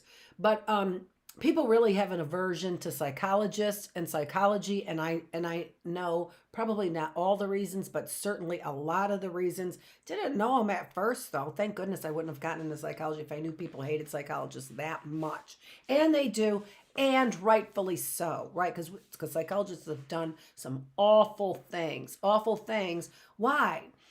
Because they don't appreciate the humanity of us, right? Why are we here? They have no appreciation for our purpose, right? Our spirits, our drive, our goals. They don't appreciation for none of it. Many people out there who are trying to squash people's spirits and all kinds of, the 66% that we're talking about that wouldn't stand up for another person, right? When I ask my students, which I do, and when they first did that study, what they did was they asked scientists and psychologists what they believed the outcome of that study would be.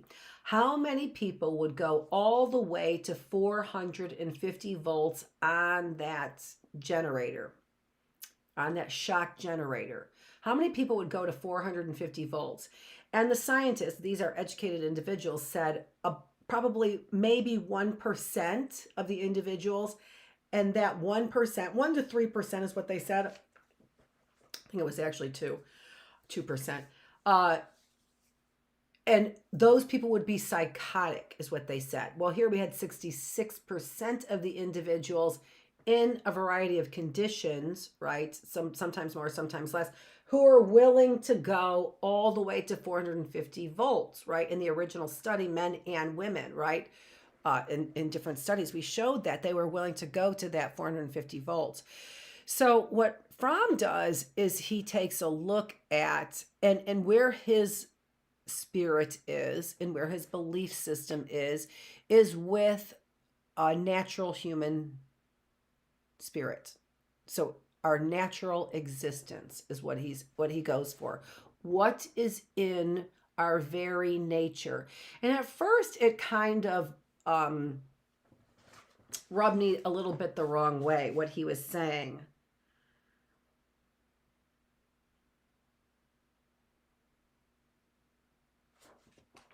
So man is torn away from the primary union with nature, which characterizes animal existence. Having at the same time reason and imagination, he is aware of his aloneness and separateness, of his powerlessness and ignorance, of the accidentalness of his birth and of his death.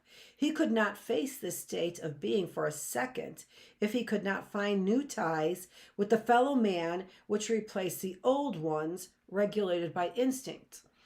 Now that bothered me, what he's saying there, and the reason why it bothered me was because I don't think it explains me. That my nature is alone, separate, powerless, ignorant, accidental, and regulated by instinct. So I don't like anything he has to say. And I gave it a try initially. And I can see that that's the reason why I didn't finish it, was because that was already stuck in my head, what he was talking about. And this is existentialism, if you were talking about theories, right? So it follows an existential type of theory. We also call it humanistic theory. In psychology, we call it a humanistic theory. And so what this is how it has elevated, and we're doing this in society today in many different ways. And I'm not suggesting that there's anything wrong with this, but you'll see what's wrong with it in parts. In a different way, it's a wonderful thing, right? But elevating our natural condition to the position of God, all right? So that, and then taking it on the most basic level, you would be elevating your body, right? The most basic level is my physical body of who I am. That's the most basic level, right? I'm a whole bunch of other things, but the most basic level for me is my physical body, right? So starting with when you begin to elevate man, right? Man, woman, whatever, to a position of where your body is a god. All right, so we could see that has taken place right now, right? Where especially with the pornography industry and the sex trade industry, we have elevated this desire for the human body to a level that is insatiable. We cannot fulfill that, right? No body is going to be perfect. The body isn't the only thing that we admire, and in fact is the least of the things that we admire. So when we go for the body only, we will not be fulfilled that way, right? So this essence of nature, our natural state of who we are, being something to be honored, right? A wonderful work of art, complex in all of these things. But when we begin to raise human nature to the level of God, we begin to lose all of those wonderful things about our human nature. All right? So let's take a look at some of the quotes that I pulled out here. So I didn't pull that one out. And I did not type that one up, but I've typed up some other ones. So let's take a look at some of those quotes. All right.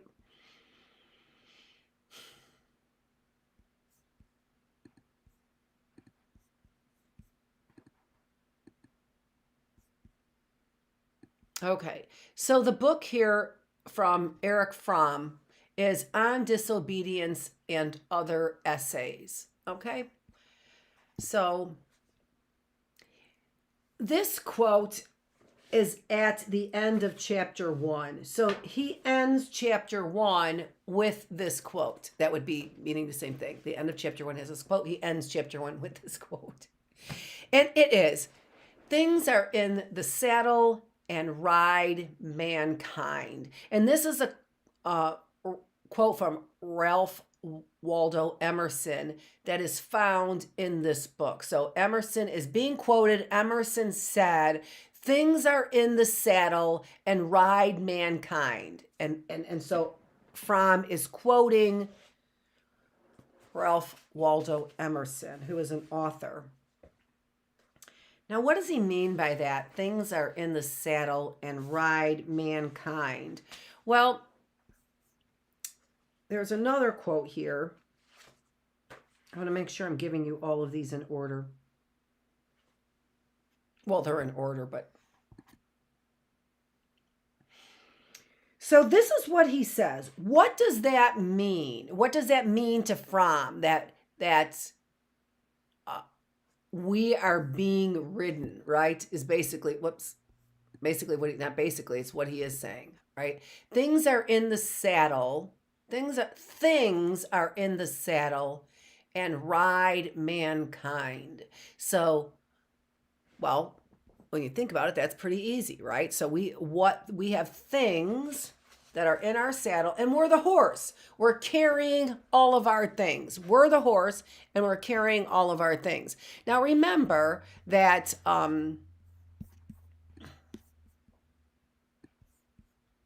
I forgot what I left up there for you guys because I'm reading other things, and I went back. I was going back and forth. Now, remember that Fromm's perspective here is a nature perspective, that our natural inclinations in nature are better than other inclinations. But it seems as if you look at the human spirit, and what Emerson is saying is that our natural inclination is to collect things and then basically live for those things, because that's what we're doing. We're carrying them on our backs. So we are living for those things. They're always on our backs. We're taking them with us everywhere. So we are living for those things. So that's what Emerson meant by that quote. But going back to Fromm, and his point that we have this natural inclination to do that, and that is what we are going to do. Fromm, if you know him, is about freedom of choice. That's what he writes on. Do we have free choice? And what does that really mean? When we have all kinds of choices, is that really a freedom? When we are sitting over here with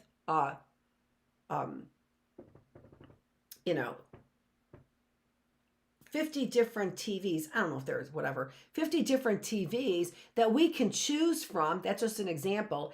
Is that freedom? Or do I end up getting so enmeshed in, is this a good TV, bad, and all of these analysis paralysis? Is that what I end up doing? Getting paralyzed by my analyzing, because I am so consumed with things. And then the question becomes, is that our nature? And that is what Fromm is saying. No, that is not our nature. Our nature is something different. But if you know him, he's all about the freedom of choice. And so you have to make a choice. We can have all these ridiculous rules and regulations about human behavior, which is just ludicrous. It's ludicrous for Governor... Oh, geez. Now all I can think of is Trump's names for him. Governor Meatball. That's the last one that he said. Over there, Ron DeSantis, right? Over there, Ron DeSantis, who's making all these rules and regulations. How is that making any difference? It doesn't make any difference, because if it's not in my heart, if I don't believe what you're doing, right? If it's in my nature to do this and you're making me do that, it doesn't really matter. I'm going to find a way around whatever you're saying, all right? And that is the human spirit. That's exactly what it would do. So it's ludicrous for you to make laws against what is these laws, these crazy laws that you're doing about banning books in schools, or having all of the books go through a regulator before they can be put on the shelves. That picture there, they said, oh, that was propagandizing. But no, it was just following the rule, and those would be the natural consequences. So here, that's really what we're looking at, that nature has a way of dishing out natural consequences for our action. And if you think that you're going to regulate, and in particular regulate against what is human nature, you're not going to be successful at it. Now, DeSantis, if you're saying human nature, it is to be whatever you're saying human nature is, to want to read about American history and know our history, yeah, that might be kind of human nature to want to know about our history. That's why everybody's on Ancestry.com, right? They want to know about our history. That is human nature. Not to have you spoon feed your version of history to us. So what you're doing is you are really going against the grain of human nature, which is curiosity, right? Curiosity is what you're trying to go up against, DeSantis, which kind of makes you, what's the other one that he called you?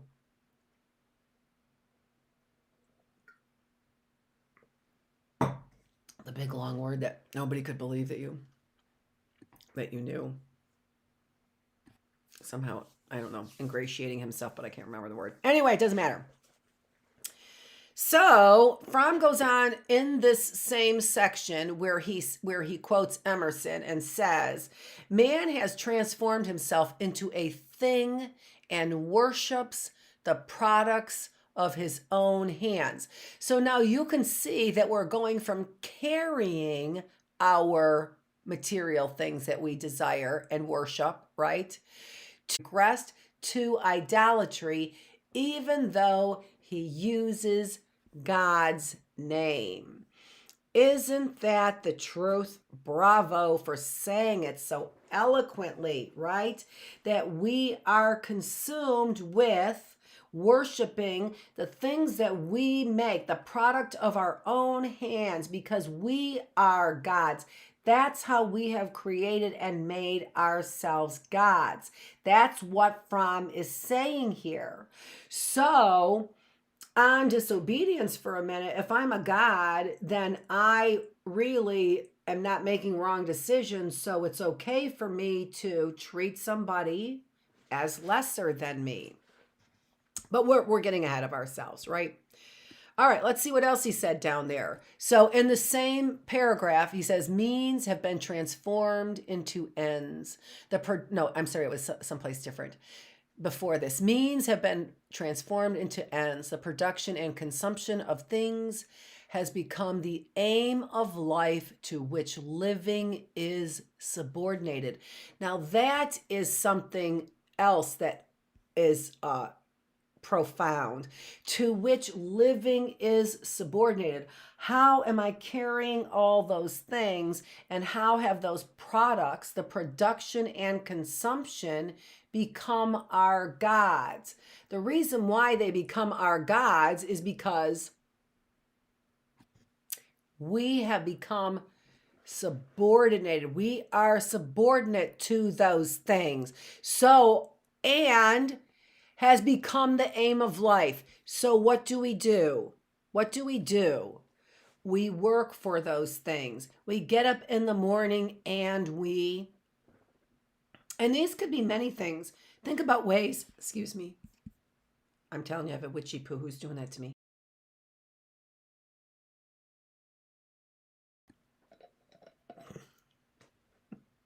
Neighbor witchy poo. I don't think these people aren't practicing witchcraft, because they are. Which is very different than what I'm talking about. The opposite, in fact. Anyway, so we have created a lifestyle, goals and aims that have everything to do with getting more and more things. The production and consumption of things has become the aim and the goal of our lives. So that's what Fromm is saying. Okay, so he does beat this point over our heads, just to let you know. Here's probably more of the same point. I'm beating it over your heads as well. Okay, the most elementary of the natural ties. No. Let me tell you what this is about. Let me give you a little foundation, because we're not beating the same dead horse. We're going someplace else. Now, this paragraph demonstrates his strong belief in this natural order of things. But he doesn't see this natural order of things as being a hierarchy like so many other people do. He sees this natural order of things as being basically love. That this natural order of things is always moving towards our real ultimate goal, which is love. And where do we see this love most naturally exhibited in the relationship between the mother and child. And this is the thing that over time has gotten perverted. Number one, what are our true natural tendencies? And then by adhering to those natural tendencies, or at the very least not purposefully disturbing those natural tendencies, what are the benefits, right? I've talked about this before, right? We are doing this with our sexual orientation and sexual identity as well. We are confusing those things by confusing a natural tendency. What are the consequences of that? Well, let's take a look at this, because I think he just poetically describes our nature. And he does it in the most natural relationship. It's between a mother and child, like I started to say. And this is the reason why I can say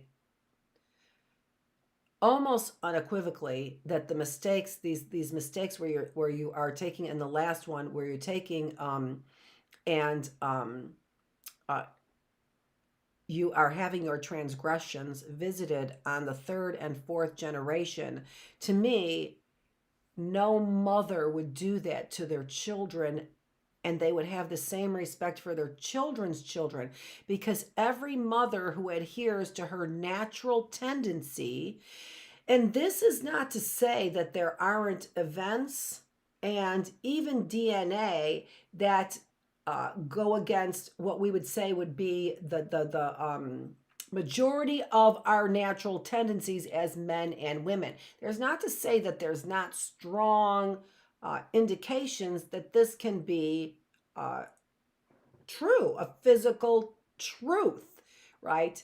That I wouldn't go towards this natural tendency. But we need to, first of all, understand this natural tendency and the benefits of this natural tendency, which we have had long been ignoring. And that is the love between a mother and a child in this natural tendency. So listen to the way that he describes this relationship. And then I put a part of the quote there. I'm going to go on for the rest of the quote in the book, okay? The most elementary of the natural ties is the tie of the child to the mother. The child begins life in the mother's womb and exists there for a much longer time than is the case with most animals. Even after birth, the child remains physically helpless and completely dependent on the mother.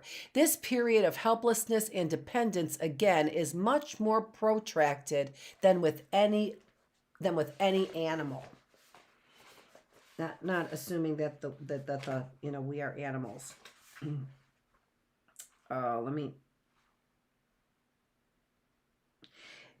I found my place. In the first years of life, no full separation between child and mother has occurred. The satisfaction of all his physiological needs, of his vital needs for warmth and affection, depend on her. She has not only given birth to him, but she continues to give life to him. Her care is not dependent on anything the child does for her, on any obligation which the child has to fulfillment. It is unconditional. She cares because the new creation is her child. The child, in these decisive first years of his life, has the experience of his mother as the fountain of life and an all-enveloping, protective, nourishing power.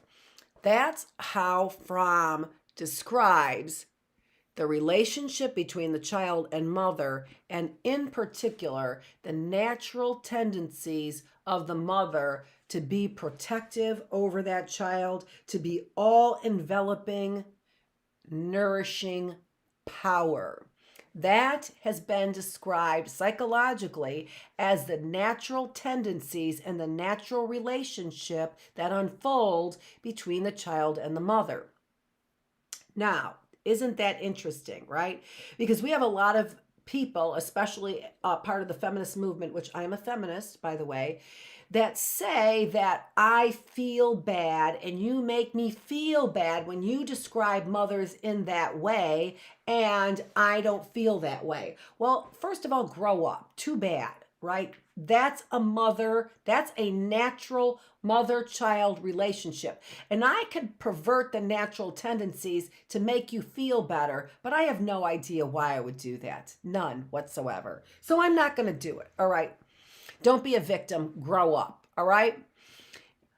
If you don't have those same natural tendencies, that doesn't make you a bad person. It makes you a different person. And as I've said before, I'm different. I'm very different.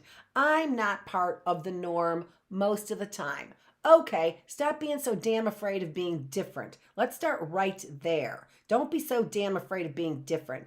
And I understand if you're 13, 14, and 15 years old. I understand the fear of being different. I don't understand it when you're 35. I do not understand that fear of how you cannot stand up for what is right, call a spade, and be disobedient in the way that you're supposed to without climbing walls like monkeys, right? Without climbing our Capitol building like monkeys. And as I said yesterday, even though the closed caption somehow got all chopped up for convenience sake, if you think that's a racist statement, it's because you made a racist association, not because that statement has anything innately racist about it. So start growing up about what people say and what their intentions are, and stop being so damn afraid of everything.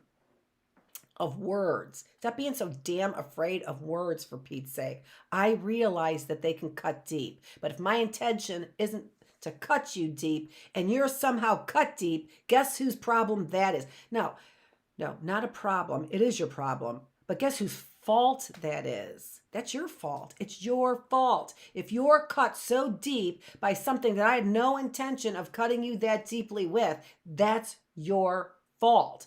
Toughen up. You shouldn't be so weak. You shouldn't be so tender. And hey, I get it. I have people who are very tender around me. My husband was very, very tender person and got hurt a lot. I do get it. We have a responsibility not to offend people, right? But if you are offended by everything, that certainly is your problem, and you need some serious therapy if that is the case. Okay, all right, so moving on. What a wonderful, beautiful depiction of this natural relationship that unfolds. But you don't have to adhere to it, and you can still find love and have a loving relationship that unfolds. But what Fromm is saying is that you cannot have a relationship, a natural relationship that unfolds without, or you can't have, well, what he's calling well-being unfold in your life without relationships.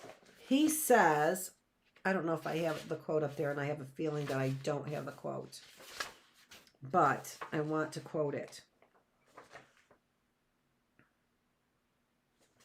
And I have to keep talking. So this is a quote that he says about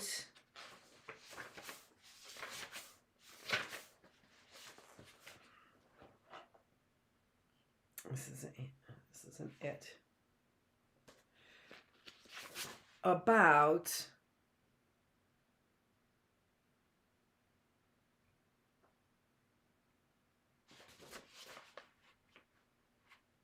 Here it is. The needs of man as they result from the conditions of his existence. In discussing the various needs of man as they result from the conditions of his existence, I have tried to indicate that they have to be satisfied in some way or other, lest man should become insane. And of course, this is using old, English, older English, not old English, but older English. And that when we were saying, you would have to use one noun, the noun you would pick is man, and the pronoun you would pick would be he. All right, it's just the way it is. Again, we shouldn't be so disturbed by it, right? They're not cretins. Listen to the way that he writes. He's not a cretin. Try and write like this, right? And then you can call him a cretin. Okay, so, but here's the point. The needs of man have to be satisfied in some way, or man will become insane. So, we better have a good handle on exactly what those needs are then, right? We need to have a good handle on what those needs are supposed to be. Okay, so why did we get started here? We're like 2:20. Yikes. All right, so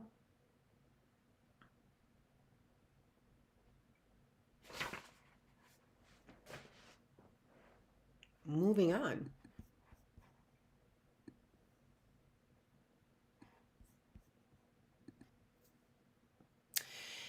And what he said is that what we are working towards, our natural inclination is to work towards well-being. And he defines well-being as the ability to be creative.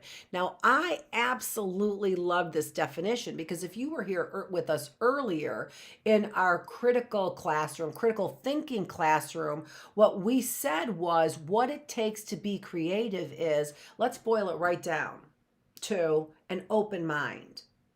And so an open mind means that I take in information, I weigh it with other information that I've had historically in my brain, right? Memory, we call that memory, right? So I weigh it with memory.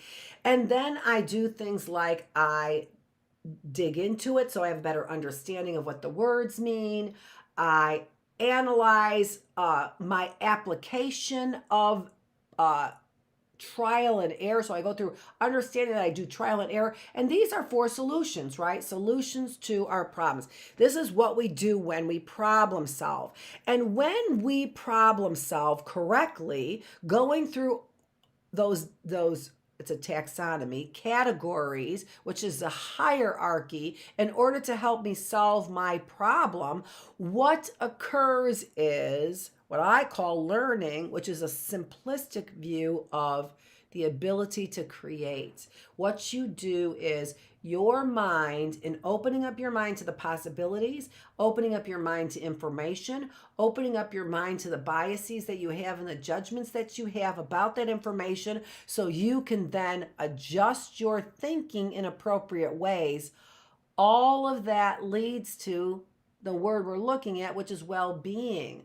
Mental and physical health is what we're talking about. A healthy individual.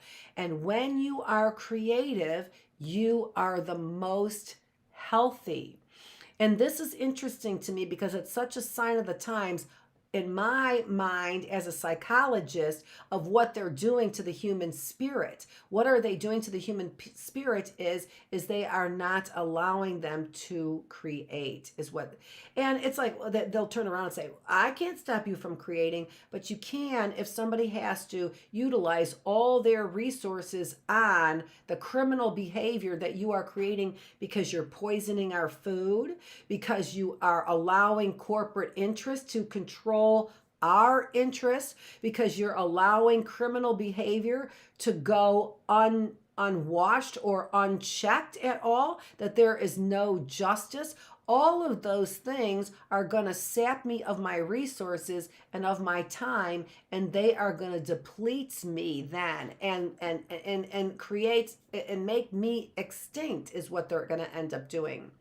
And so we really want to take a better look at what that association is. What are the mechanics behind being creative so that I can be healthy mentally, physically, and spiritually as well, right? I need to know the mechanics. I can't just be like, all right, create. What are the mechanics behind it? Because that gives me real health. That's what I'm seeing. And again, what I've been saying is that there is a systemic movement to create unhealthy citizens, because we have for the first time citizens who are not living longer. And in fact, our life expectancy hasn't changed in about, I believe it's been 40 or 50 years. So we are not, no matter what they say, we are not making people healthier. And it doesn't matter what our population is or the numbers are. What matters is the average. So the average life expectancy is going, and it's going to go down for sure. We haven't seen those numbers, but we know for sure, absolutely. How many people did we lose from COVID? Over 1 million people we lost, right? So our life expectancy for sure is going down. Okay, so this health care system is clearly using the data, not working. All right, so what can we do then? Well, we got to look at what does it take to be creative. And again, that's what I was talking about in critical thinking. Exactly the steps, the categories, what we need to do to be creative. It's what we need to do to learn. And by the way, I also said, so what is the definition of humility? Definition of humility, why would I say that? Because the definition of humility is the willingness to learn, right? The willingness to learn. So we better figure out how to learn. And that really is the big problem with the criminal behavior, is the arrogance that they have. And in particular, like I'm saying, with this Aryan movement that we have here, with this white supremacist movement that we have here, the real problem is this lockdown on thinking, right? Give them misinformation, lead them in this direction. There will be so much chaos that individuals will not be able to learn, and that's the arrogance of this, right? So an inability to learn means I'm prideful, I'm arrogant. Why? Because humility is defined by the ability to learn. Okay. So what Erich Fromm was then talking about is taking a look at the mechanics of 3 basic needs. So if you know anything about Freud and psychodynamic theory, one of the things that you know is that they have argued often about what our drives are. So Freud said that we had a drive for life, just like Darwinian theory. But Freud said that we also have a drive for death, which completely abolishes evolutionary theory when you think about it. A drive for life is survival of the fittest, according to Darwinian theory, and a drive for death would completely obliterate a drive for life. So these two kinds of inconsistencies that we have, and evidence for a drive for death as well, these kinds of inconsistencies do not support evolutionary theory. But we've known that this is really a hogwash theory for a long time. Maybe not 100%, maybe not 100% completely. It isn't. There's something to be said for the theory, yes, but there's a lot of BS that they've been protecting their arse for a very long time in the field, and the reason why they've been doing that is because pride and arrogance, right? That's the reason why they're doing it, pride and arrogance. Okay, so psychodynamic theory has focused on psychoanalytic theory, Freudian theory is what we're talking about. So the earliest theories in psychology focused on these innate drives, with the most basic innate drives being our drive for life and drive for death. That was talked about by Freud, theorized by Freud, and others, of course. But then these psychoanalysts,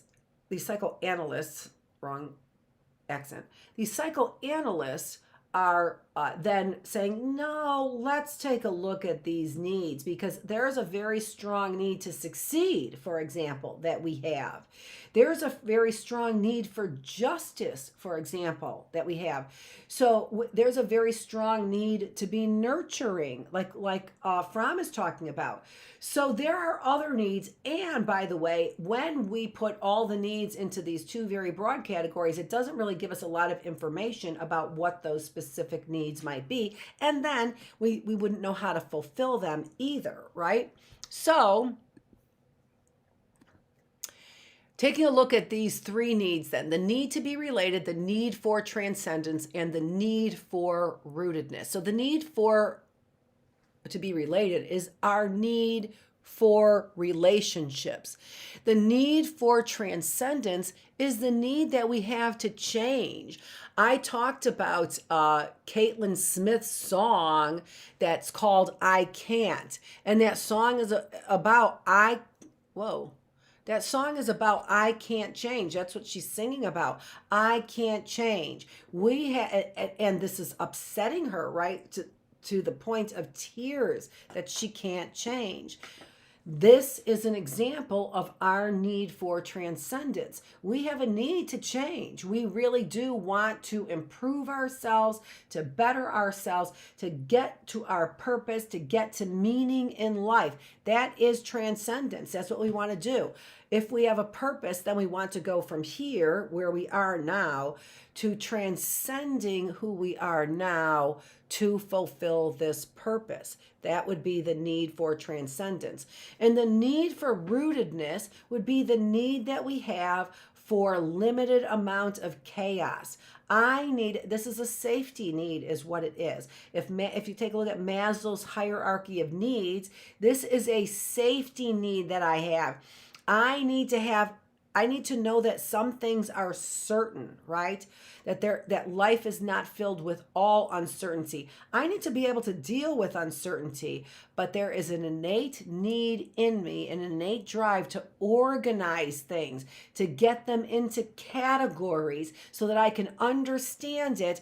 There is a rootedness in there that creates the rootedness that he's talking about basically is stable. I need stability is what I mean, is what he is talking about when you're talking about rootedness. I need stability. I need stability in my family life. I need stability in my emotions. I need stability in my mind. I need stability in my behavior, in my routines. I search for, as human beings, we have this natural inclination to search and organize things so everything isn't chaos. So that's what Fromm called rootedness. So we could likely agree that these are some pretty good needs, and when we distinguish them from just the simple or complex, whatever, life and death needs, we can then understand these needs better. Now, Fromm goes back to the life and death needs, though, taking these other needs and breaking them down into these very basic drives that Freud was talking about. So the basic drive for life is what he's doing, right? The basic drive for life is our drive. So that's what Fromm is looking at. So our basic drive for life in each one of these needs, and this drive for what Freud also called, he didn't call it really death, as much as he realized it was a drive for destructiveness, right? So we can kind of understand this drive. It is it's the same kind of concept as women like bad boys or bad men, right? No, they don't. They don't want anybody treating them bad. But what there is the seed of truth that is in there is that we all have a drive for destructiveness. We could say the same thing about guys, right? That they have a need for bad women. Oh, and that's truth central. Is that what he calls his? No, truth social. That was truth central though, right? That men have this drive for these bad women as well. But we all have, and this is the point that Fromm is making, we all have these drives for destructive forces and constructive forces. And then what he does is he uses these three as examples. And spoiler alert here, the outcomes then are outcomes of well-being, creativeness, connectedness. And I'm going to read you the examples in just a minute. So the outcomes of that, of being constructive, is a flourishing. In language, in today's psychological language, we would call that flourishing is what we're doing. Is we are over and above being just okay. We are, we are riding on cloud nine. We can't make any mistakes, not out of arrogance, right? But just out of the circumstances. So we can be constructive and get the benefits of that, or we can be destructive. And then he uses these as examples. And so now what I'm going to do is I'm going to open this up and then read these examples. All right. So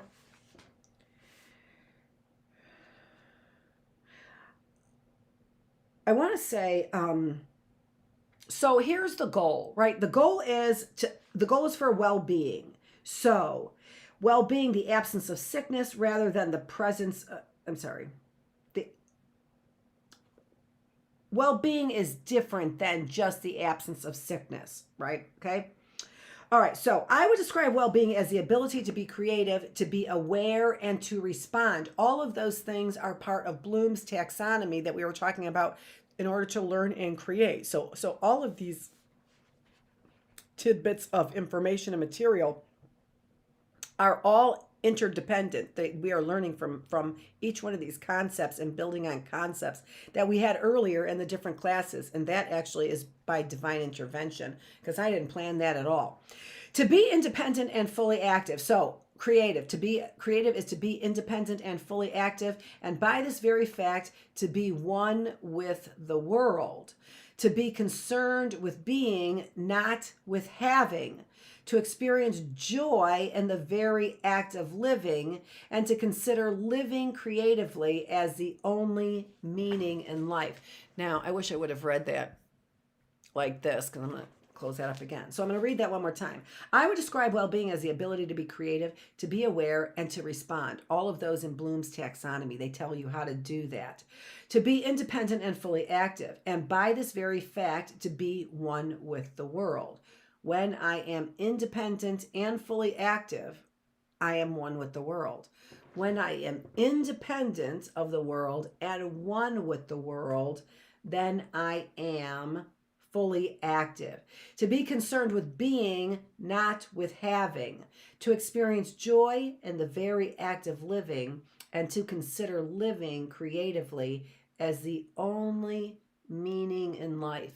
So the only job that we have to do, to put it just in a very short phrase, is to be open-minded. The only job that we have to do is to be open-minded. And when we're open-minded, what we end up doing is going through this evaluation process. Now, being open-minded doesn't mean that I let things in my life, right? That I let people who are destructive in my life. Being open-minded means I'm very aware of the behaviors that lead to destruction. So I'm not ignorant of destructive behaviors, right? So that's what we're talking about being in the present. We also have talked about it in mindfulness as being in the here and now, so that we are aware of the consequences of our behaviors, of being engaged, right? Constructive, or engaging in these destructive behaviors. Okay? Now, I want to go back to those needs. So, those needs are examples then. And each one of us, according to Fromm, then have the choice to fulfill those needs in one of two ways: in a life way that feeds our life, or in a death way that is destructive and destroys us. Every time we go to fulfill our needs, we have a choice to fulfill them in a constructive way or to fulfill them in a destructive way.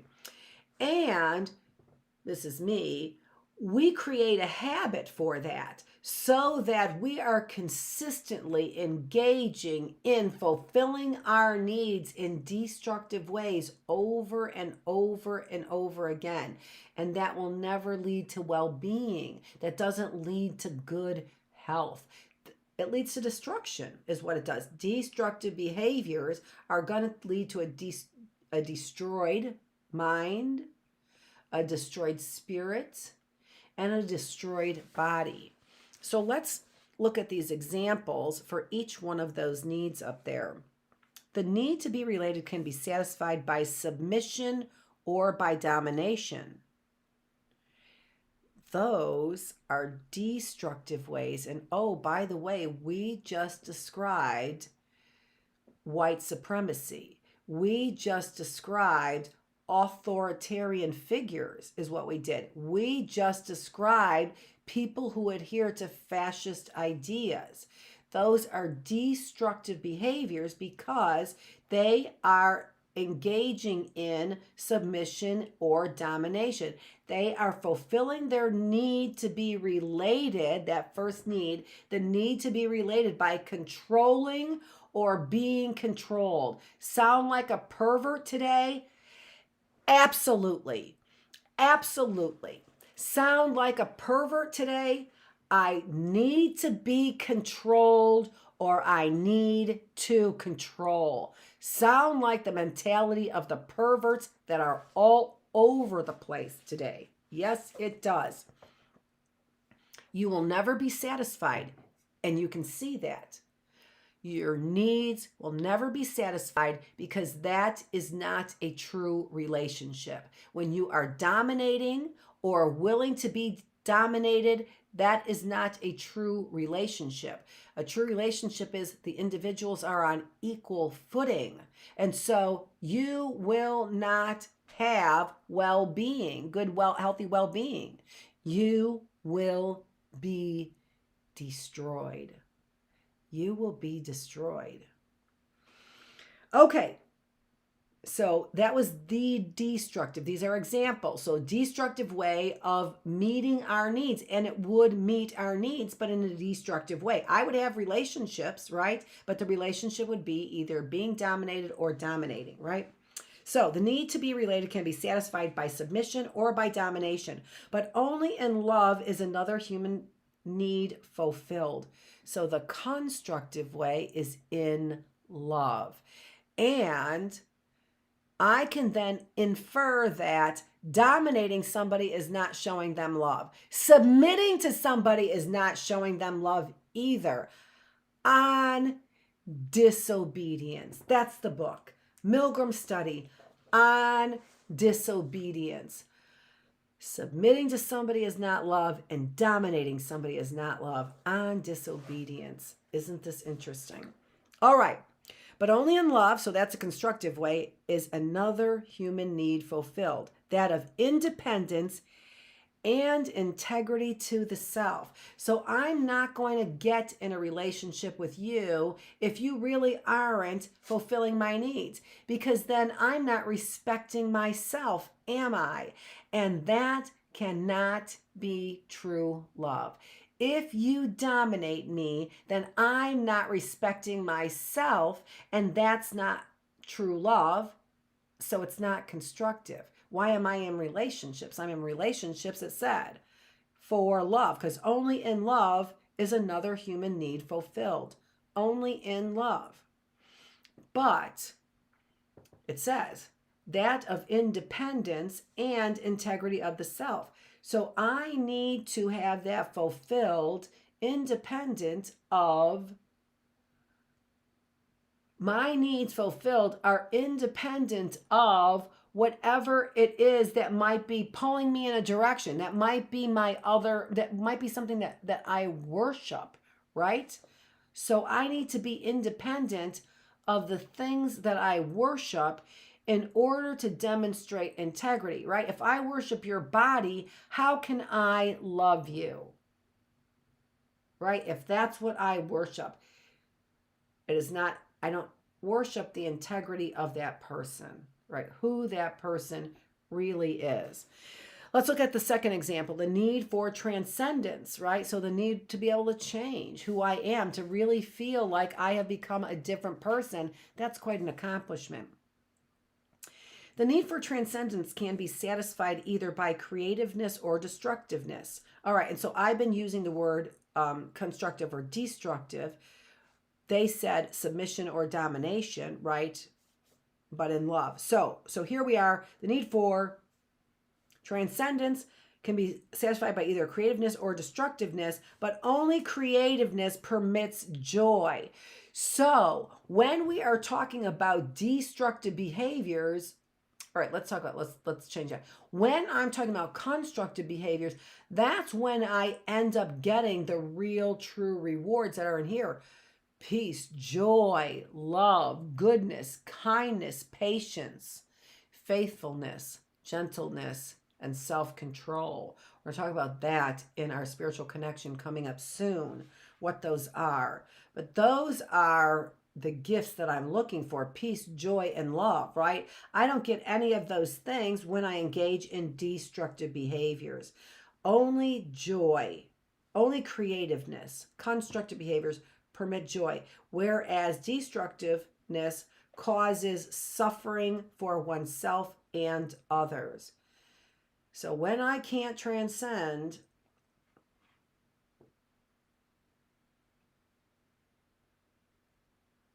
which is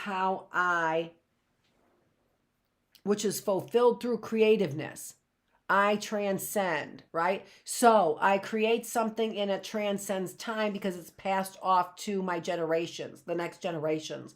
Or I transcend because I built a business and I can pass that off. Or I transcend because I've had a good name and I pass that off. But we have a need to transcend in our very own lives, not after we're dead. How are we going to be able to gain that, the rewards of that, right? So the drive for transcendence we can understand with passing things off to our descendants. But we have a need to do that, a driving need to transcend, which is in our lifetime, to see us be able to change. And changing through creativeness, which is Bloom's taxonomy, basically. Changing through creativeness is how we will actually change. And then the last example that we have there is the need for rootedness. And this can be satisfied regressively by fixation in nature and mother, or progressively by full birth, in which new solidarity and oneness is achieved. Here again, only in the latter case are individuality and integrity preserved. So I am able to fulfill myself, to be completely self-fulfilled, self-actualized, like our goals in our heart and in our spirit, right? To have meaning and purpose in our lives, to be self-actualized. So that is my goal. That is my desire. And those are reasons that we were made, because those are our basic needs. So being fully actualized is going to be, let me get back over here, preserving our individuality, who I truly am. Am I a musician? Am I an artist? Am I an intellectual? Am I a nurturer? Am I an agent, right? Who am I? And so I am preserving who I am, the integrity of who my true person is.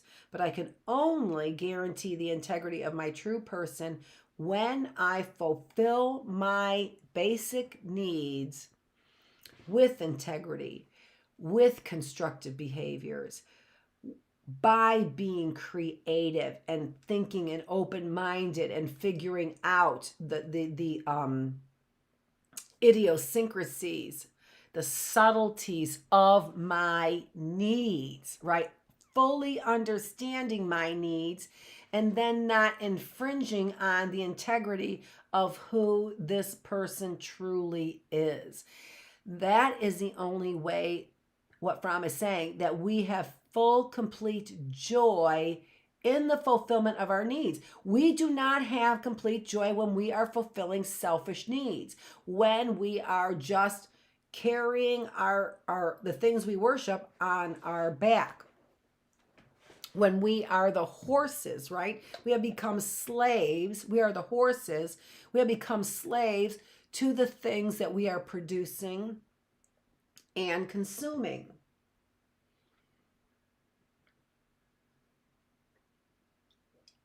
So, how do we maintain integrity then? By knowing who we are and then staying true to that person, whatever those goals are. because they should be by nature constructive goals. They should be by nature goals that will draw us to one another, goals that will help us change the things that we need to change about ourselves so our journey is more effective and efficient when we are producing, basically, right? When we are producing what we're supposed to be producing, because that's what we were made to produce. So here we are talking then, and then also fulfilling the need for rootedness, this need for stability. Again, we would not feel stable if we are not fulfilling our true self. If I have a desire to be a musician, but I go to school to be a medical doctor because that's going to give me the most money and the most control over, drugs and whatever. If I decide to do that, that's not being true to myself. And that is going to lead to the ultimate destruction of the individual. Okay, all right. I think that I am going to end this today. We have our reading room coming up, and our reading room is coming up at 3:15. So I was planning on going till 3, but I think we're good right now. This is a lot of stuff. Maybe we'll see what we're going to do. I'm good right now, and so we are going to go into now more of this disobedience. So hopefully you're making some good connections with all of this. I have no homework for you, just to think about what we've been talking about. And I will be back here in our reading room at 3:15. Okay?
Okay, I'm back. This is Dr. Annette Feravich, or you can call me Miss Annette if you're 10 or under. And this is the reading room that we are in. And so, the reading room, I have picked a book, and it is from the series, A Series of Unfortunate Events. And this one is called The Reptile Room. So, this is by Lemony Snicket, right? Do we know who Lemony Snicket is? I have a feeling I do, but I don't know if I know. But I have a feeling. That's a feeling I do. I don't want to say it though. Keeping it to myself. All right, so we are on chapter 2, and we have got the Baudelaire orphans that have been dropped off to Uncle Monty. And although we were a little bit afraid of Uncle Monty, we didn't know what to expect. He's kind of cool, right? I am your Uncle Monty, and this is really perfect timing. I just finished making a coconut cream cake. So, he was kind of surprised, wasn't he? A little bit. Because the author was making it sound like the Baudelaire orphans just had such a horrible life. So, and with Count Olaf, they did sound like they did, right? For sure. But sounds like Uncle Monty might be cool. Let's see. Doesn't Sonny like coconut? Uncle Monty asked. He, Mr. Poe, and the Baudelaire orphans were all sitting around a bright green table, each with a slice of Uncle Monty's cake. Both the kitchen and the cake were still warm from baking. The cake was a magnificent thing, rich and creamy with the perfect amount of coconut. Violet, Klaus, and Uncle Monty were almost finished with their pieces. But Mr. Poe and Sonny had taken only one small bite each. To tell you the truth, Violet said, Sonny doesn't really like anything soft to eat. She prefers very hard food. How unusual for a baby, Uncle Monty said, but not at all unusual for many snakes. The Barbary chewer, for example, is a snake that must have something in its mouth at all times. Otherwise, it begins to eat its own mouth. Very difficult to keep in captivity. Would Sonny perhaps like a raw carrot? That's plenty hard. A raw carrot would be perfect, Dr. Montgomery, Klaus replied. The children's new legal guardian got up and walked towards the refrigerator, but then turned around and wagged a finger at Klaus. None of that Dr. Montgomery stuff, he said. That's way too stuffy for me. Call me Uncle Monty. Why, my fellow herpetologists, my fellow herpetologists don't even call me Dr. Montgomery. What are herpetologists? Violet asked. What do they call you? Klaus asked. Children, Mr. Poe said sternly. Not so many questions. Uncle Monty smiled at the orphans. That's quite all right, he said. Questions show an inquisitive mind. The word inquisitive means, we know what it means, Klaus said, full of questions. Well, if you know what it means, Uncle Monty said, handing a large carrot to Sonny, then you should know what herpetology is. It's the study of something, Klaus said. Whenever a word has ology, it's the study of something. Snakes, Uncle Monty cried. Snakes, snakes, snakes. That's what I study. I love snakes, all kinds, and I circle the globe looking for different kinds to study here in my laboratory. Isn't that interesting? That is interesting, Violet said. Very interesting. But isn't it dangerous? Not if you know the facts, Uncle Montgomery said. Mr. Poe, would you like a raw carrot as well? You've scarcely touched your cake. Mr. Poe turned red and coughed into his handkerchief for quite some time before replying. No, thank you, Dr. Montgomery. Uncle Monty winked at the children. If you like, you may call me Uncle Monty as well, Mr. Poe. Thank you, Uncle Monty, Mr. Poe said stiffly. Now I have a question, if you don't mind. You mentioned that you circle the globe. Is there someone who will come and take care of the children while you are out collecting specimens? We're old enough to stay by ourselves, Violet said quickly, but inside she was not so sure. Uncle Monty's line of work did sound interesting, but she wasn't sure if she was ready to stay alone with her siblings in a house full of snakes. I wouldn't hear of it, Uncle Monty said. You three must come with me. In 10 days, we leave for Peru, and I want you children right there in the jungle with me. Really? Klaus said. Behind his glasses, his eyes were shining with excitement. You'd really take us to Peru with you? I will be glad to have your help, Uncle Monty said, reaching over to take a bite of Sonny's piece of cake. Gustav, my top assistant, left an unexpected letter of resignation for me just yesterday. There's a man named Stefano whom I have hired to take his place, but he won't arrive for a week or so I am way behind on preparations for the expedition. Somebody has to make sure all the snake traps are working so I don't hurt any of our specimens. Somebody has to read up on the terrain of Peru so we can navigate through the jungle without any trouble. And somebody has to slice an enormous length of rope into small, workable pieces. I'm interested in mechanics, Violet said, lifting her fork, so I would be happy to learn about snake traps. I find guidebooks fascinating, Klaus said, wiping his mouth with a napkin, so I would love to read up on Peruvian terrain. Eat you, Sonny shrieked, taking a bite of carrot. She probably meant something along the lines of, I would be thrilled to bite an enormous length of rope into small workable pieces. Wonderful, Uncle Monty cried. I'm glad you have such enthusiasm. It will make it easier to do without Gustav. It was very strange his leaving like that. I was unlucky to lose him. Uncle Monty's face clouded over, a phrase which here means took on a slight gloomy look, as Uncle Monty thought about his bad luck. Although if Uncle Monty had known what bad luck was soon to come, he wouldn't have wasted a moment thinking about Gustav. I wish, and I'm sure you wish as well, that we could go back in time and warn him, but we can't, and that is that. Uncle Monty seemed to think that was that as well, and he shook his head and smiled, clearing his brain of troubled thoughts. Well, we'd better get started. No time like the present, I always say. Why don't you show Mr. Poe to his car, and then I'll show you to the reptile room.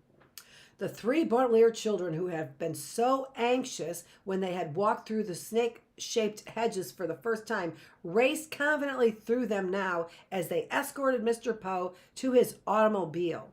Now, children, Mr. Poe said, coughing into his handkerchief, I will be back here in about a week with your luggage and to make sure everything is all right.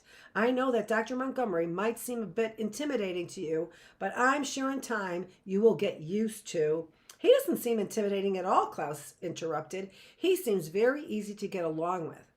I can't wait to see the reptile room, Violet said excitedly. Mika, Sonny said, which probably meant, goodbye, Mr. Poe. Thank you for driving us.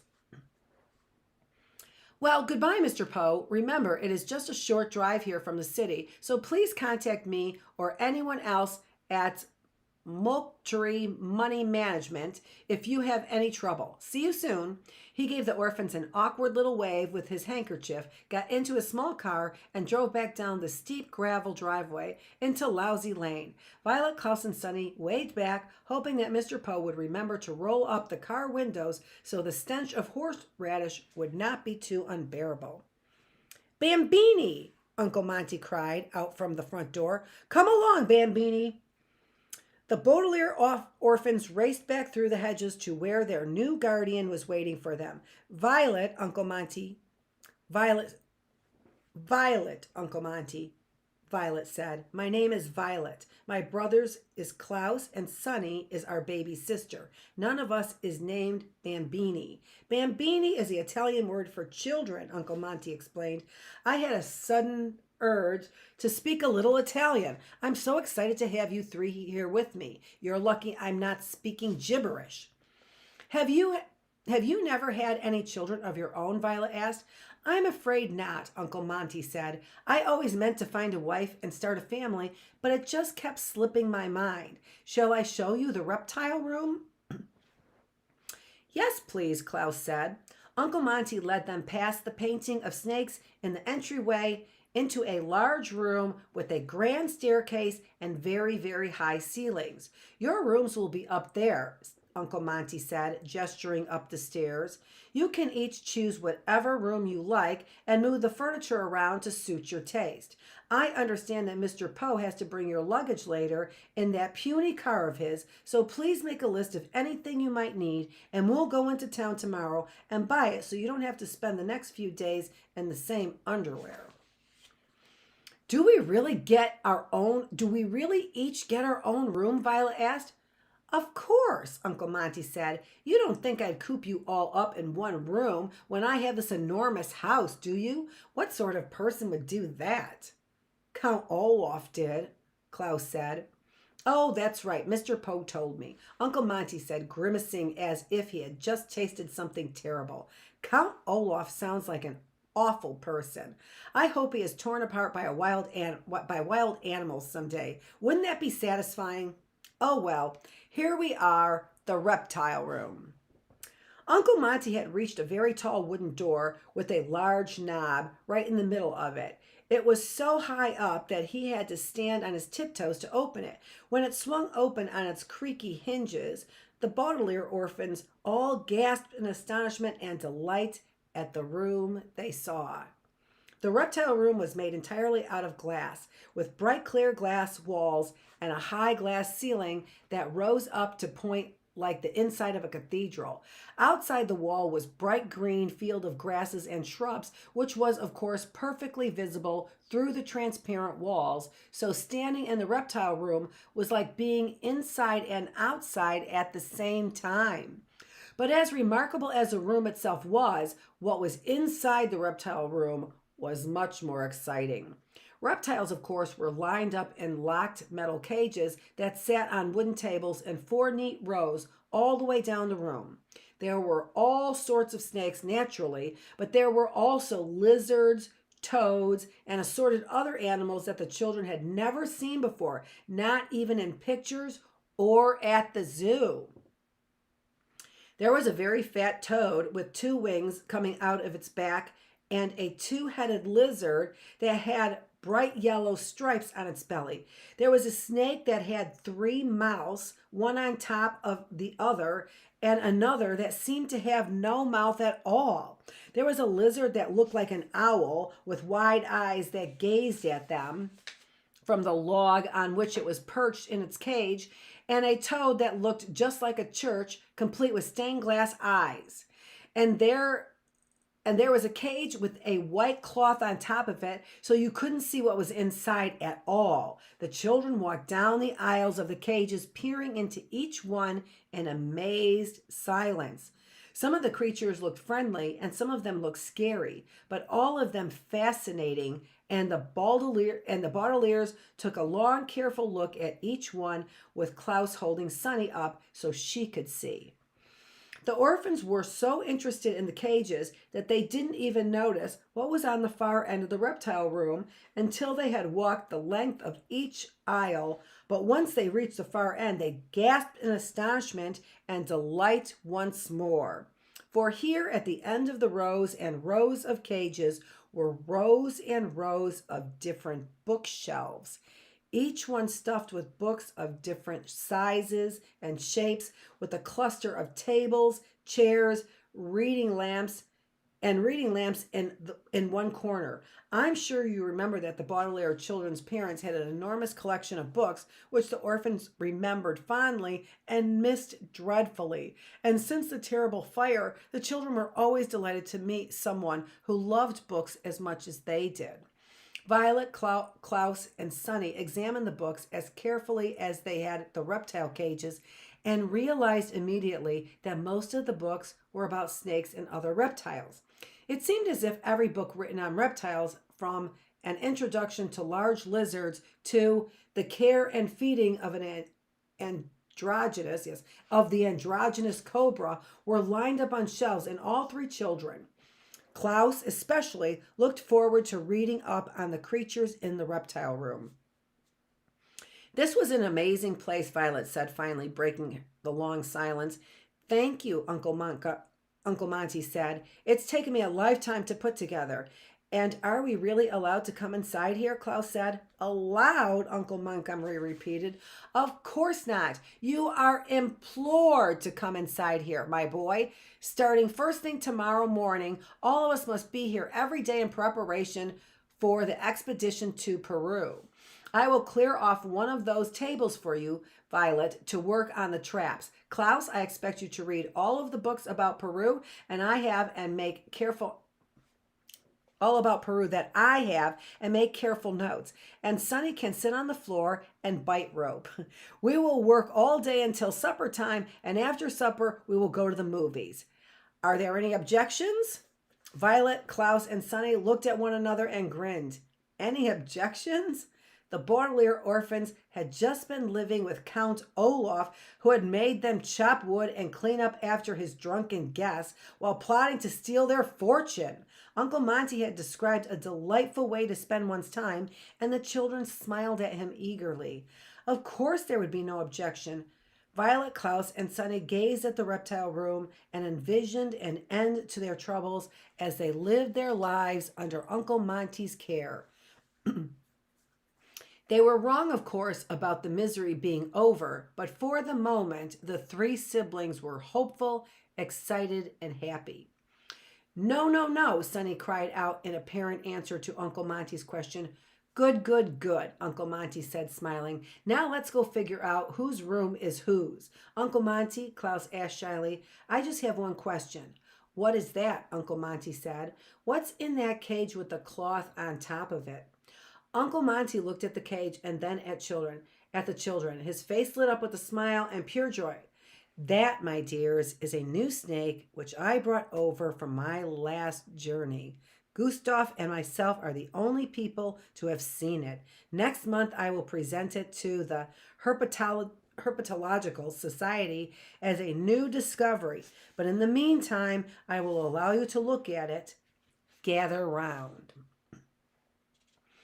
The Baudelaire orphans followed Uncle Monty to the cloth-covered cage, and with a flourish, the word flourish here means a sweeping gesture often used to show off, he swooped the cloth off the cage. Inside was a large black snake as dark as a coal mine and as thick as a sewer pipe, looking right at the orphans with shiny green eyes. With the cloth off its cage, the snake began to uncoil itself and slither around its home. Because I discovered it, Uncle Monty said, I got to name it. What is it called? Violet asked. The incredibly deadly viper, Uncle Monty replied. And at that moment, something happened, which I'm sure will interest you. With one flick of its tail, the snake unlatched the door of the cage and slithered out onto the table. And before Uncle Monty or any of the Baudelaire orphans could say anything, it opened its mouth and bit Sonny right on the chin. Oh no, this is where all the bad fortune starts. Oh no, a series of unfortunate events. Okay, well, that's it. We will start with chapter 3 on Tuesday. So come here to the reading room if you want to find out what is happening in the reptile room. Come to the reading room if you want to find out what's happening in the reptile room. This is Dr. Annette Feravich. You can call me Miss Annette if you are 10 and under, or you can call me Dr. Annette if you want to, or you can call me Dr. Annette Feravich. And thanks for joining me. I hope I see you again on Tuesday, bright and early at 7 a.m. I haven't changed the time yet, so I think that's what we're going to be doing. Thanks a lot, and I will see you.